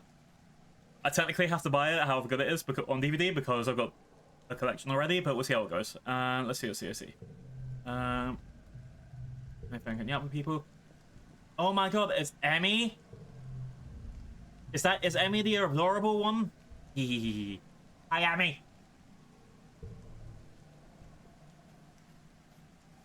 Hope you're having a good day. Hope you're excited. Chat, we're reading into Emmy in like 3 hours. It's Emmy's anniversary today. It's also Zilgrim's anniversary today. We got a lot of people having their streaming anniversaries today, so everyone needs to go like drop follows and hugs and stuff. Alright, Dad. I have a dad in this game. He's very nice. Look, I think half the conversations at this point I'm getting the same thing, because I think like this one is always the exact same conversation with my own mouth. But I think it's because it's tutorial stuff. Yeah, Amy, thank you for getting a Stegosaurus. Yay. Stegosaurus is like big and have plates, just like us. They have plates just like us. Thank you, Love Harry. But yeah, and Emmy, it's Emmy's stream anniversary, and then when we're done in the game in like about 3 or 4 hours, we're gonna go raid Emmy, and then Emmy's got a tier list up. It's gonna be what kind of ghost are you tier list? I have a jam-packed day today. I hope I don't get any more work calls, but that's just life though. Let's see. So I want to. My organizing is pretty low. I've got 7 organizing. I think I wanted to grind toughness a little bit. Actually, no, let's go to the farm. Let's go through the farm stuff. Let's increase my friendship with Cal. It'll be fine. They've already called once, and it was not on me issue, so we'll be fine with work. Okay, now we've got this kind of work. We're going to the Greek geoponics. We're going to get more friendship with Cal and get through more toughness. It's your first day in the glorious world of agricultural soil conveyance. Oh boy. Good morning, Blue. Looks like you're working for your old lady. Don't expect me to go easy on you just because you're my kid. She walks you around the geoponics wing and points out where everything is. Your job was to move sod, compost, plants, and garden waste and equipment from one place to another. Get comfortable with this, she says, pushing a squeaky old-fashioned wheelbarrow towards you. Any questions before we start moving that dirt? Why not use hydroponics instead of dirt? Is the dumb question because really you want to use whatever you can. But anyway, I should be lurking, so prepare stuff, make breakfast, and be hyped later. Yay! Hope it goes well, Emmy. Alright, let's use. Why not use hydroponics? On the ship, we grew most of our plants with their roots in the water. It's true, it was more hygienic that way, your mum replies. She brushes an insect off of her arm, which lets off an loud squeak of rejection. Oh god, that's a scary kind of insect. The hydroponic systems use too much energy. Here we're gonna have to grow as much as we can the old-fashioned way. Where do I move it again? From over there, she points at a dirt pile. There, she points at an identical pile 10 meters away. She sees your confusion. We have some very precious soils from Earth on the ship, full of nutrients and bugs and bacteria our plants need to grow. But it was lost in an accident. Besides, now we have to make more from scratch using fertilinium soil, which is part of the process. Alright, let's get to work. That's my boy, your mum says, slapping you on the back. You stumble a little. Oh, 10 stress. Your arms start to ache after the first hour of work, but you keep going. By the end of the month, you feel utterly drained and exhausted. You get an extra toughness, at least. And good somehow. You feel your muscles growing already. Yeah, toughness 15, chat! Toughness 15! Alright. All these are 1, which means adding +1 to the card might actually lose me a bonus. Let's try it this way. That, and that. This way gets me a super goal 18. If I swap these two around... 15. Yeah, it needs to be that way. I'll take the super goal. Win. You worked well this month. An extra toughness. So I got 5 extra toughness. That put me up to 19, right? 20, even better. Fuck yeah. 8 kudos for 15 stress. And 1 better friends of Cal. The days have been getting shorter, with only the yellow sun barely skimming the horizon. One morning you wake up in darkness and have to check the holopalm to know what time it is. You see a holostream from Mars. Or no. Good morning to all my pals. If you can even call it morning. They've named it glow season, because like everything is crazy growing out there in the dark. I'm staying the heck inside for a month. What's the point of even going outside if you can't see anything? It's going to be a long, boring month. Oh, I can't see what it looks like when it glows. You peek out the window. The wormhole is big as you've ever seen it, and it's a massive fiery ring in the sky. Just like the multiverse that we live in. Hooray! The planet must be very close to it now. And out in the jungle, something new is taking place. Plants are flowering, glowing iridescent blooms, and everything is full of life. There's strange new sounds, long hooting calls and gurgling roars. After Mars's message is noticed from the council, wanting everyone to stay safe inside.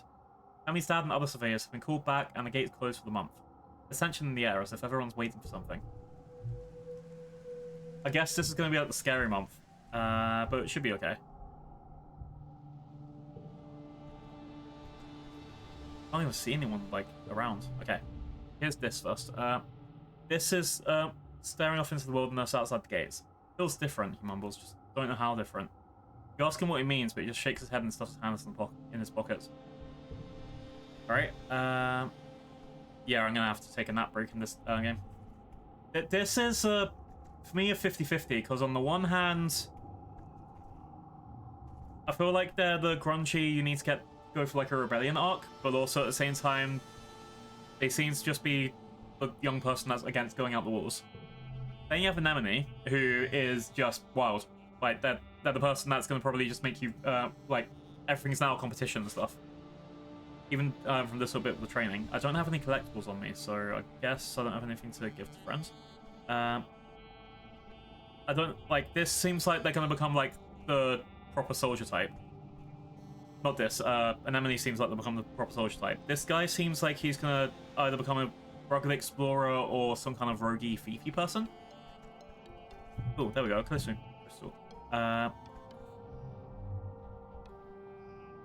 can redraw a hand.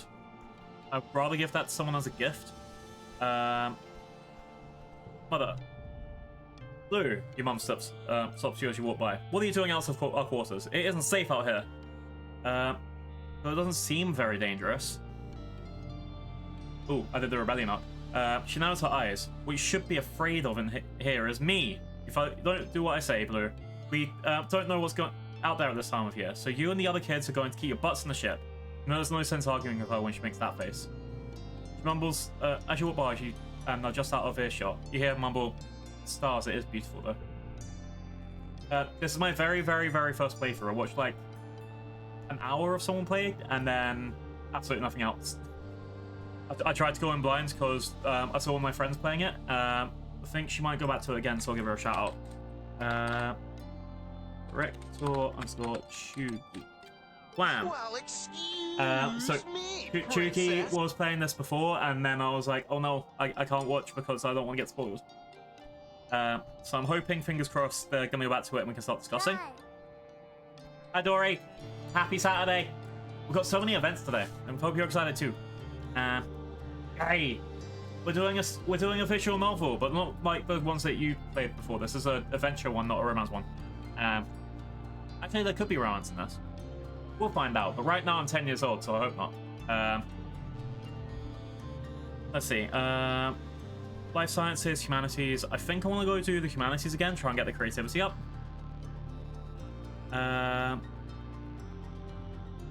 Do creativity, and then... Yeah, I clicked now before I even checked, but I want to do life sciences. You're studying a topic on how justice has been mediated by various legal systems, culminating in a mock trial based off of a legal system of your own design. You're supposed to use your broad knowledge to design the best system, and no one in class can resist adding their own bizarre rules, like not being able to use certain words, or having to beat your accuser in a foot race before you're allowed to defend yourself. Oh, so it's an actual debate, not, you know, something like, well, my mom said that I could have the power of infinite talking, that sort of thing. It's good fun, but not exactly a shining moment in the history of justice.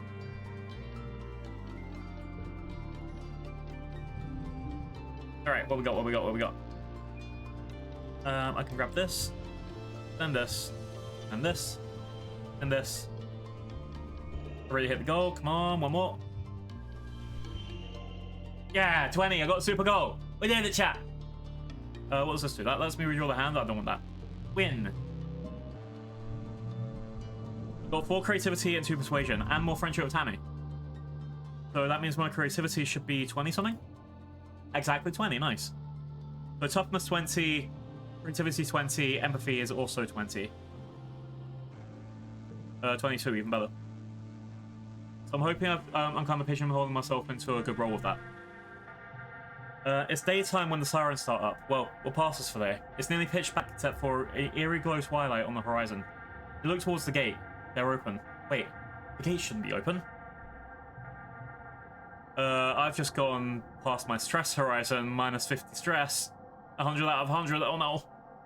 The alerts blare out and every speaker of the colony. It's the same one used for hull breaches and fires. And in space it meant you were supposed to go to the nearest emergency shaft to put on a spacesuit. On Vertumna, it means go to an assembly point and wait for instructions. Closest assembly point is Children's Crash, but from the opposite direction you hear a lot of shouting and loud popping noises. Gunfire? Is it under attack? Do I take... I guess because I got Bravery 5 I can go this. +1 strength challenges. I'm gonna help fight. Chat. We got this. We're doing this for Tammy. You try your best to be brave and fight back. I got disloyalty, 20 more stress. I've already had max stress anyway. And bravely help to fight memory. First, you'll try your best to be brave and fight back. First, you rush from help, pull growing up to point you back to the crash. Then you head outside to get your bearings. You can hear yelling from up the stairs to command, and a commotion to the southeast. That's geoponics where your parents are working. Mother, father. Parents are defending the greenhouses from a pack of knee-high creatures which seem to have eyes growing all over their bodies. The oily flesh ripples with constant supple motion as the individual eyes blink one at a time, incessantly. You can't tell which end is which with these horrible things. All the skills, by the way, remember when getting your perception as high as you can. It makes your life loads easier to unlock the perks. That was on my list because I was doing the what was it? It was on my list because I was doing the deliveries. Like that's one of the reasons I was building up toughness. But yeah, I might go for more of that, but I want to try and get toughness, empathy, and creativity to 25 first at the very minimum. Hopefully, it'll be fine. But first, we have to deal with Mother. Father. I hope I can save them. Parents are defending. Yeah, I've read that already. Cal is standing nearby, wide eyes. He slowly picks up a shovel and moves beside you. He reluctantly holds the shovel in front of himself like a weapon. Easy, doggies, he whispers. We don't want to hurt you. Get out of here, both of you, run! Your mum shouts, attracting the pack's attention. All except one animal, which moves straight towards you. Alright, option on this fight. Oh, figure out what once. Yeah, right, I'll be empathetic with the animal that's about to kill us. We'll do it, it's fine. You look into its too many eyes and see fear. This creature is afraid of you. Cal's amazement, you crouch down and try to look a lot less threatening, and choose two eyes at random to look into, to communicate with. You start to reach out a hand, but the creature is trembling. Staring into its eyes has made it even more frightening than before. It pounces. Defend yourself. Oh no. I haven't done combat before. The goal is 27.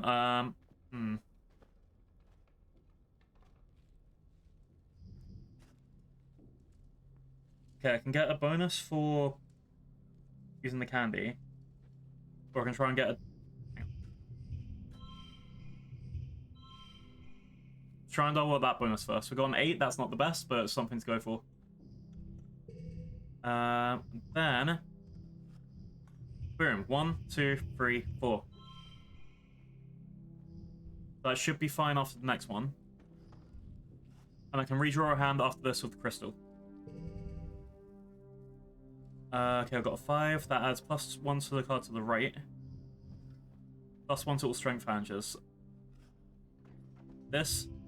This. This. This. And this. The only one I can wonder if I can try and swap out is these two. Let's see how this goes. So 16. 15. Nah, we'll go this. We did it! We did it! Super goal! I did it! Yeah!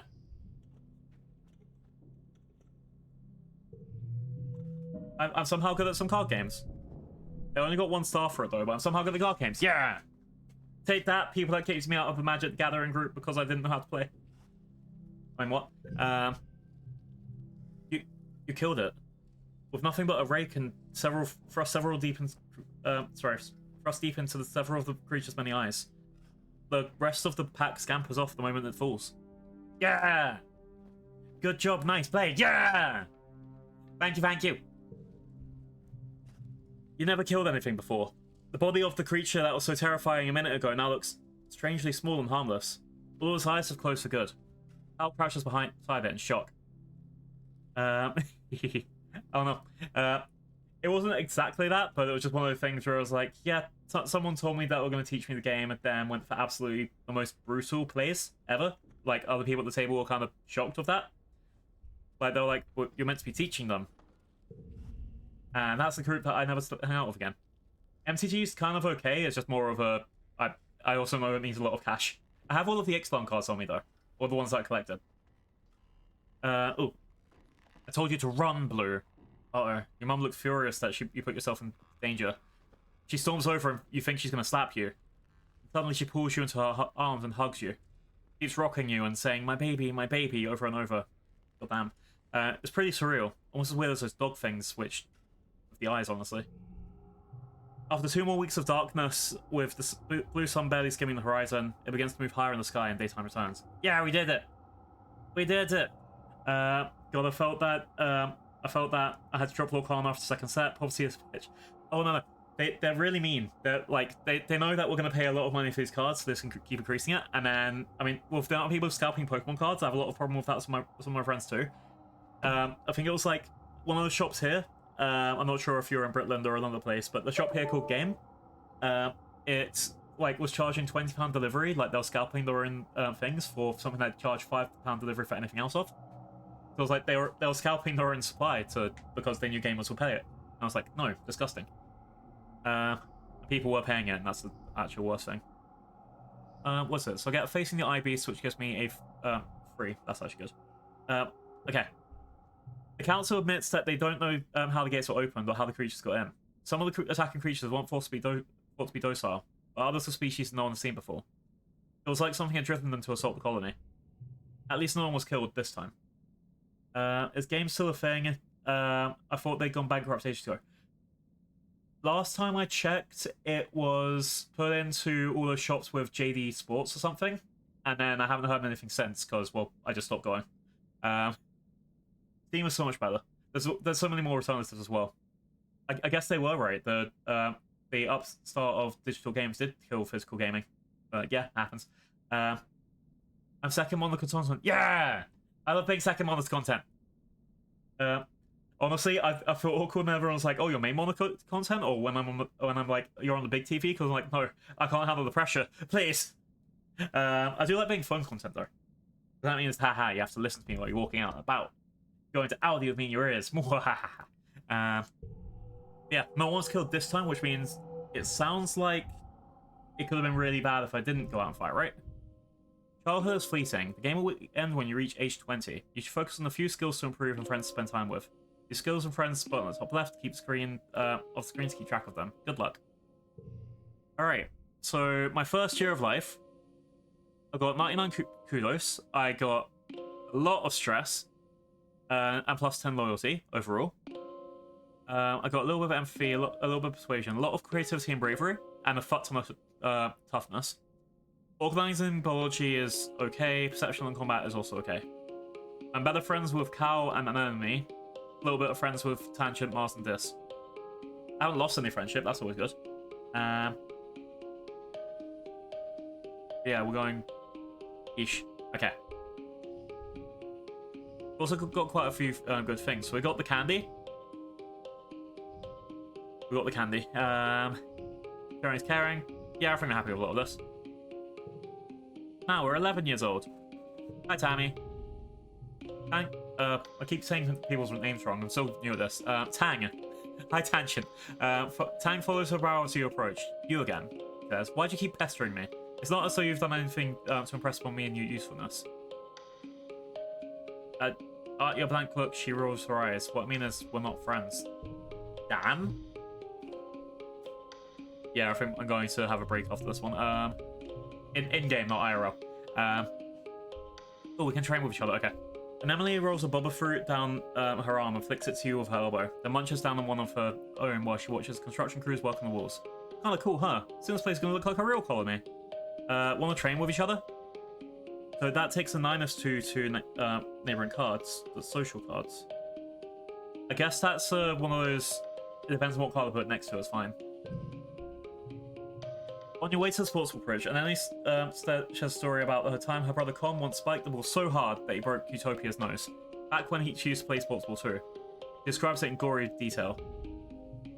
But don't go easy on me, she exclaims. That's why we have med beds, right? Plus, I might get a cool scar. She thumps a blue scale scar on her jaw, right under her ear. Damn. I really hope she doesn't get covered in that many scales, but at the same time, that'll just be more don't get in trouble. We got an extra friendship, and we got 2 more toughness. Why is this pointed upwards? It happens. Alright. This, who also hates me. Why'd the animals attack us? This says. Softly. Probably because I'm not supposed to be here. That's my guess. Oh no, revolution! Revolution! I can't pull how front this is, but do you know the gimmick for this game regarding playability? Not yet. I know that you can skip all of the things you've already seen, but that's about it. We got medicinal roots. I love medicine. What do I get in this end? Crystal cluster, and we can draw an extra card if we need it. Okay. I can't need to give things to other people though. We'll be fine. Yeah, I think all I know about for replayability is that there's 18 different endings. That's what they advertised. That doesn't mean I don't know if they'll added more or done extra things like in updates, but 18 different endings. Are we allowed outside yet? You step cautiously outside through the colony gates. Well, hey there, Blue. Uncle Tony tries to muster his old smile. I'm afraid you've better stick to sports ball for now, okay? It's a tough world outside these walls. I'm tough enough. Well, so you are, Uncle Tony then replies. His voice heavy as he looks through with pride. You're growing up, aren't you? He nods and pats you on the shoulder, and you know he's thinking of Tammy. Listen, I can see you're a tough cookie. I'd love to have you on my surveyor team in the future. But you have to wait a few more years first. I'll see you when you're older, okay, kiddo? Dejected, you drag your feet as you walk back through the gates of safety. Psst. What's that? Your question, like. That's cool. The small hint, the game will tell you when something is a fixed event. Everything else you'll 100% do in the future. Something out about on the future one. Okay, thanks. That actually makes things a lot easier, so I can just, like... Oh no. Some poor people. I hope Tammy isn't a fixed event. But also it makes sense if it isn't. This. He's hiding behind some bushes. Is that so typical? He puts a finger on his lips and motions you to follow him. Why not? He leads you slightly along the walls of the garrison, then crouches down in the bushes between sports ball field and the security pavilion to fiddle or something, and then suddenly he's gone. You check to make sure no one else noticed, and scuttle over to where we last saw him. Behind some popflower bushes, there's a drainage pipe in the wall big enough to crawl through. A heavy grate keeps animals out, but it's loose. You can slide it aside to get through. You can sneak out. If the adults won't let you visit the Valley of Vertigo or the Aqua Swamps or other cool places surveyors get to go to, you can sneak through here to get just outside colony walls. If this does it, how dangerous could it be? Yeah, I'm gonna die. That's fine. So, can I tell Tammy now, or is that just... Nope. I don't think she likes me because I have zero reasoning. Alright, Cal, anything for this year? I don't have any biology, so I can't talk to you either. Father and mother. Mother... I need 20 organizing, so I can't do anything with that. Your mum blinks at you like she hasn't seen you in a while. Wow, you're getting big, she mutters, shaking her head in disbelief. Alright, if I want to grind my organizing and my perception, then I need to go do some deliveries. That will be my goal today. But I also need to try and get my toughness, like, these up to 25 where I can, so I'll see where I get there. Empathy is the one I actually really would like to grind, but we'll get there when we get there. But actually, before I do anything, I need to relax. I can't do any work because I'm stressed. You're looking out a little warm. Sorry, you're looking a little warm out, my little firefly. Your dad greets you, looking concerned. You know, despite what your mum might say, there is such thing as too much work. Maybe some R&R in the lounge would help you recharge your solar cells. What'd you say? I'll sleep when I'm dead, Dad. Maybe I just need a hug. Your dad throws his arms wide. We'll get in here, Tiger Butter. After a long hug, you feel better. Your dad gives you incredible hugs. Yay! Alright, Mars leaning over a holoscreen, chin in hand. She exhales and blows a piece of hair out of her eyes. I hate schoolwork, she says, but my dad's told me that a good education is necessary for people of all culture, so I guess I gotta do it. She scrolls listlessly through with one finger. I'm doing the science past laughter. I think the character's basically like the same. Alright, we're napping. Chat, we're napping. Relax in the lounge, minus 100 stress, and lose a memory. You nestle on the cushions and close your eyes. Listen to the music. You have an archive of over 100 years of music to choose from, but still. You know what new songs they're writing these days? 10 million light years away on Earth. The only new music you've heard is when the adults have come up with new space shanty. It's good music for harmonizing Francis' work, but not really want something in your ears all the time. That's a lie. I love my shanties. I will play shanties to death. I wish there were more space shanties. The only one I've found so far is by the Mechanisms. Pump shanty. I think they also have, was it a live recording on Spotify? What do you do with a drunk space pirate? What do you do with a drunk space pirate? What do you do with a drunk space pirate? Distant stars are waiting. I can't wait to get enough people for karaoke stream. Okay, done. I took a whole month off. Alright. So it's asking me to forget cards. It's asking me to forget either one of my discoveries or one of my first words.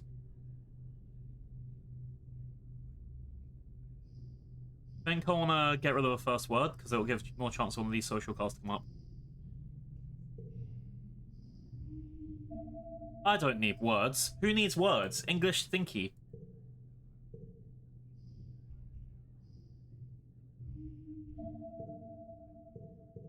Oh, right. Exocolonist to pop up at the top. Me remember English? Nah. So much has happened during that last month since the monster attacked your own glow. The idea of the planet as a peaceful utopia has been shattered. The security squads are training new members and keeping a close watch on the gates now. They're reinforcing the walls and even installing a few robust turrets. In class, you have drills on what to do if the colony is attacked again. In all the excitement, you forgot today was your birthday! Oh no. Your parents haven't forgotten though. They woke you up early with enthusiastic shouts of "Surprise!" And the Photomnian year is only a little longer than the year on Earth, so you've taken up its calendars for birthdays. Yours is the second month of quiet. Sparks snow drifts slowly past your porthole window as you snuggle with your dad. Mum climbs up to and sits on the edge of your bed. Your dad puts a bowl of fruit on the from his back with a flourish, like a magic trick. At least you think it's a fruit. What are those? This boba fruit which changes a card suit to intelligence. Boba fruit. Foragers have been picking these just outside the walls. They might look funny, but they're tasty. Try one. Take a cautious bite. The pulp is soft and tastes a bit like a lemon, only more blue. I bet you can't wait to join the surveyors out there. Your dad says wistfully. Who knows what else you find? Blue is not allowed outside the gates. Mum interrupts, her voice sharp. It's too dangerous for kids. Well, I know, but eventually, your dad says. But your mum cuts him off again. Not now, Mum replies. Not since the attack. Not with everything we know out there. You knew about the monsters, admit it. Your parents exchanged a heavy look. The surveyors knew there was something dangerous out there that we hadn't encountered yet, your mum admits. After a guilty silence. But we didn't know it would attack the colony. At first we thought if we'd close the gates and stayed inside, they wouldn't see us as a threat. We just didn't want to scare everyone, your dad says. It was a precaution. Even still, it's clear that everyone should know how to defend themselves if this happens again. Just to be clear, this includes knowing when to run away. Security Chief Rhett's offering a self-defense lessons at the garrison, you know, even for kids. If you're interested, you should drop in sometime. Your mum gives you a stern look. And I've heard stories of kids sneaking outside the walls. If I ever catch you doing that, I'm going to put a chip in your ear. You laugh. What a good joke. Your mum doesn't laugh. I do what I want. It's probably not that dangerous. What? Me? Never. Absolutely never ever. I would never lie to you, mother. Yeah, you better never. Damn, she's on to me. Mum retorts, crossing her arms.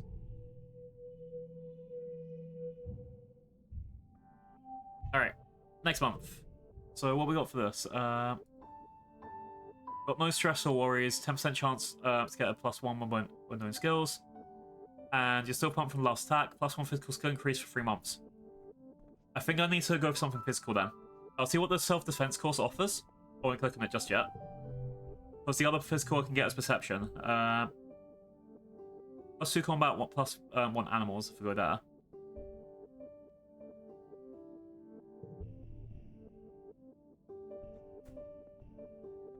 I think. If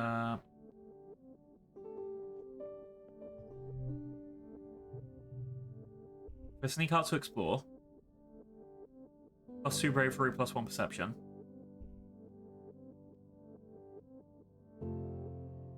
The bravery did come in handy too.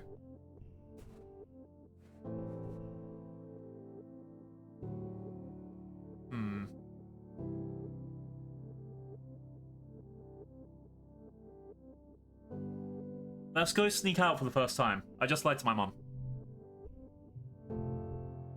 Because it'll give me the extra perception, which is one good thing. Because now I'm looking at this, like, perception in most games is the thing that you need to get through. Perception and persuasion are, like, usually the top 2 skills. If I go D&D, I usually pick those as, like, something I can do both. As well as I can, anyway. Perception, persuasion, insight are the main 3. For me. Alright, we snuck out to explore, and we got an achievement for it. Events in this area can be done in any order. They won't cause time to pass, but will increase your stress. Return home via the Expedition Depot flag, or the home button at the top left of the screen. Watch for collectible items that you can bring back as gifts. Events respawn at the beginning of each year, and new collectibles have a chance to appear for season. So as long as I don't die out here, I can do whatever I want, and hopefully grind out at 1 season. You slip through the drain pipe out of colony before anyone saw you. Anyone is except for a dark form watching you from the trees nearby. Is that this? He turns and disappears into the jungle. You're not sure of it, but that was definitely this. He's not allowed outside the column either. I'm gonna follow him. You scamper after him through the brush, heedless of branches and brambles scraping at your arms and legs. Without a proper envirosuit, you'll get it all scratched up. The kid is fast. You quickly lose sight of him and lose his trail. But you do learn something by trying. That's my first perception increase. That's good.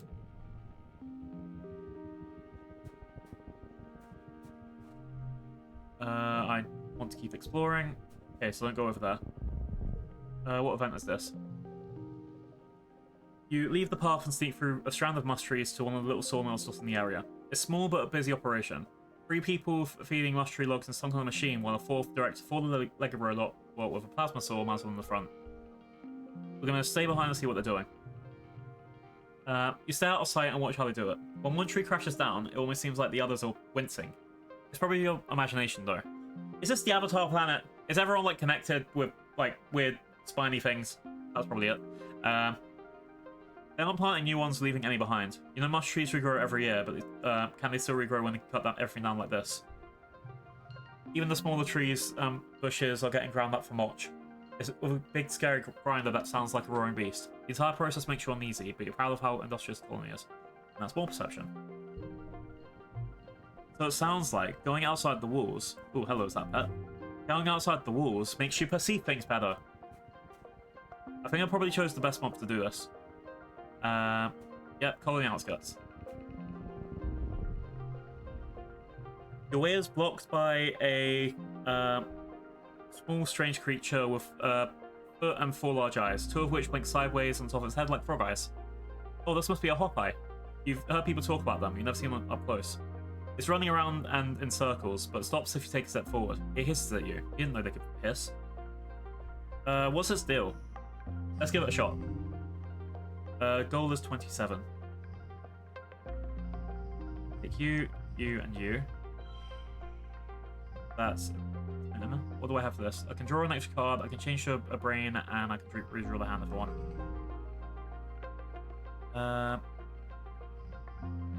Plus 1 for each gem on all the cards. Let's keep the mushroom back for a second.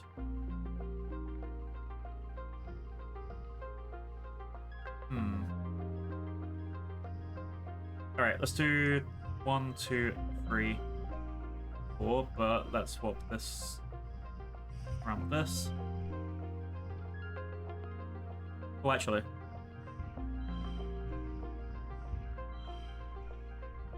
So that could give me a 12. Or...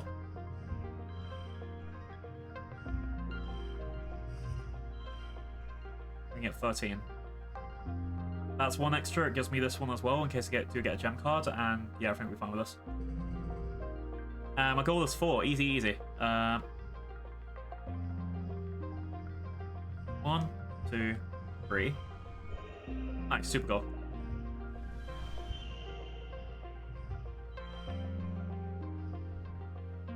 And go. I didn't have to use any of my collectibles either. I got +2 animal skill. You stop trying to push past it and just listen. That also gives me another 2 animal and another 2 perception. Nice. Oh, you can hear little squeaking noises from nearby. It's probably warming away from you its nest. You carefully avoid the nest while speaking in soothing tones. The agitated little guardian warnings at you, but it lets you by. Okay. Extra 15 stress, but honestly, yeah, let's just keep running around here. 2 more events that way.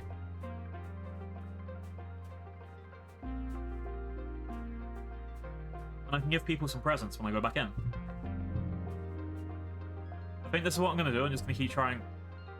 Going back in through the front gate seems like a dumb idea.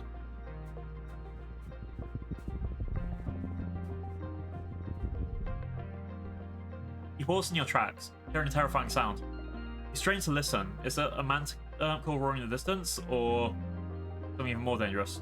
Bravery challenge. Let's do...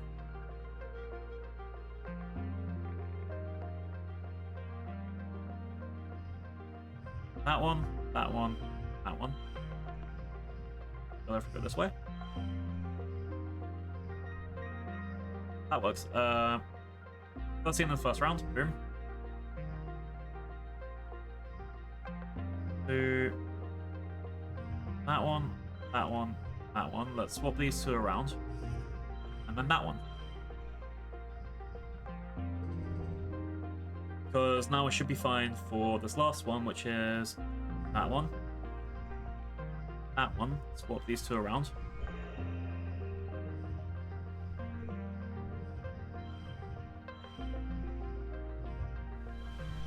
Super goal? Yeah.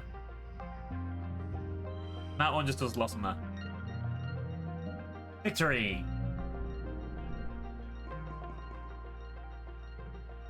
You don't back down, and it takes energy to keep walking towards the roar as you hear it again and again, getting louder. It's not a manticore, it's a little fluff of a creature, all pumped up with the sound effect, with the effort of roaring. Its voice amplified by a hollow log. Sounds just like a manticore though. What a weird survival feature. It probably intimidates a lot of predators. Alright, I've still got a bit of stress I can keep going with. I think that's what I probably need to do at some point, like, have one rest break, and then go outside here. And then take another rest break, like, later in the year. Let's grab this. Ahead of you, the road curves right. There's a steep hill leading to the left. I bet there's a really great view from the top of it. It's going to be a scramble to get up there. Well, chat, left is always right, so, you know, hike up. You leave your pack in some bushes at the base, so you'll be light on your feet, and then start the trek. It's tiring, and even steeper than it looked from the bottom, but a broad mushroom-cracked trees provide shade. The view from the top is spectacular. I got 2 more perception out of that. Yeah, perception, nice. You can see all the way down to the colony walls in one direction, and down to a little sawmill in the other. Can you spot it? The rock. The most perfect boulder you've ever seen. Teetering right on the edge of the slope you climbed up. It's almost as tall as you are, must weigh at least 2,000 kilos, and it's practically teetering there. You think of enough muscle you can push it over. Push. There comes a time when every childhood when one must take life by the horns and push the rock. You shove it with all your might, digging your toes into the hard ground leading in. It starts to slide. And suddenly off it goes. With satisfying lurch, catapulting down the hill, rolling faster and faster, crashing through the bushes and... My backpack. No! It broke. I lost $5 or kudos, and I've got 10 more stress. But it was worth it. It was worth it. How much stress I got now? 80 stress, so I think I can do 1 more time pass, maybe 2.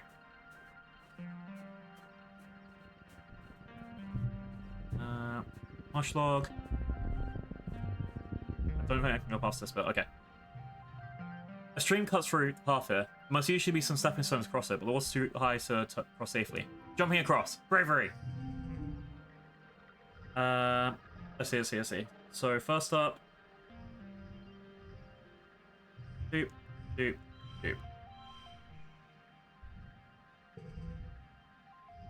Then... we'll do this one, and this one, and this one, and this one. I really passed the goal. Good. Then 3, 0, 1, 1, 2. Boom.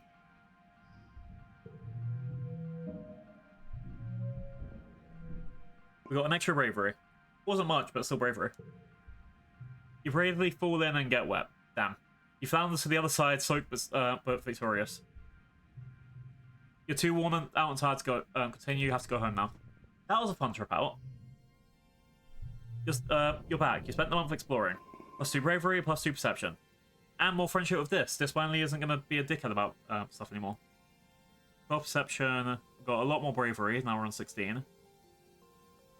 I guess I need to spend the next month just inside doing nothing. It's the mid-quiet month. Oh, late quiet month. Okay. Was this your birthday?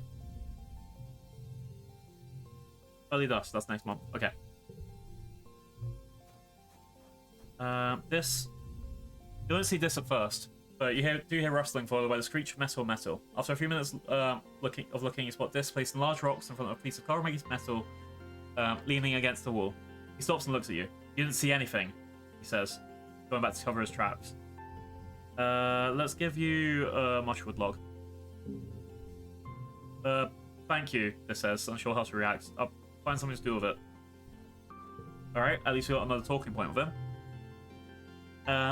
There's a sitting in the grass near the big gates that lead out to the jungle. Just sitting, staring out into nothingness, that picking absentmindedly at weeds. Tries not to notice you as you approach. You want to play a game?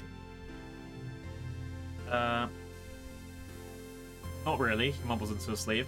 He draws his knees up under his chin. We could build a, what about a holopalm game? No, just leave me alone, he says firmly. Fuck. Might have liked the port option, I should have gone for that. Cow. You like logs? I'm gonna give you a log. Me, Cal exclaims, taking your gift and peering it. I don't know what I'll do with it, but I love it. Thank you. Yay! Friend boat.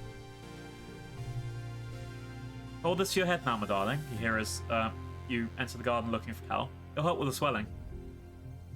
Cal is sitting with his mother, Auntie Tira, who's kneels beside him holding an ice pack to his head. Cal's eyes are a little puffy. He rubs them and sniffs as you approach. Hello, Blue, Tira says with a kind smile. Don't worry. I don't like using his full name. Well, Calcitrance just took a tumble for something he shouldn't have been climbing. Mom, it wasn't that bad. Are you gonna be okay? I'm okay, Cal reassures. I just bumped my head a little. Mom always knows how to make it better, he says with a boyish smile. Even if I'm old enough to take care of myself. My brave boy, Tira says, stroking his hair. Thank you for humouring me. He looks over to you. Don't let him show off for you, Blue. Ground-based feats are bravery only for the rest of the day. Cal whines and wrinkles his nose. Tira laughs and wraps him in a big motherly hug, rocking him back and forth. Despite his process, Cal's eyes close in happiness. He really loves his mum. Oh, nice, got a level 4 card for that. Parents don't want to talk. I don't think I have enough. Oh no, I need like 20 animal friendship for my dad, right? 20 animal friendship for dad. I'm on like what, 5, 10? Really, really low. 5, 4. Yeah, really, really low.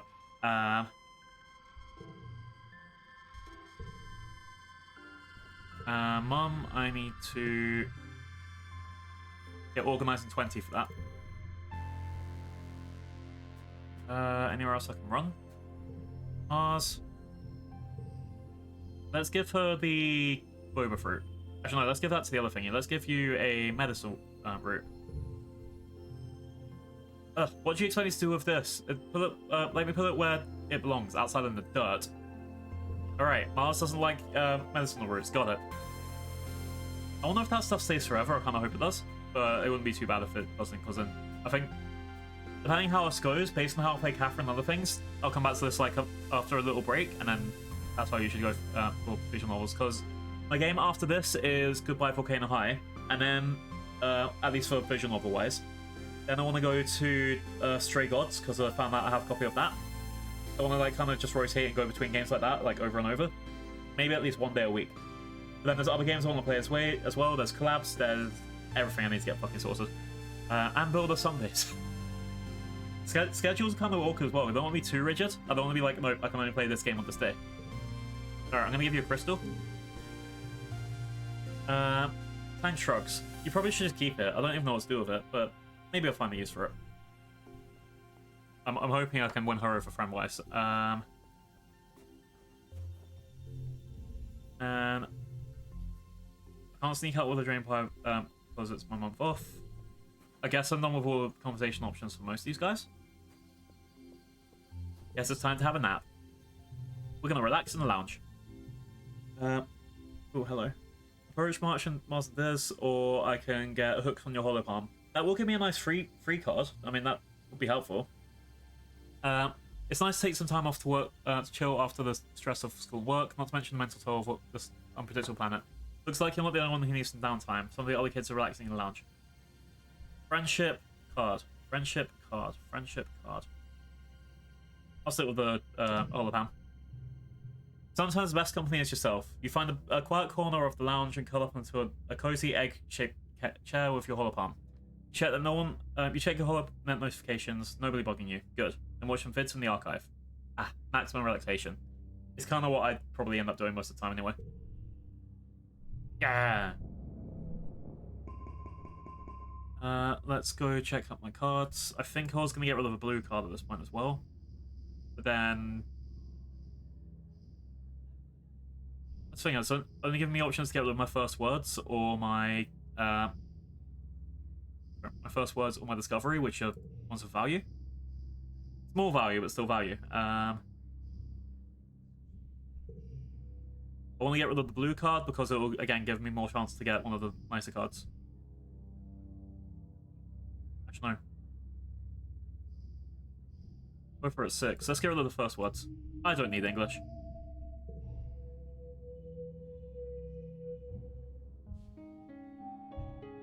It's Polar Month. Okay. Let's go find something on the ground and give it to Anemone. There we go. A stick. Dad also needs to talk to me. Oh wait, the cooler store should be open now, right?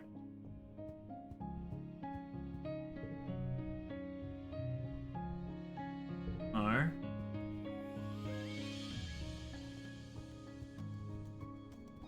So that's the plan. So where will the kudos store be? Unless they still haven't... Actually, yeah, it's probably going to be like an event. Let's go look at the notice board. That will probably tell me. Let's think. I want to do a couple more delivery things so I can try and get my organization up. But also know that if I try and get combat up as well, that could be also helpful. I'll figure out what I want in a second. Let's visit the notice board first.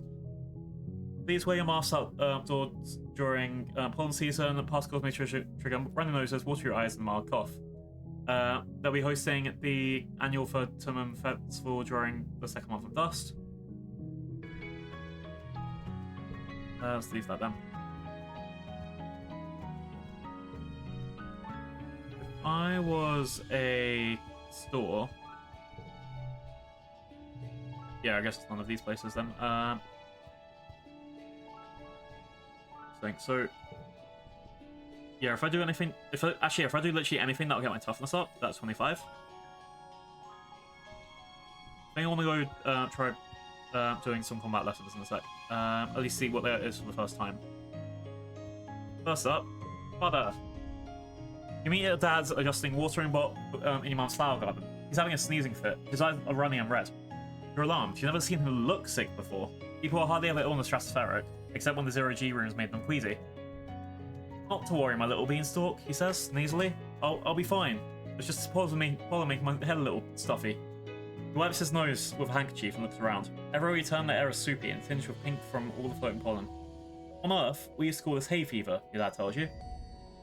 Even though I had nothing to do with hay, your mum cuts in, carrying a large bouquet of flowers.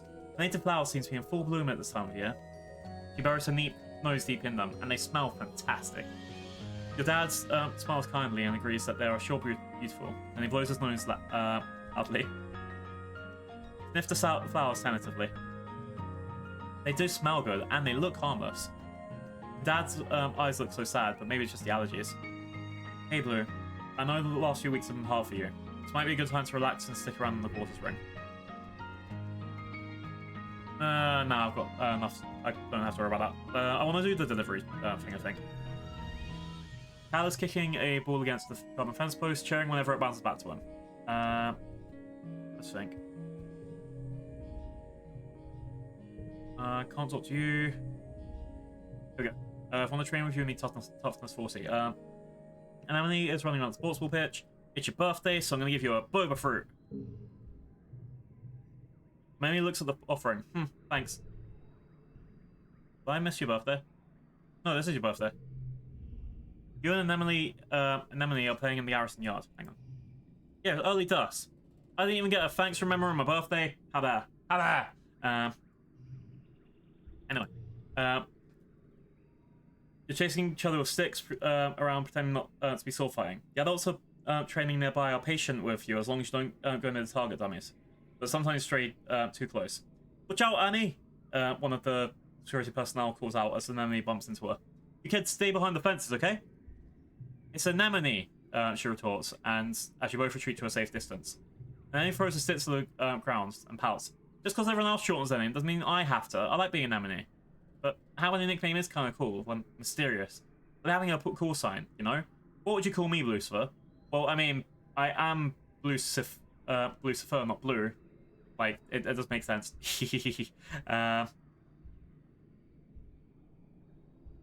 What do you think? How about Nem? Nem could work for you. Nem tilts her head.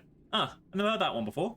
You mind swinging your sword a few times? Nem, I like it. Short and punchy, just like me. I kind of like I'm an adventurer for a story. Nem fits. Nem picks up her discarded stick. Now, she says, brandishing at you. Prepare to be defeated by the mighty Nem. Yay, we're friends. All cards under 2 become 2. Nice. We spend the next hour sparring with Nem in the yard. I've renamed the character. Hooray! We love Nem. Is that gonna come up? Yep, look. Nem holds her palms up excitedly. Blue, look. Her arms are covered in a collection of scrapes and blue freaky scales. I'm getting tougher every day. So can't talk to you, can't talk to you, can't talk to you. Let's go. I was gonna do my deliveries this month. Organizing, perception, friendship with Mars, and 5 kudos to stress. So if I'm right, organizing should be less than 10. 7. Yeah, I want to do this. I want to try and get organization to 10. You show up at the delivery depot bright and early, as most of the colony is still yawning and pouring for the morning cup of lepty. Lepty, that sounds awesome. Seek is there with a large stack of thin rectangles. Is that paper? But we have holopalms. Why use paper? You thought paper was extinct or obsolete or whatever. The only time you really used paper was in the crash during craft time. Damn, I miss craft time. Craft time's fun. Doesn't want me to work now.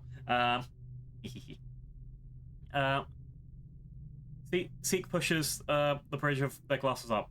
Actually, they tell you, we'll be using a lot more paper now that we have access to such rich sources of cellulose fibers. Trees, that is. Governor Erudicott is quite sentimental for the feel of ink on paper. I myself have traded my holopalm stylus for a pen. I'm making it sound like disdain. You're about to deliver a stack of these reports to every council member in the colony. Seek asks that you do not read them. Says that it's just boring adult stuff you wouldn't understand anyway. That is true. Adults, bleh. You clutch the papers to your chest and nod. Let's stop engineering. Paper? Dr. Instance is exasperated. Governor's sending messages by paper now. Is this a joke? Tell me this is a joke. You shuffle your feet nervously. Seek seems serious to you. She gives the first page, muttering to herself. And there's sensitive information in here. With all the superfluous and technophobic sentiment of foolish. You back away quietly. Next to stop, cafeteria. Auntsie then takes the notices carefully with both hands. Paper? What a strange idea. Oh, and look, the governor you start has even signed it. What a marvelous handwriting she has. I wonder if it's supposed to do with this. I'm just supposed to do this once I finish reading. Thinks out loud. Throw it in the disassembler. It seems far too precious for that. We'll need to get a filing cabinet in there, I wonder. I suppose I could recycle it for craft time. With all of the sensitive material, makes sense. Next up is the expeditions office. Conan meets you outside. He's struggling under the shifting weight of an enormous crate, but it appears to, that whatever is inside wants out. Sorry, Blue, can you just put him down on that bench? I'll take him inside in a minute. Another surveyor overhears and laughs. The governor's sending paper memos now. Is she really that old? What's next? Toilet paper? We don't use toilet paper? Oh, right, because it's the future. We all started using Japanese toilets now because, you know, they're smarter than using fucking toilet paper. The moment you put the documents down, a gust of wind picks them back up and they fly everywhere. You snatch for them but accidentally drop the rest of the stack you're holding. Let's see. You either get +1 for each unplayed card or -2 to intelligence challenges. Oh, that means it's going to be easier, right? Oh, no, they get harder by 2 points. Okay. Let's think. I usually end up with 1 or 2 spares, so this is like an extra 1 or 2 for each unplayed card. Versus here, which it is -2 to the challenge, which could be different. I'm gonna admit that, yeah, it's pointless. You failed to deliver the rest of the notices, and simply make it known how you feel about pointlessness of delivering messages in person that have been sent digitally in seconds. You do this by leaving the stack scattered in puzzles of mud and run off the plate instead. Hey, yo. At least it's reduced my stress, but it also cost me 5 kudos. But yay! As you get older, challenges have conditions. The challenge is sweet, social, mental, or physical. Depends what conditions appear and which decks will work best. Try to collect yellow social cards if you want to win battles for social skills, empathy, creativity, and bravery, as an example. Card becomes blue for the middle one.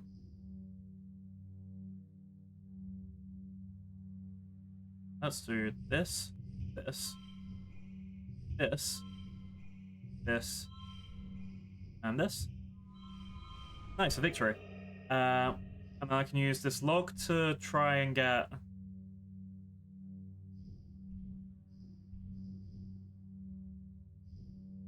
I'll go the other direction. It's not worth it. Let's just take the regular one. I get an extra +1 to organizing, so that's 3 organizing. That should be 10 now, right? And 1 more perception.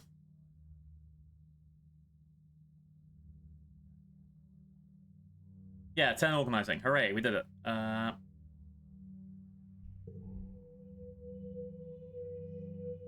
Now, it's mid-pollen season.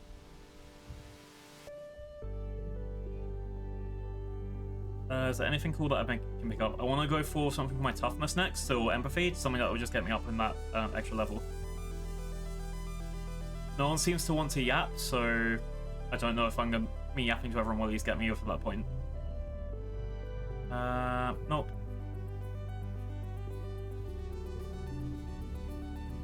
Nope. There's nothing to pick up unless I want to, like, escape the colony, but I'm not going to do that right now.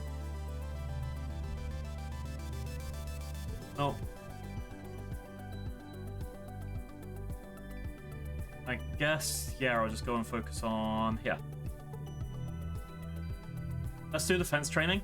2 combat, 1 animals. I hope I'll get an extra skill on the side. If not the end of the world. But I do want to get a little bit of that skill, especially animals. Attend your first session of Security Chief Rhett's self-defense classes. It's a small class, most security officers and other adults. You and them are the only kids. She gives you a wink and cheesy thumbs up as you listen to Rhett rant about everyone in the colony needs to learn self-defense. You could be walking alone, thinking you're safe within the walls, and the flying animal could scoop out the sky. Then what do you do? Rhett chops his hands in the air. I'll tell you what you're gonna do. You're gonna chop that beast in the throat. Yeah. I think it's worth at least attending one of the self-defense class, even in real life, just like to have the most basic shit down. Alright, he points at the assemble class, but only if you learn what I'm going to teach you, and the only way to learn is by doing. Who wants to volunteer for a demonstration? I think I've got enough bravery that I can step forward.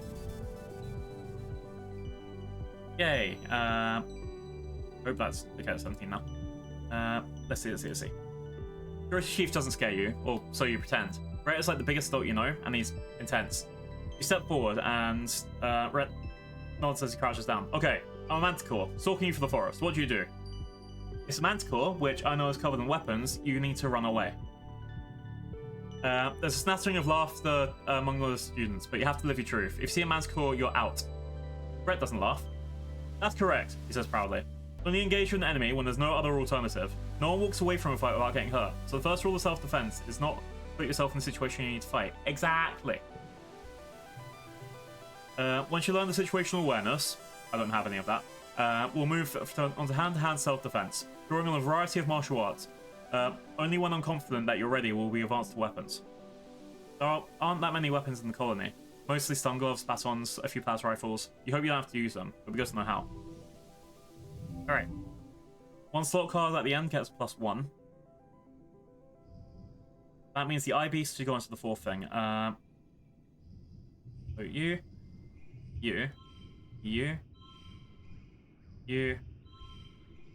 and you. Because the other option is, well, this is 18, putting it here. Also 18. It makes no difference. However, if I get this and pull up... Nah, it's still going to add up to... Yeah, that's fine. Yay, we did it. Maths.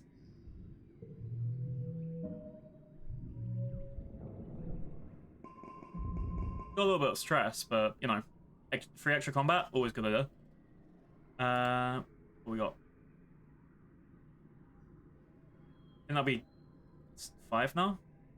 Something incredibly low. Yeah, 5 combat. So not the worst of combat. You're finishing breakfast when Marzipan struts in. Look at you eating cereal, she says. Tell me if I notice you. I bet you don't even know what today is. Your birthday? No, you dummy, she first exclaims, tossing your shoulder. My birthday's the first month of wet season. You better remember that. See? Big brain. Today, she didn't answer the room, it's St. Valentine's Day. Dis and Cal wander over to hear more. Back on Earth, Mars explains, it was a day when everyone had to give their best friend the gift, especially sweets. And you put the sweets under your pillow, and it makes you dream about who you're gonna marry. And then there's decorations with hearts and arrows and pigs. Pigs? We don't even have pigs here. Cal laughs. Before Mars can answer, Dis snorts. This is dumb. Marzipan just made up to get free candy. He rolls his eyes and walks away. As he leaves, Mars shouts at his back. Well, no one's gonna pick you anyway, you stink. Well, I know who my best friend will be. Mars bats her eyes jokingly. Oh, really? Who could it be? She asks playfully. It's not her. Right. I ran. Bunny boy. No! I'm a space dino. I can't be a bunny dino. Why would you do this? Oh, having a good day. Wow. Yeah. Well, I'm doing a space... Bunny boy. No. I don't want to be bunny boy. Who would even be a green rabbit? Yeah, thank you. What was it? I'm playing, I was a teenage exocolonist. It's a game where I have to do 10 years as growing up in a new colony from Earth. In the planet which I really should remember the name of it by now. I've been living here for a whole year. Damn it, Blue. Right, oh, definitely blue bunny. Exactly. We love blue here. But here I am with green ears, green nose. I think this is like the first redeem that I made ever for any of my characters, just because like so scuff. It was so great this time. And then, you know, an actual green bunny came into our lives. Clearly, I was the inspiration. Definitely no other reason. But yeah, I'm currently... I don't actually know what my goal is, besides I want to increase my empathy and my toughness, just like IRL. Because I need more empathy and toughness and creativity. Oh yeah. You know, tell all the other kids about it. So you go around and find your best friend and give them a gift. She points a finger at you. Make sure you do it by the end of the day, it doesn't count. And if too many people want to be my best friends, she adds, I'll hold tryouts for the position. It's only fair. My best friend died a year ago. You're a bitch.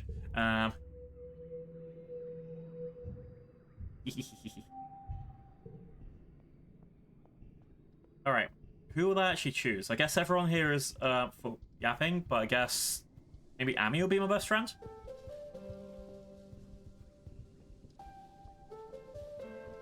Well, either Amy or Cal. Who's my best friend based on maths? On the friend menu, it's 21. Well, Amy's my best friend by 1 point. Guess we're best friends. That's how it works. That's exactly how it works. This is science. This is how friendship works, you know? Amy.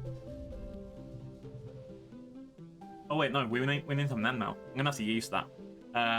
Nem, kicking sports ball from foot to foot without letting it touch the ground.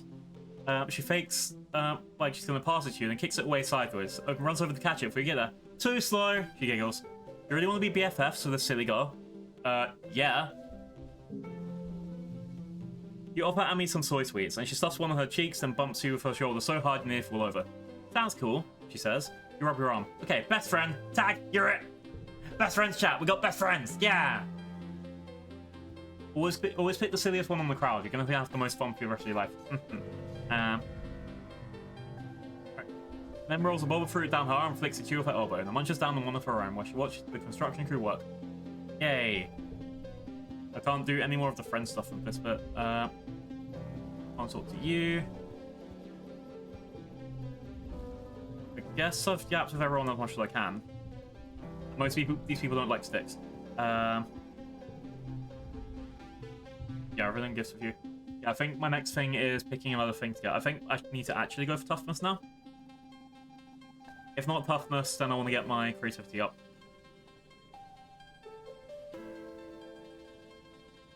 Not showing me how much I got. Come on. I think, yeah, I need to go get creativity up a little bit.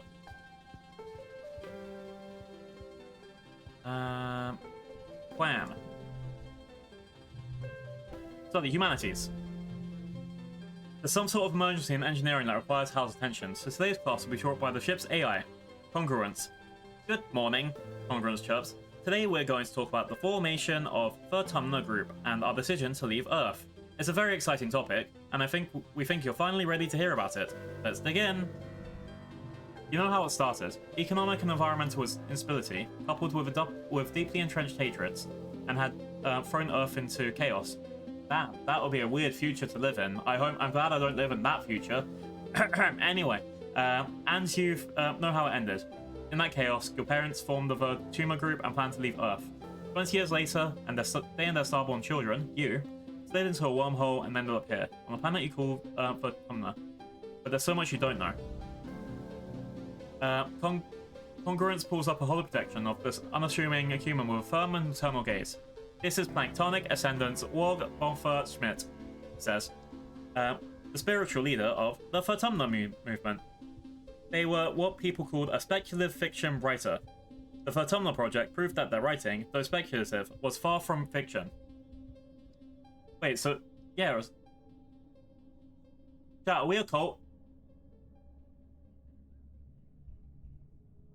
Sci-fi author. Yes, Congruence tells you. Their best-selling novel, Life Beyond the Einstein-Rosen Bridge, told the story of a fictional utopia on the other side of a real-life anomaly at the edge of the solar system. Scientists had investigated the wormhole for years, but it took a poet to imagine that we could travel through it. Wang Bot-Smith's writings centered around the idea of humanity building a technological utopia on another world. Translated to 100 languages, this was a compelling idea to people at the time, so fans started connecting in third space.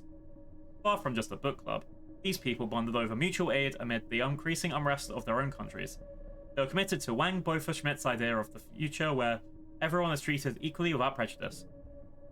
But they realized it couldn't be done online, Congruence tells you.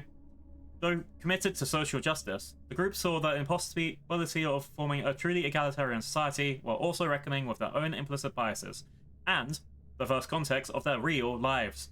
They realized that this was the work of generations, and the solutions must look to the future, as Wang Bofer Schmidt did. So they got together IRL? The image of a squat... Oh, I'm not reading the bot. The image of a squat concrete building with a rooftop garden replaces Wang Bot Schmidt. Around the edges of a classroom, a whole projector gives the impression of a towering walls topped with a razor wire. The first von Tumblr colony. Oh, so we are a cult. Congruence tells you. 400 people volunteered to sacrifice their own cultural beliefs to walk through these doors, agreeing to come up with a new way of life that will be taught to their children. Babies were conceived from egg and sperm donors chosen by lottery. This community, like you, as the second generation of the Tumnur Group. Those babies were your parents. Yeah, even the option behind my head. Wait, was this some kind of cult? Yes! Damn! Congruence tells you, the Tumnur Group was widely considered to be a non-religious cult. Membership was outlawed in some countries. Planktonic Ascendant's Wang Bofer Schmidt was later assassinated for their connection to the group, and the ensuing violence affected many lives. Think of your mother and her prosthetic leg, and how she rarely talked about her life on Earth.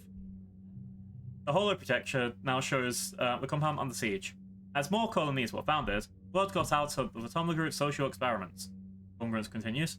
Assimilation was an unpopular ideology at the time, because it had been used to commit terrible genocides on Earth.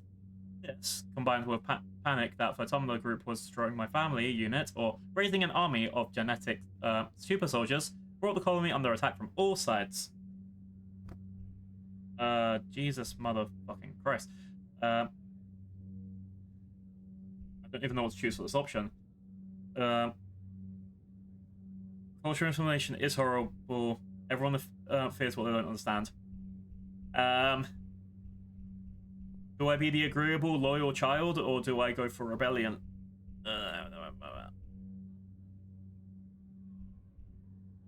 But cultural assimilation is horrible. In leaving behind inherited traditions, walls, and resentments, the hope that humanity may be wiped clean of centuries of intergenerational trauma. Congruent sound like she's recycling doctrine. Even the first generation of the Vatumna group wasn't certain it was possible. You're the beginning of a new beginning. Who knows what you're capable of? Honestly, if we make... Thank you for the head pat! Honestly, if we make a better future out here, then go for it. What was that show? I think it was I think it actually was South Park, where it was like, what does it matter how your group started if it's actually improving the world? I think that's what I'm going to take for that ideology on for this game. But there are a lot of worse ways you can see that as well. Because at the end of the day, I think if you can live a good and fulfilling life in a certain belief system, great.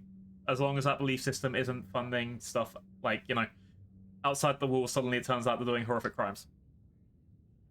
I think that's the sort of thing. Do what you want as long as it's not unreasonably hurting someone else, and part of that is, you know, don't hurt other people. Like, we're born in a system where we have to, say, fight to get a job opportunity, or fight to, like, get a house versus another person. If you get this house, that person isn't getting a house. That is a hurt that is going to happen anyway. Unless we get a whole system change, it's kind of like whatever we're doing is going to hurt someone in some way. So the best you can do is go as far as you can without hurting another person, if you're very lucky. But we'll get there when we get there. The whole system needs to come down, and we can start again, and that's what I kind of believe. But for now, we got to live in their system. Alright. I just realized that there's little dinosaur and shark stickers on the computer screen. Let's see. Even the first generation of the Vatumna group wasn't certain it was possible. You're the beginning of a new beginning. Who knows what you'll be capable of? You get the feeling that you're not going to get a nuanced answer from the ship's AI. The image of the burning compound is replaced with a stratospheric on a launch pad. Luckily, the next phase of the Vatumna project was ready to launch. 100 colonists were selected to leave Earth on a colony ship, to seed the far-flung corner of the universe with new human culture. He smiles. The ultimate goal of Vatumna Group was you, children. A generation raised completely unburdened by the troubles that plagued Earth. Isn't that lovely?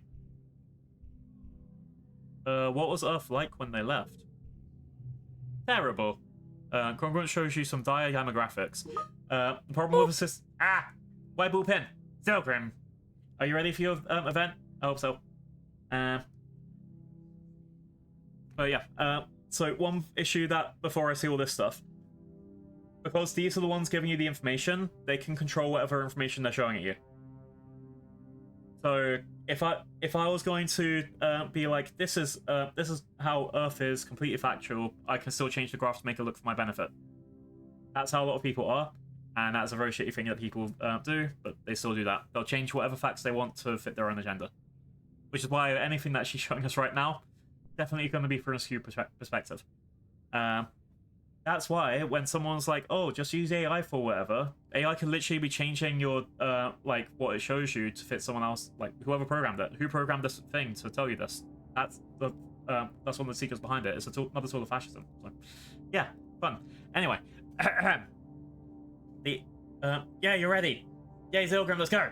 The institutions that had given, the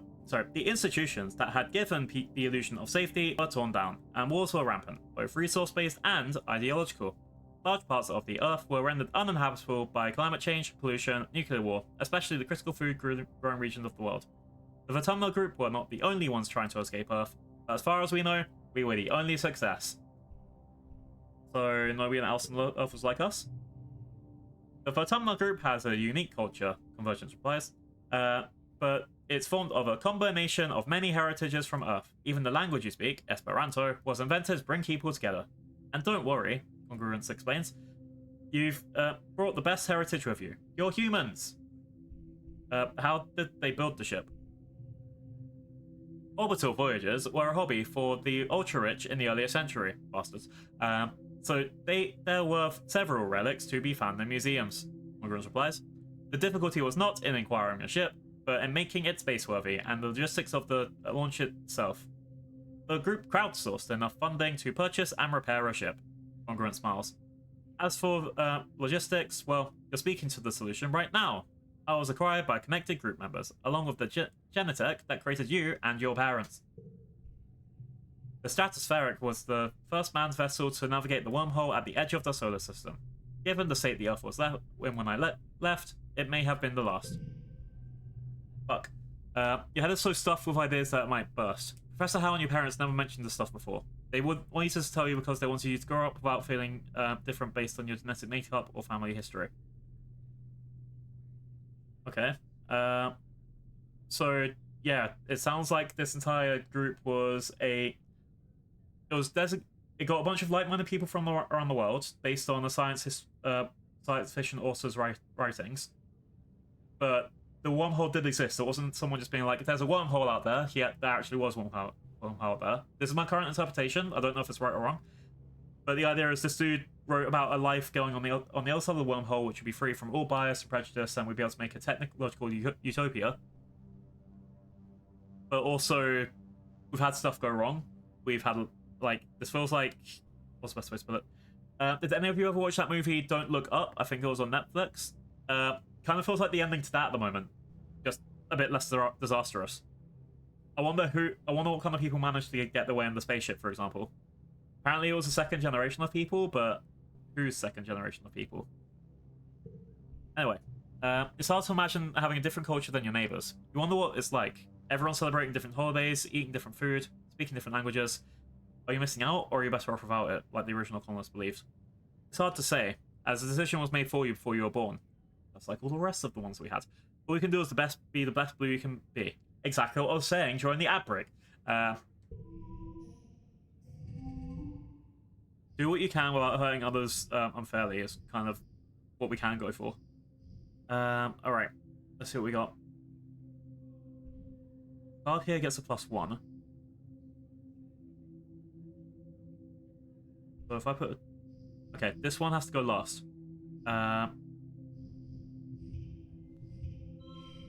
Doop, doop, doop. And doop. Super goal. Apparently excelled at our ethics and history. Hooray! What if I swap these two around? That's still 24, right? Oh no, this one's better.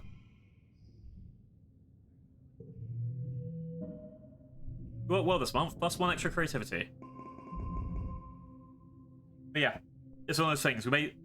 We've kind of just got a big manifesto from someone. Whether it was right or wrong, it doesn't matter. That was 20 years ago on a planet we're not even related to anymore. Apparently no one else can even get here. So, as the first generation, we're going to be the ones that kind of decide how this new world goes. And I hope it goes well. Let's see. Creativity is at 24. Toughness. If I can get toughness or creativity up by 1, I'll be very happy. Bravery I'd also like to go up a bit, but there's not much I can do. Perception's on 13. If we get that to 20, I'll be fine. Everything else to get there as I get there. Brum, brum. Let's go. Early dust. Alright, anyone that I can yap with? I think this is summer.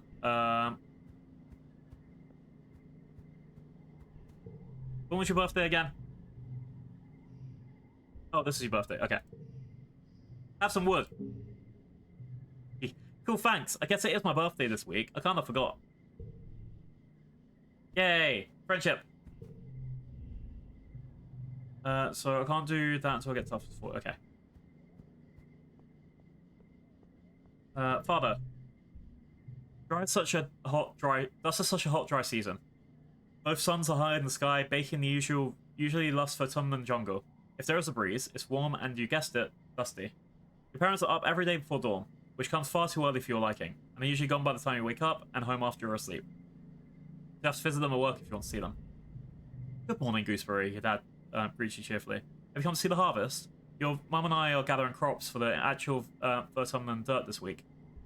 I just missed you, Mum. Oh, Buttercup, he sighs, kneeling down to look at you. I'm sorry. How about your mom and I take the day off? We can have some family guy together. Family time together. Family guy together? Why is family guy in my head? Anyway, I'd like that.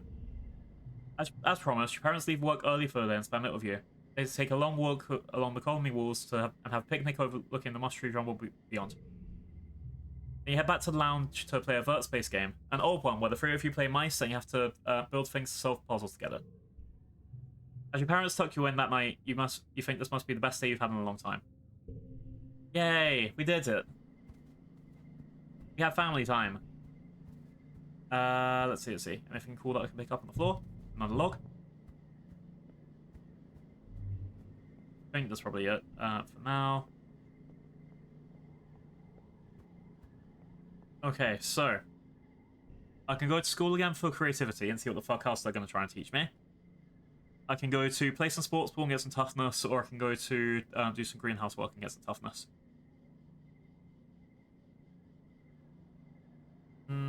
Let's do the greenhouse.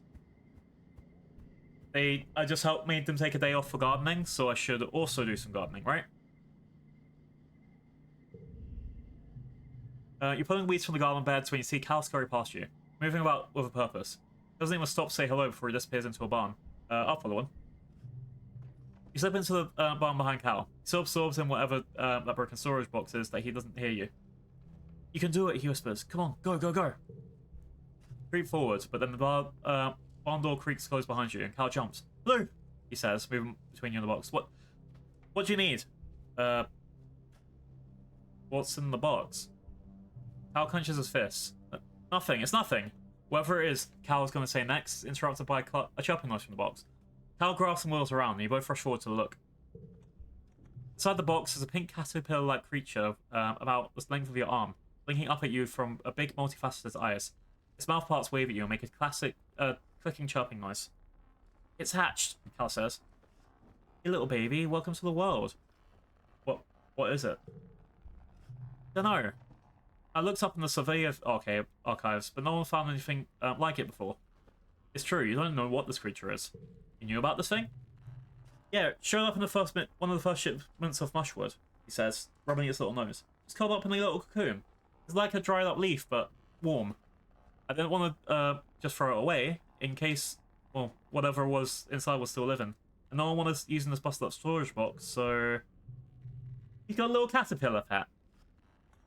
Cal puts the small creature on his shoulder. What are you, little buddy? Look like a big old caterpillar, but cuter. Creature yawns and shoves off tiny rows of circular even teeth. Nestles against his neck as he scritches under its chin. Maybe we call you a dilly pillar. He touches one of its 6 white-capped feet. Socks, the dilly pillar. I hope nobody finds out. Same here. Do you remember Mrs. Manners, the mouse we found in the stratospheric? Grown-ups wouldn't let us keep her. I wonder what happened to her in engineering. Maybe Tang knows. And also probably dead. I have to hide her, Cal says, looking around. Think she'll be okay if we keep her in the broken storage box. Place socks gently into the box and close the lid. Back to sleep, little buggy wuggy. Sleep tight. He doesn't know how animals work, and that's kind of boring. Let's see.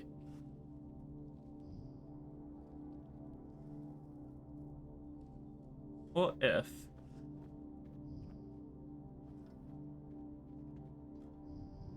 So do that, and then that, and then that. Because then all cards under 2 now become 2.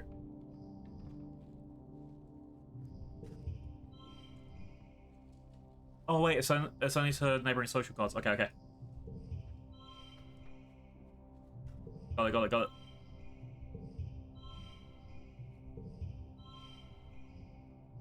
And because we don't have any social cards, we're fine. Yeah, we got the super goal.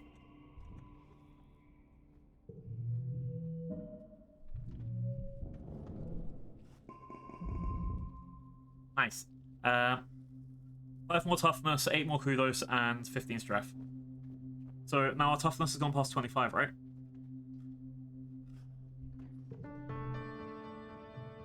It's time once more for Vertumalia. The mood of the colony has been muted this year since the attack during the glow, but everything seems cheerfully decorated and the feast table is still heavy with food, mostly soy rations. The Photomonia feels different in a way you can't describe. Colonists gathered in the square for Governor Udicott's speech. What a year Photomonia has given us, the governor begins. In her weedy voice, I stand before you, so proud of everything that the colony has accomplished in such a short time. I've always hoped that we'll bring with us the best facets of humanity, cooperation, resilience, and creativity. The events of this year have given me no doubt reasons to doubt my convictions.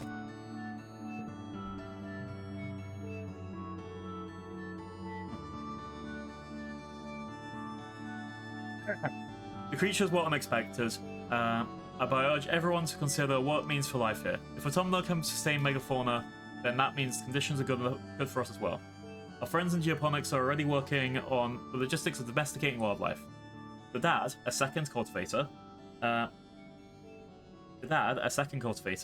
is a sheepish wave to the crowd. There's a smattering of applause. Mars elbows you. Hey, did you hear? My dad says that Utsult's going to announce the depot's open to the public. You shoot her a questioning look and she rolls her eyes. You know, shopping. Someone spent all those kudos we've been saving up. With candy and toys and makeup and nice smelling soap, not the boring kind in the communal showers. You know the concept of shopping. They do it in the holovids and Earth, especially the ones that Mars likes, but you've never actually done it. The colony provides you everything you need, but it would be nice to buy yourself a treat. My dad's giving me an allowance, Mars says, shooting you a look of pity. It's too bad your parents make you work for yours. You and Mars tune back into the speeches, just as Udicott predicted. Announces the general store is known as the depot. Mars gives you a knowing look as she claps. Udicott gestures for the council members to stand. Finally, the council remains unchanged from last year. We are, as always, proud to serve you and the colony as your government. Music starts up as the governor finishes. Thank you all for your hard work and for your perseverance this year, she says over the ruckus. Together, we will build the future. The crowd disperses and sets up for the annual Virtual Games. Like last year, there's a talent show, a science fair, and bot wrestling. Now with an obstacle course. Let's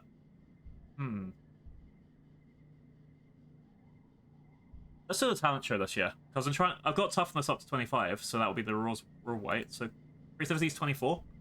Let's do the talent show. This and Mars are competitors in the talent show. Mars is a shoo-in for winning with a jazzy, high-energy dance routine, so all eyes are on this for daring to compete against her. This dance on stage clears his throat and then gestures with his arm from his hollow palm and sends a projection of a ventriloquist dummy. He sits it on his lap and launches into a comedy routine, speaking through the hole with zero filter. Here you go. The judges will howl at his impression of Chief Engineer Instance, but the crowd favourite by far is Administrator thin, self-important voice coming out of the door, imperiously demanding that everyone can have perfect scores. They have to be rationed appropriately. This looks flustered by the attention, but proud as well. He bobs in a little bow before leaving the stage to raucous applause. Damn. He was on fire. I wonder what my one's going to be. Map. Okay. So, do I do hoverboard tricks? Or magic act? Hoverboard seems like it will rely more on my toughness as a secondary skill, if that makes sense. Or not toughness, my physical stats is a secondary skill, while the first one looks like it would be more logic, and I have no logic, so yeah, hoverboard tricks.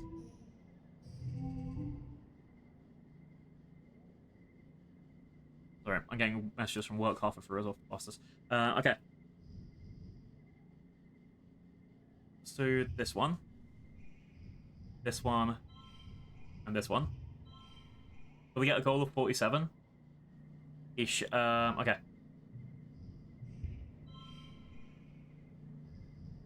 So that one's 5 plus 2, so that's 7. I've already got 10, so that's a good first step one for this.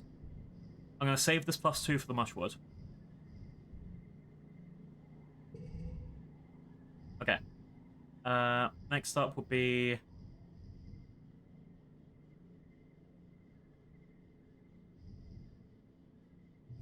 this one. This one. This skill is not... this round's not going to be so great for me, but At least there's something, right? Level 10. Yeah, we got fucked. Let's see.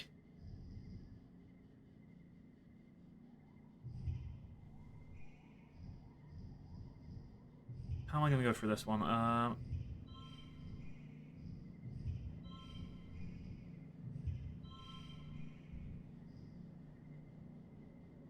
And I can do +2 to this card, but at the same time, there's no way that I'm able to do this because I can get like a +1 bonus that'll bring it up to 12, and +2 for this 13 or 14, which is nowhere near the goal. So let's keep the item for later.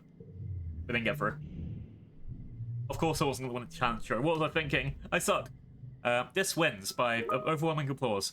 This just shrugs and smiles awkwardly. He didn't mean to win, so he's uncomfortable with the attention. Mars, on the other hand, is livid. I worked on my routine for months, she cries. Refuses to shake his hand. Don't even mention yours. It was so embarrassing, you'd want to forget it ever happened.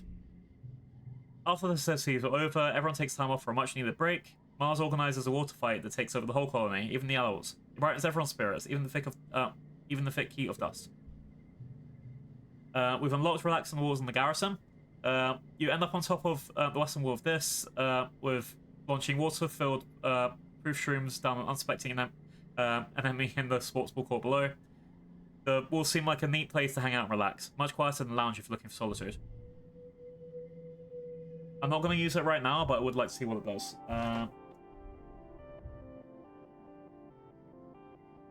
Music's pretty good. So if I was going to go relax on the walls, where would I actually go? Here? No. Leave. This way? No. I'm not going to relax, I just want to see where it is, I guess, where the trigger is. Relax in the lounge? Nope. I'm also worried that I'm going to, like, misclick and do it.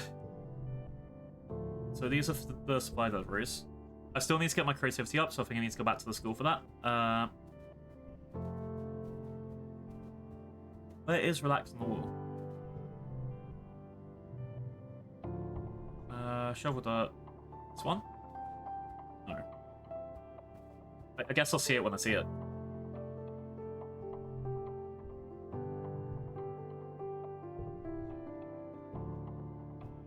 Because, yeah, right now I don't need that. But if I was going to have a guess... Here we go. Found it. +1 friendship with this, and -100 stress. Got it. But for now, let's go get some creativity up. 2 creativity and 2 persuasion. Let's go. You're bringing supplies to the med bay when you see something unusual. Tangent curled up on the bed. Her head pillowed on a roll-up lab coat. She's fast asleep. You stop and you swear, you never see Tang sleeping. She's always so busy. Surprised she actually has time to map. Turn to leave her in peace when you bump into Nem. Or no. We're gonna prank her awake, that'd be fun. Whoa, Nem says. She hardly ever sleeps. Like a couple of hours a night? Is she sick or something? You look back at Tangent, she's snoozing peacefully. I'm so jealous of a genetic enhancement, Nem says, rubbing at one of the scales sprouting on her jawline. She hardly ever needs sleep at all. She'll probably just stayed up all night studying for a morning history test. There was a test? Me, I flunked it. And then he says, matter-of-factly, no biggie though. If I didn't have to sleep, then I'd probably play games instead of studying anyway. Tang's hollow palm beats a soft alarm. She sits up and stretches, looking totally refreshed and alert. She sees you watching her and looks annoyed. Just a power nap, she says. No reason to gawk. There's a test that I just found out about, apparently. So she gets reduced sleep. Lucky.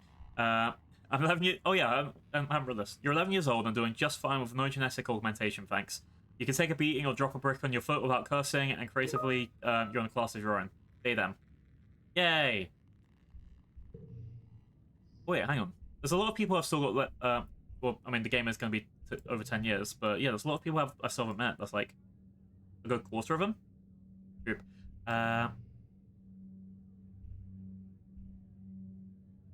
let's do this.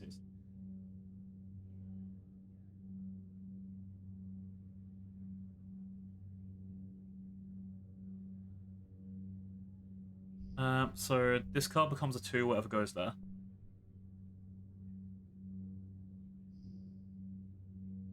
I'm thinking I should get Discovering first, these 2. And these 2.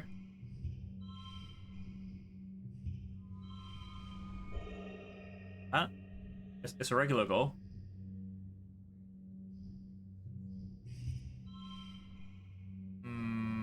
Yeah, that's not gonna work. It's this. Yeah, I think this is fine. It's not a 100% win, but it's still a win. It's like passing a test instead of getting an A+, right? Victorious. He worked well this month. Yeah. And we finally got creativity to 25. That's good. I guess the next thing I want to increase would be perception, maybe? Oh, I didn't look at there was a little smiley face here that said I was going to get better skill. Now we'll do it next time. Yeah, I have no reasoning, and I have no engineering, but everything else I'm doing okay with. I guess that's my 4 skills I'm working on. Creativity, empathy, bravery, toughness, and perception. With a little bit of organization on the side, which I'd like to get to. But now that the shop's opening, which I should probably check this time, I assume that'll be up in command.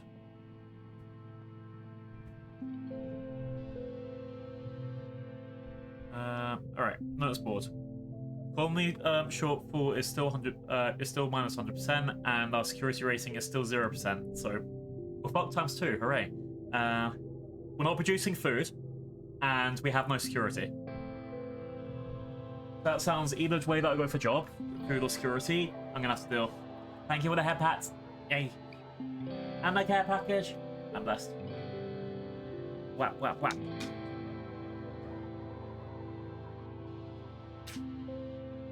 Big stretch. Ooh. Alright. That, we're going shopping. I love shopping.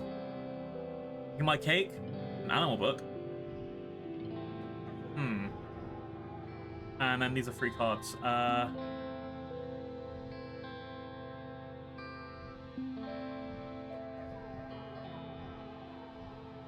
guess I probably want...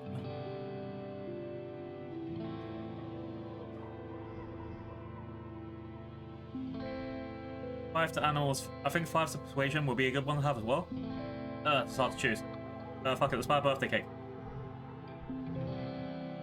Oh wait, I don't know if I can even... Yeah, I need to do more perks anyway. Group.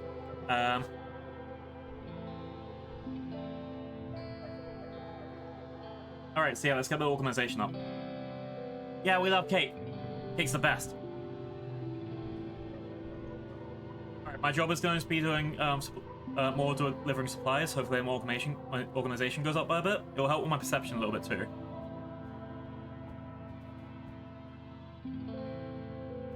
How much stress am I on?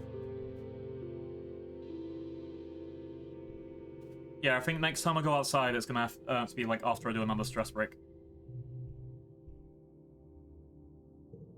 Alright. Mars has asked you to recruit some new members for the Secret Fun Times Club. Who do you approach about this fun? With the opportunity to make friends and be your own boss. Cal? Cal listens patiently while you explain the rules of the club. He says. When you get to the part about the pledge you have to say to join. I don't know if one will say, like, humans are the best, he continues. What if we change it so, like, more ambiguous? Like, humans are really cool. And, I mean, humans are great, but humans are good too. It'll take some polish kicking, but you think you can convince Mars. Yeah. We like animals in the school.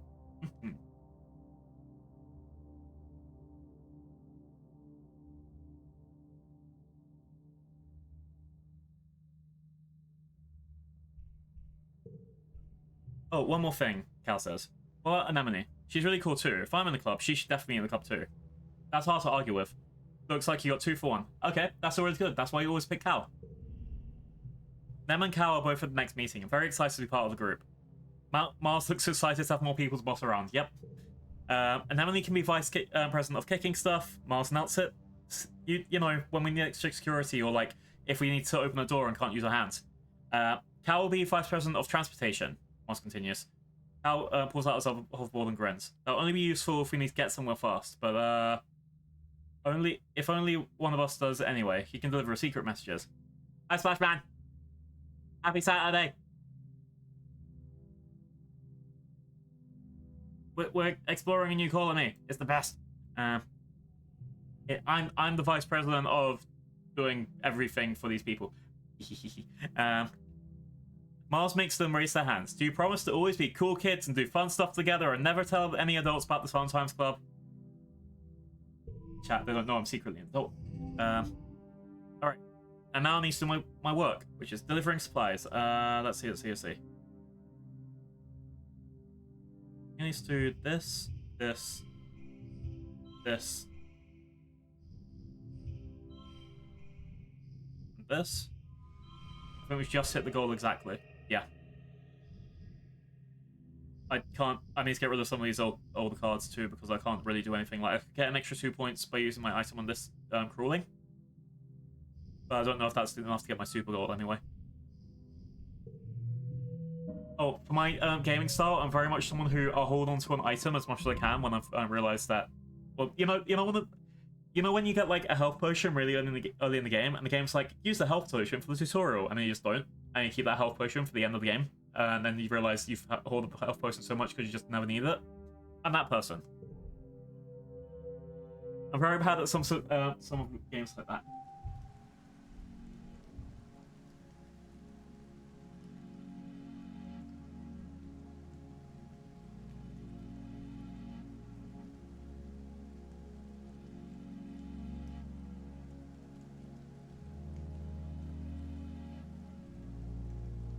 I'm just looking at... Yeah. My work is still currently having an issue on the side. Oh, it's Mars's birthday today. Yeah, my work is currently having an issue on the side. So I'm trying to... like, focus on that, but also play the game. It's kind of fun. You know, Blue, you're alright, Mars says to you as you approach. You blink at her twice, trying to figure out what she means. You're an alright what? In the sun's silent, Mars laughs and tosses her hair over her shoulder. You're alright, she repeats. You actually have good taste, unlike these other heads. Ever since we landed, and it's been a help with this Mars, and don't waste resources on that Mars, it's boring. At least you understand the importance of sophistication. Sophisticated? Me? Really? The fuck? You shoot the breeze with Mars a little bit longer. At some point, this skulks out of living quarters and has to pass by you both. They're not trying to draw your attention.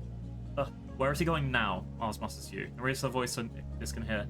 Try not to get eaten by aliens, she calls out to this. If you die out there, they can't use your body as fertilizer. Don't be a waste. Chill up, Mars. This is cool. Say it loud enough for this to hear. He looks at you with wide eyes before scurrying to the walls. Mars says with a little smile. No accounting for taste, she seems to respect that you challenged her. George's disc disappeared from sight. Then shrugs. Maybe you could get through to him. I've tried, but he doesn't care about contributing to the colony, or being popular, or earning kudos, or anything important. If I use that card, I'll lose one kudos, so... What do you contribute, Mars? Mars laughs and puts a hand on her hips. I contribute plenty, and you know it, Blue.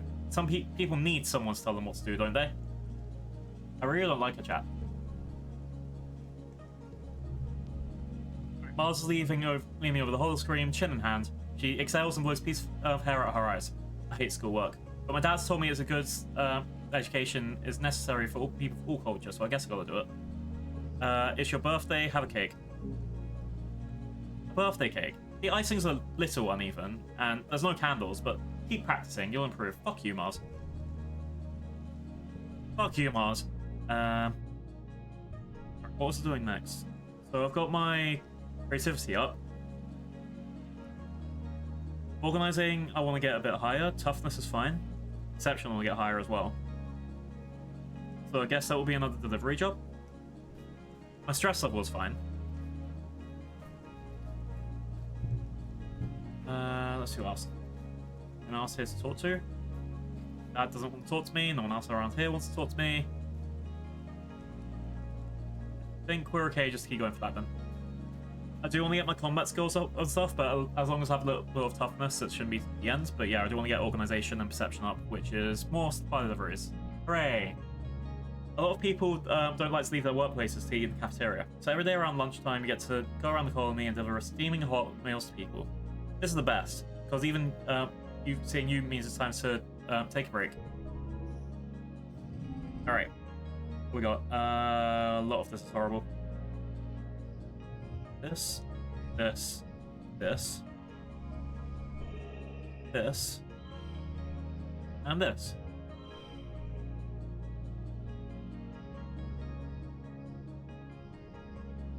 Let's use this and see if we can get a super. Yeah.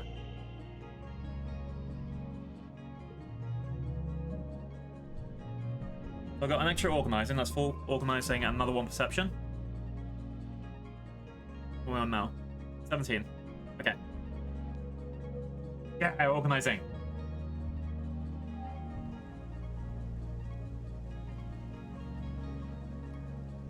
Alright. I think this time I want to take a walk outside the walls. This is the I think this is the last time I can do it and be okay for glow.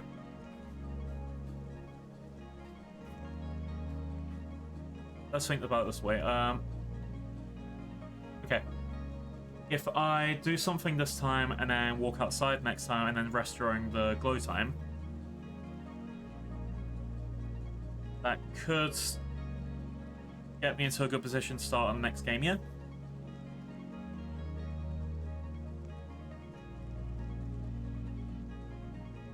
If we go outside now and then I've got 50% stress already, then that means... Yeah, let's do it this way. Let's go outside now. Tap, we're sneaking. I think there's a couple of events that are left outside. 1, 2 this way, 3. Let's do this first. Alright.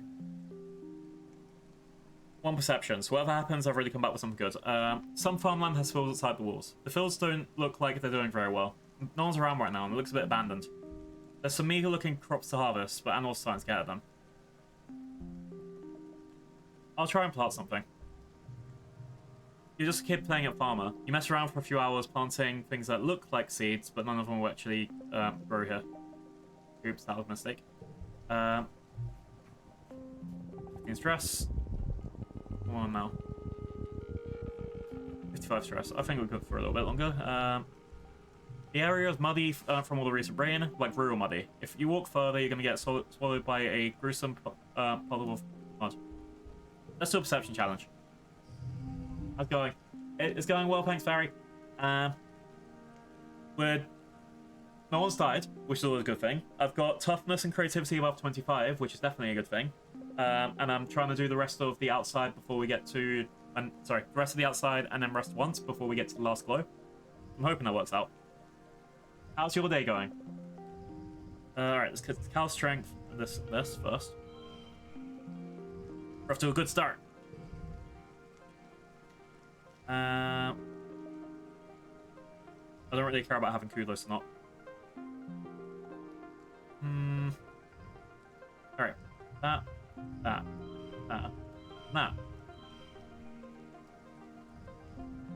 Next round.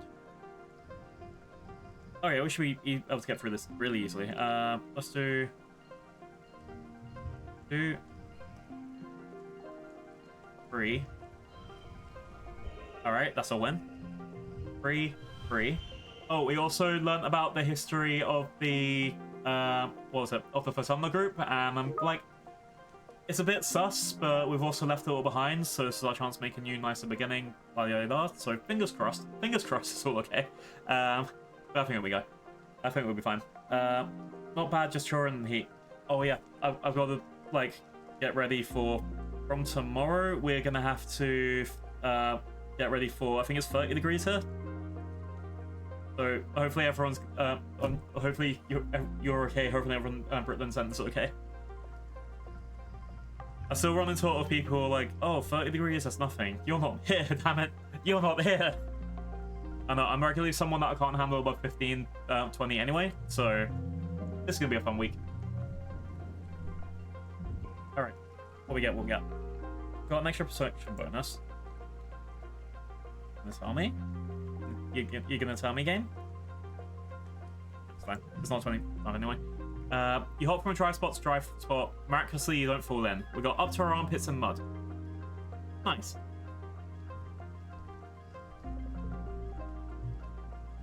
I think I can do 2 more events on the outside. Yeah, 70.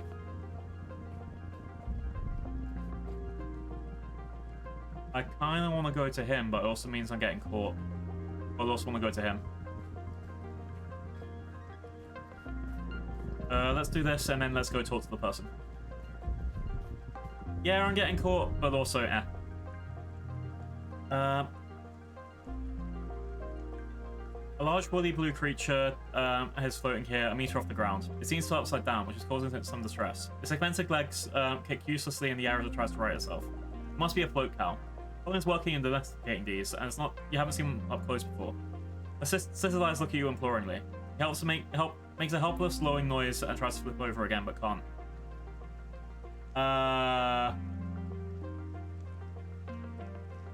Pop. There's nothing for it. You have to pop her dorsal bladder and let the liquid drain out, or she'll never be able to flip over. She struggles and screams as you use your utility knife to screw and jab it into her bladder. Immediately, you're drenched by a hot explosion of what you hope is milk. Gross, gross, gross. The float car spirals away as sun jets and liquid propels her away from you. You hope she'll be okay, but other side, not okay of how you smell now. Yeah, let's go get caught for being outside. But also, yeah, right, I'm pretty sure I just murdered the animal. That's life. Okay. You spot Chief Surveyor Tonin, that is, bumbling around preparing some automated survey. He's very cautious. Jumpy even. He's making a lot of noise. Every few minutes he'll pause and listen and check his surroundings. You're about to banging away. It can be hard to avoid if you don't want to get caught sneaking out. Let's try it. Let's try it. If we can do this now, it's a learning thingy, right? Let's see. 1, 2, 3.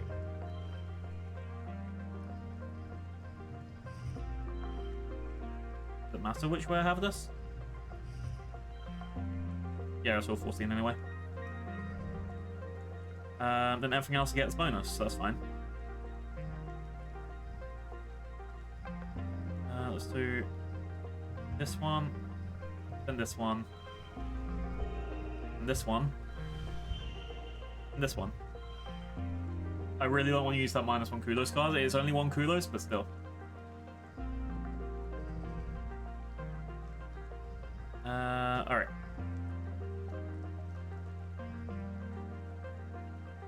Let's do...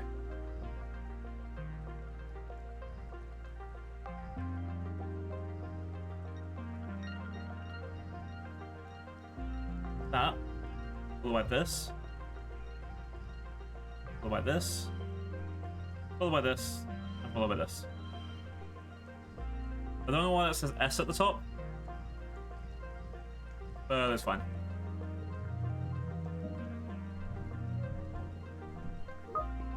We did it. Sneak past Chief's Surveyor Tonin easily while he's making noise down and ducking to check his surroundings. And now we gotta go home. Which means sneak past back. It's fine. You crawl through the big drainage pipe that behind the sports ball pitch, carefully slide the metal crate back to the plate behind you, and then carefully check that the coast is clear. Good thing too, because Uncle Tonin is passing on his way back to the garrison. You curl up in the shadows and wait for him to leave.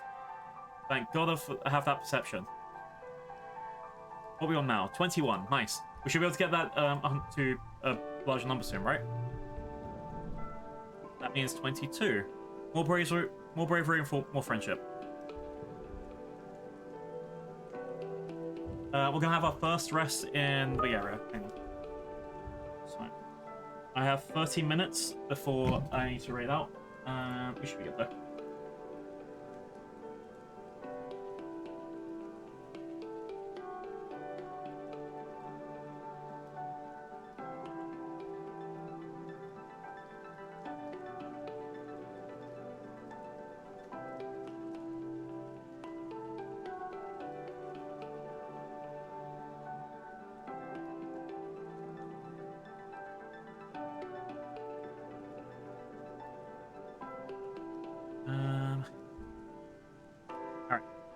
Thanks, month.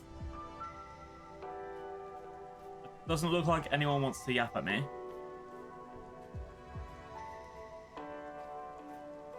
Did I not see Dad? Oh, there it is. Yeah, no one wants to yap at me right now. I don't know if that means I'm doing like good or bad in the sense of the game, because on the one hand, we can get another cape. I'll kind of want to leave some of the kudos out for extra things. I don't know if I can do anything with this stuff. That animal thing would have helped me so much in the last thing. I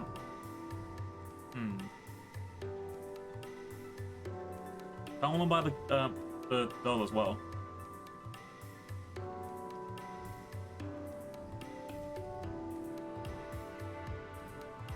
Yeah, I think I need buy the doll.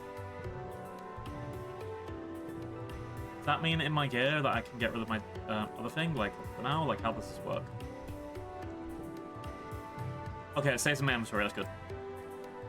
Then let's take this. The persuasion doesn't matter to me so much, it's the +1 bonus to pairs, because the amount of pairs I get means I'm getting this anyway, right? The sun medallion's like there for a tiny boost, but it's not necessary for the rest. And I'm more confident in myself getting pairs than anything else. Alright. Now we're gonna have a nice relax on the walls. After the first attack on the colony, they've added extra lookout towers to the walls. Now you have a place to hang out if you don't feel like working, because all the way up here, no adults are going to come and ask you to run any errands for them. On rainy days, you take shelter under the pavilions and listen to the piss-patter of raindrops on the grass roof. You can do whatever you want. This is the life. Perfect place to stack off, nice to help keep watch, good place to study. Given what I'm trying to do, I'm trying to get my perception up, but I'm also trying to go for I don't want anyone to ever die ever again sort of run, so it's a nice place to help keep watch. Boom, I got another perception. Cool. Sometimes you often fill in lookout duties so someone can grab a meal. Maybe someday you'll be allowed to work full shifts as a lookout yourself. But you find out it's not as relaxing as you think. Oh, hey, Blue. This stops his head up a nearby ladder and looks surprised to see someone else here. Do you mind if I sit here too? It'll keep your stink downward. Come sit beside me. Two of you down your feet off the side and watch the valley below. This shuffles uncomfortably but doesn't say much. You wonder if this was his private spot to be alone before you discovered it. I took the whole month off. Hell yeah. Minus 100 stress. What card do I want to forget? It's asking me, do I want to forget my first words again, or me jumping around the mud, which is actually better than most of the cards that I've had before. I do need to get rid of some of these cards. It's just giving me, like, what? It wants me to get rid of this one? No, I want to get rid of my first steps. I don't need to learn how to walk. Sure. Yeah, I want me to get rid of first words. I guess it would be better to get rid of the first words, but there's still some stuff there that's like, why wouldn't I get rid of other things?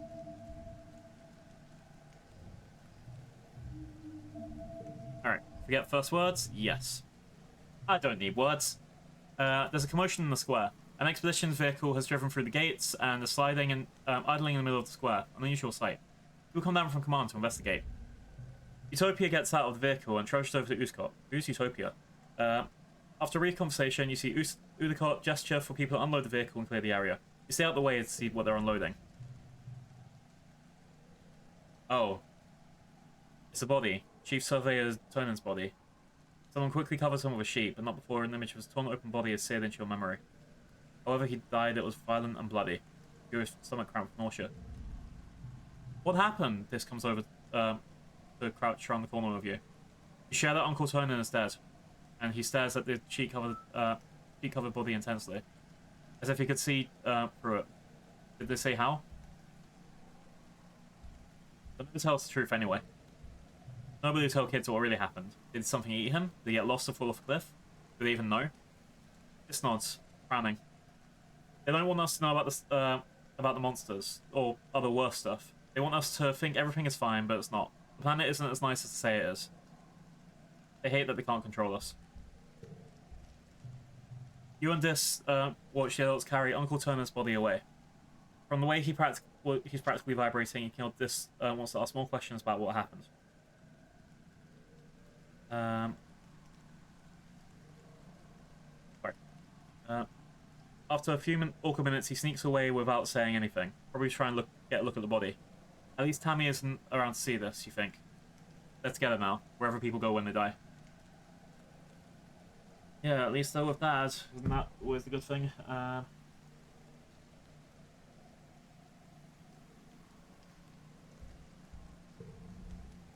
You've watched Utopia bend over to get a hug from Ustot. Wiping tears from her eyes as she finally cries. Ustot has never been the most comforting present in his life, but it seems to help. Utopia will be probably be the next chief surveyor. At 24, she'll be the youngest council member. She was only a toddler when the Stratosphere left Earth. Apparently her sharp eye and hoverbike skills are the best in expeditions. Alright. I don't know who Utopia is, never met them before, but eesh. Alright chat, it's Glow Month. That means possible monsters. Alright, what's my best thing that I can go for? My perception should be 20... Okay, my perception's 23. I'd potentially get a better perception if I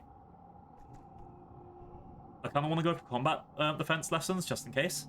Especially where it is now. The other thing that I'm trying to grind up at the moment is organizing. And toughness as well, obviously, but yeah. If I go for defense training, I can get combat and animals. It might give me a bit of perception. But it's not really a chance for that. But combat would be very helpful for me. You do want emergency protocols and house shelter in place, with additional, in addition to the regular fitness courses. Glow has everyone on edge. Oh shit, I didn't run around to talk to people in the colony. That's fine. There's always reason for replay, right? Anyway, yeah. Glow has everyone on edge, waiting for an inevitable attack. Get to work. 5 kudos if the total equals the goal. Let's see if we can get a super goal out of this. So, I have no gem cards. Okay. 3 plus 3 plus 1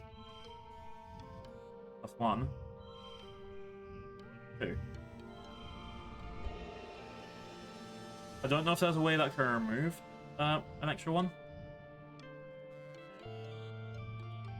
Unless I literally do this and this.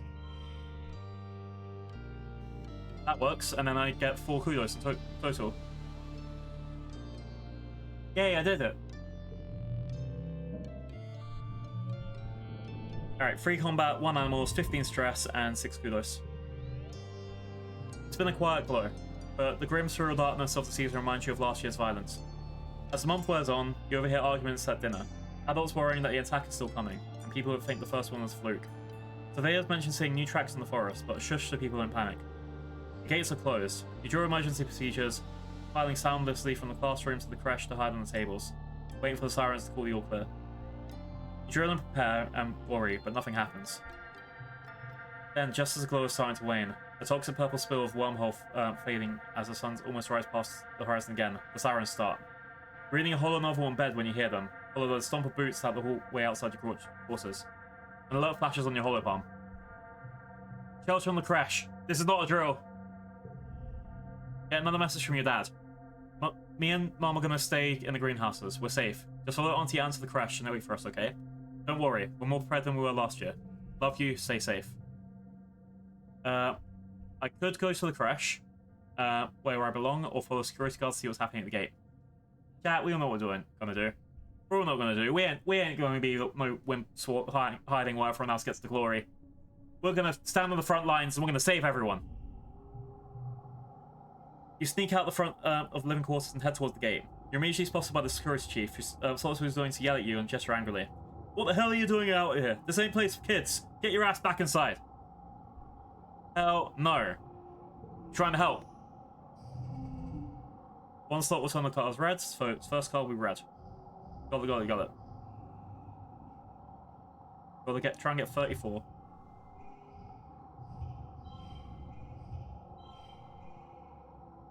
Alright. Get 12 this way. Let's go for... Ooh.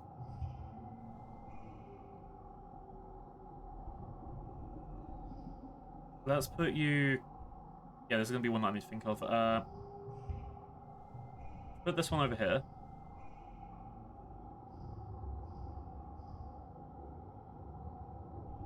Actually, yeah, there's going to be a puzzle.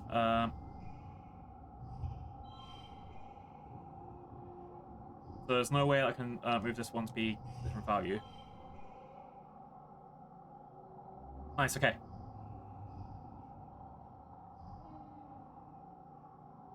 That one. That's another 11 down, so I'm hoping the last one's gonna be okay. I've still got my rods, so it should be fine.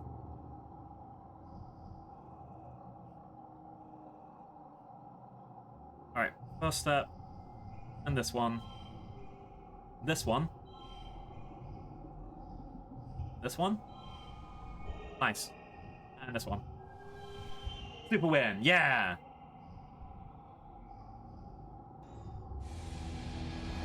It's alright. Welcome in, Raiders. Welcome in, Raiders. Hi, Winland. Welcome back again. Yay. Hello, hello, hello. I am Doc Blue, Dinosaur Pirate Extraordinaire, and I'm here pretending to be a bunny on a massive space rock floating out in space. I'm an Exocolonist today. Greenland, how's your stream? How's your stream? Great. Do not be afraid. Oh no. You were playing Helldivers? Oh, how's Helldivers? How's Helldivers? Were you doing the level 10 runs again? Chat, if you haven't followed Winland, they do a lot of level 10 runs in Helldivers. It was the only person that I've been able to get through level 10s with. So yeah, go check that out if you like shooters. I mean, hell, it's very hard for me to get through half of it sometimes. But yeah, I can't even stream that game anymore. It's kind of horrible. Anyway, if you have to practice that ass, that is your after-stream self-care, please don't hesitate. I'll do my best to look after your community. And Bren, thank you so much for the head pats. Yay! Hang on, we'll do the proper shout. I don't think I've done the proper shout out for anyone all day. Bam, bam, bam, bam, bam, bam, bam, bam. There. Well, excuse So, me, and if you stick around for about 15-20 minutes, we are planning on raiding into Emmy because they've asked me to be part of their tier list in about 15 minutes. Boop, boop, boop. Your tail constantly wiggling is adorable. Thank you, thank you. And because I'm really happy. And then you can get even happier when I'm holding a sword. Wait, that's not the one for sword. Even happier when I'm holding a bottle for a sword. Yeah. Remember, with dino tubers, the bigger the tail, the bigger the heart. That's how it works. Trust me, look at the dino tubers. It actually does make sense. You reached level 150? Fuck yeah. It takes so long. It takes so long. And yeah, that's like 2 years of grinding. Jesus Christ. But yeah, I'm really happy. This is like I've only rigged 2 models myself. This is the second one. And I'm very grateful for Cupid, the artist, because goddamn, they made this all possible. Yes. Always get always. Oh right, that come. Duh. Yeah. The tail's the best. I like how wiggly it is. Everyone needs a big wiggle tail. Yeah, I was like, huh, com? And I was like, oh, you don't have the tail. I'm gonna have the tail. Nah. Yeah. Winland. What was your best moment? Who did you dive against? Right now, I'm saving everyone's life in a combat encounter. I've just hit a super goal. It's the glow month, and the glow month is where there's monsters and stuff. And I was victorious. I've just done combat in my my village. The automatons, and I beat you up real good. No. Okay. To be fair, automatons are my worst faction. As much as I complain about the voteless, automatons there. Oh, you stick around outside the skirmish, shift the gates, throwing rocks and yelling at any creature that gets too close. You're not sure if it makes a difference, but the good news is, at least you're not injured. When the dust clears, Ret spots you hiding in the shadows and personally escorts you back to the quarters, where your mum and dad penalise you for disobeying them. You got +2 combat skills and -5 kudos skill. Kudos. Oop. Kudos is my like cat. Was it personal? No. Reputation points basically. But you change your reputation for items. Automatons some mean, like I can do fun against someone doing a sniper build, but if I do automatons when I'm anything else, it's like, yeah, I'm completely fucked. I do love my current build against bugs and voteless though. Is explosions and miniguns. And fire. Yay. Okay. When things are calmed down, you'll hear your parents talking. I'm not going to be the first to congratulate Rat, but all of his defensive improvements were exactly what we needed, among grumbles. He's going to be a sufferer at the next council meeting. Oh no, we're going to become a totalitarian faction. Automatons are by far my least played faction, but they're actually very fun. I do have a fun time against them, it's just like, they're the hard ones. I think it's because we got so used to fighting the bugs that the bots were a bit harder. Oh. Your dad pats your mum's hand. Credit's true for Lulu Bell, he says, when she smiles despite herself. It could have been worse. Your mum nods. They both sit in silence before your dad speaks again. Poor Hal. What a way to go. The professor's there? Your parents startle. Yeah, Pumpkinheads. They're gonna announce in a few hours when everyone's had a chance to calm down. You didn't make it. What happened? Don't worry about that, your mum replies, shooting your dad a look that keeps him from talking. It's adult stuff, okay? You guys won't be able to go to an engineering wing for a little bit, not until it's decontaminated. What the fuck happened in an engineering wing? You curl up quietly to think. Professor Hal can't just die. He can't be gone. He's your teacher. Engineering wing is where you take classes. You can't imagine have something bad happening in such a safe place. You fall asleep thinking there must be some sort of mistake. Yeah, people are dying left and right. What the fuck?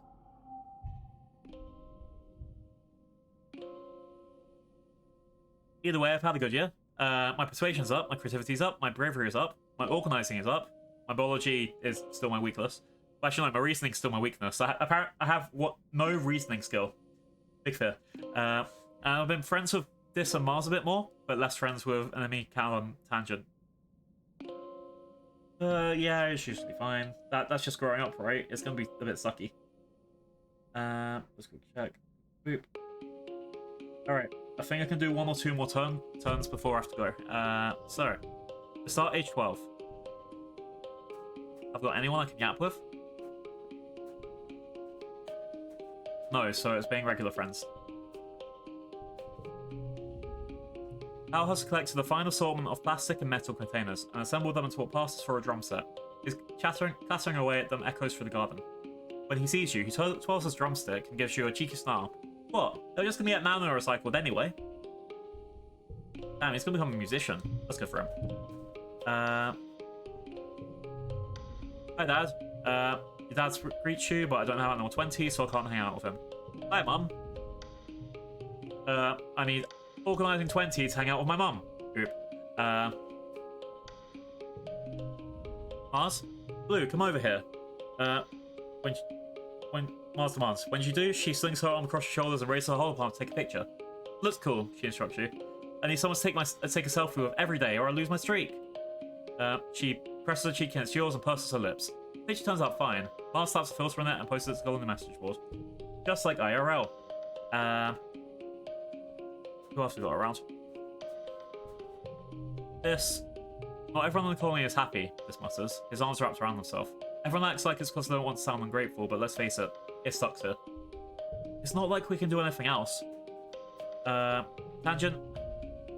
Tang is seriously considering a large piece of paper. One of the lab assistants told me it's impossible to fold a piece of paper in half more than 7 times. This is a myth. You can actually fold a piece of paper in half 12 times. Tang frowns. I cannot abide by those normally more intelligent than me passing on hearsay and urban legends as facts.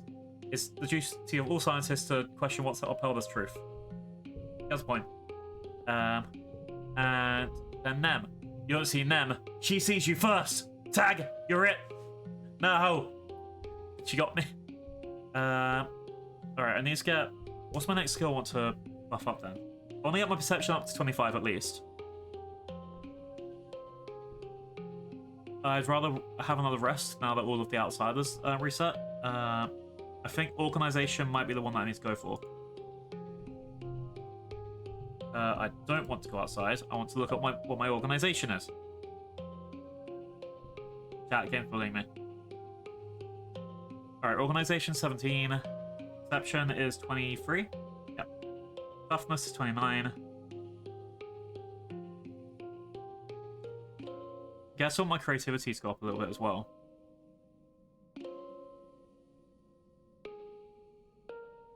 I think I'll start off with organization, try and get some extra items on me, make some of those fights a bit easier. I don't ever want to get to a point where I'm going through the skin of my teeth. Can buy another birthday cake if I get some more kudos. Alright, let's do a little more replies. It's another meeting of the Secret Fun Times Club. You're trying to figure out what to do today, and it's your job as vice president of fun ideas but you're having trouble to think of something. Think, Blue, think! Who will we have in 500 years? What's that smell? Tang asks as she joins you.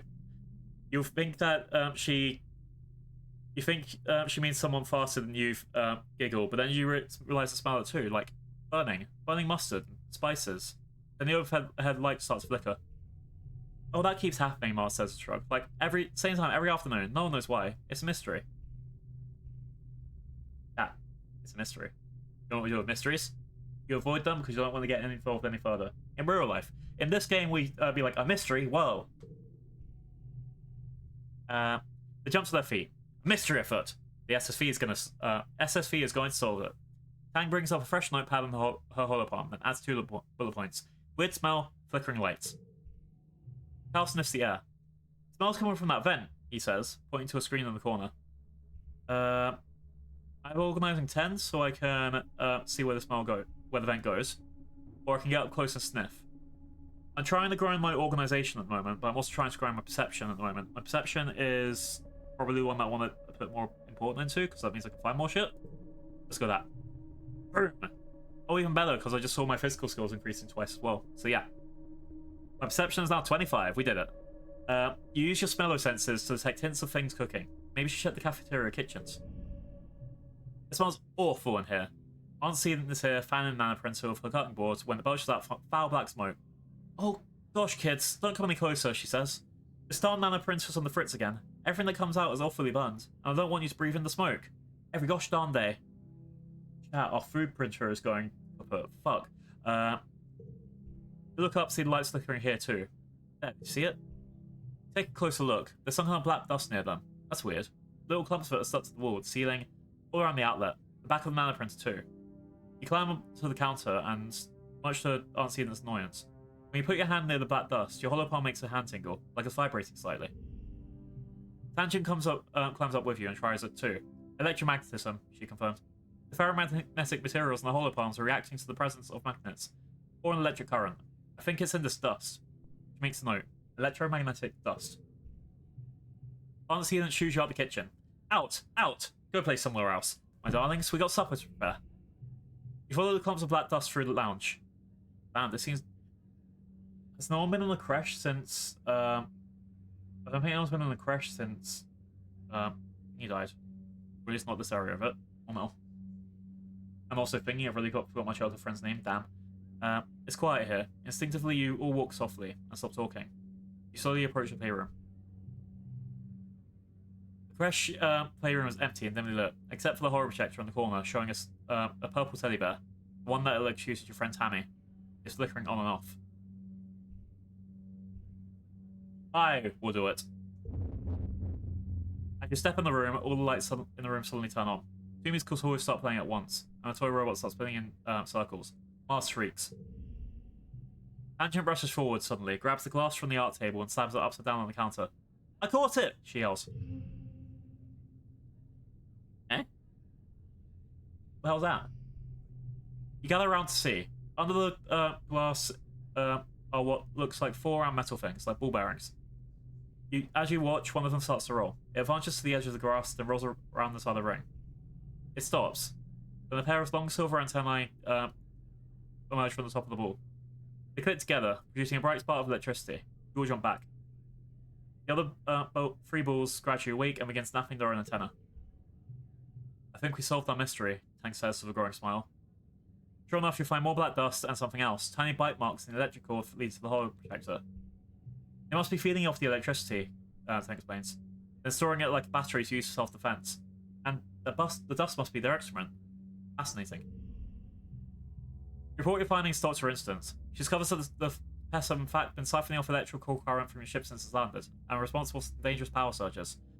One such surge must be the one that killed your friend Tammy. From a quick look around the room, everyone knows it. M rubs Cal's back as he stares into the ground. We've uncovered the mystery of the weird smell at least. But yeah, that's why Tammy died, because it didn't study the fucking floor around her. Great. I just noticed that the plant in the picture is going down as well. A lot of stuff here is dying. Anyway, Instant sends you some kudos and thanks, and we get a card for a level 4 social. Whoever card is here gets a +1.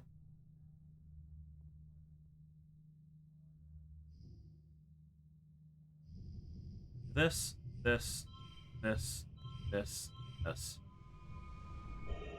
That gets me a 17. The other option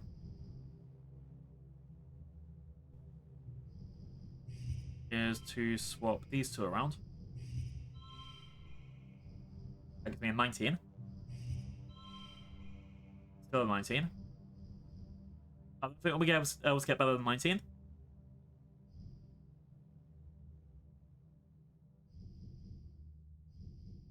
I'll stick with 19. I mean, I could use the log. I do have an extra log. I don't know what I'd really go for, though, and it's probably not even worth it. Let's take it. Alright.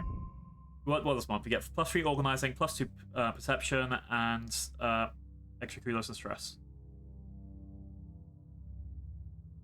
So perception is now 27. Good, we've passed that point.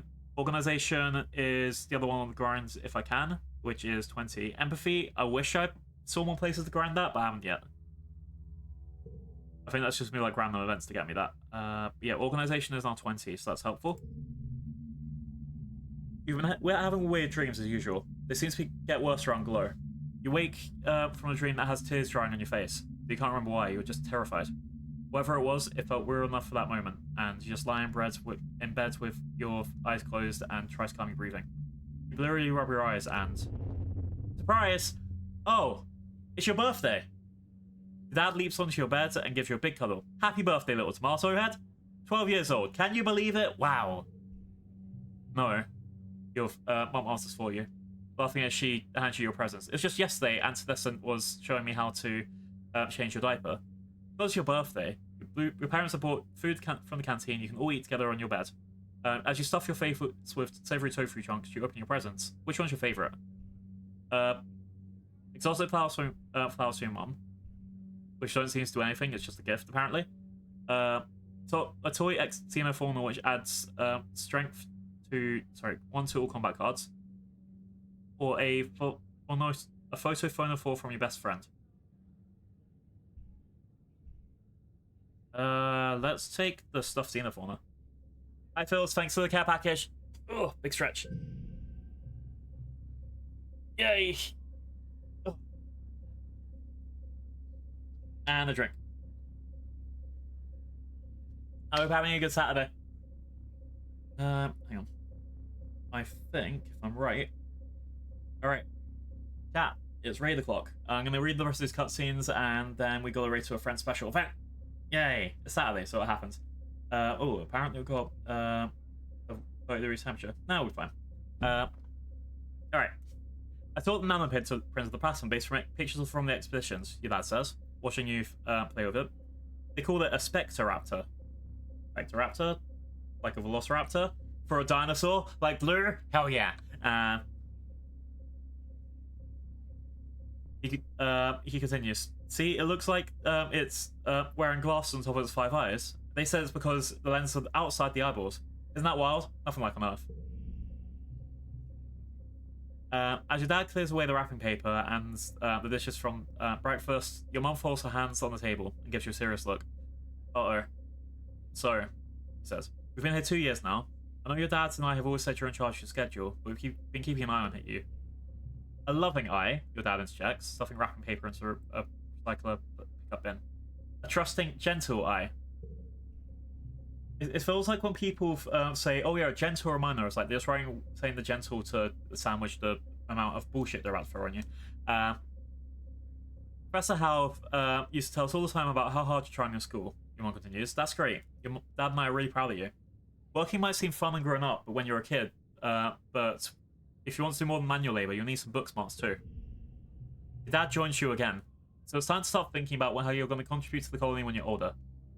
At the look on your face, he laughs. Don't worry, we're not going to make you get a job right now. Just asking what you want to be when you grow up. Alright. I do have... What do I have for my skills? No, don't soil the blue. No soil the blue. Bad, bad, bad. Can I offer you a nice egg in this Let me speak trying one, do the time? thingy. Why egg? Oh no. Hi, Bear. We're about to finish up.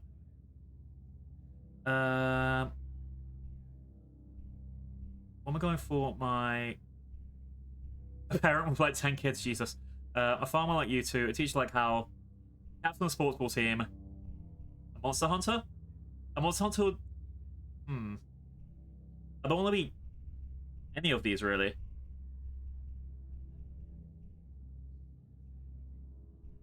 A monster hunter would help. A farmer would be helpful.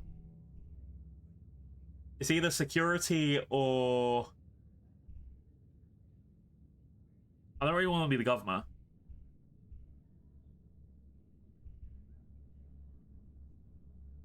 It'll be security or farming, but I think I want to go for more security. So monster hunter. Your mum laughs. You've been playing too many holo games, Blue, she says. Hunting monsters? I hope it never comes to that here. Yeah, imagine playing some sort of game where you're in a different place hunting monsters that have to be worn down, and then you get the calves and then use them to increase your gear. That would never happen. Ha ha ha ha ha ha ha. She rubs her leg on the table, where the prosthetic attaches to her bone. Just remember, being a hero is not all it's cracked up to be. Well, I'm sure your friends will want to wish you a happy birthday. She stops and snacks her fingers. Oh, but you might not have to be you might not have come to the career as a depot clerk, but Al and Bernie have mentioned their daughter Mars is working there now, and she needs some help. Now people can freely order luxuries. It's pretty busy there. She'll be shoveling dirt, your dad says. If you don't want to take that job, and sure, you tell Mars I'll be right there. Your mum rolls her eyes and Mars. All right, let's save up.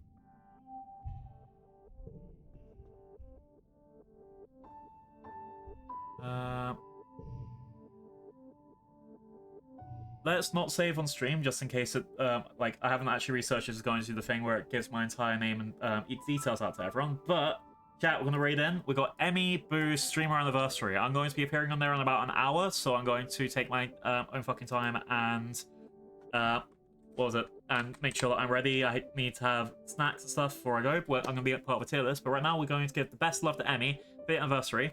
We also have, let's do a shout out for Zilgrim. They're starting about nowish too. Wow. So that's two anniversaries you can go celebrate with us. So let's get our raid for Emmy. Emmy X Boo. We got my S raid and my F raid. So there we go. We have all of our lovely raid messages. Take your pick for your favorite. Please use my emotes. I paid money for those, and we got great. Basically, every artist I commission, I'm like, yeah, I need this person to do things. I basically pick people that I've seen for a while, or watched for a while, all that stuff. So my greatest thing that I can do is, like, any art that I get, at least try and repay them for it, shout them out, display it. I love lots of that stuff. Anyway. So we got all our raid messages. Please give Emmy your absolute best. I'm going to be there in an hour, and I get to learn all about the stuff for things. Thank you everyone for being here for the stream. I'm always happy to see all of familiar faces coming in. Tomorrow might be doing either more of this or RimWorld. I haven't decided yet, but that depends how my work goes.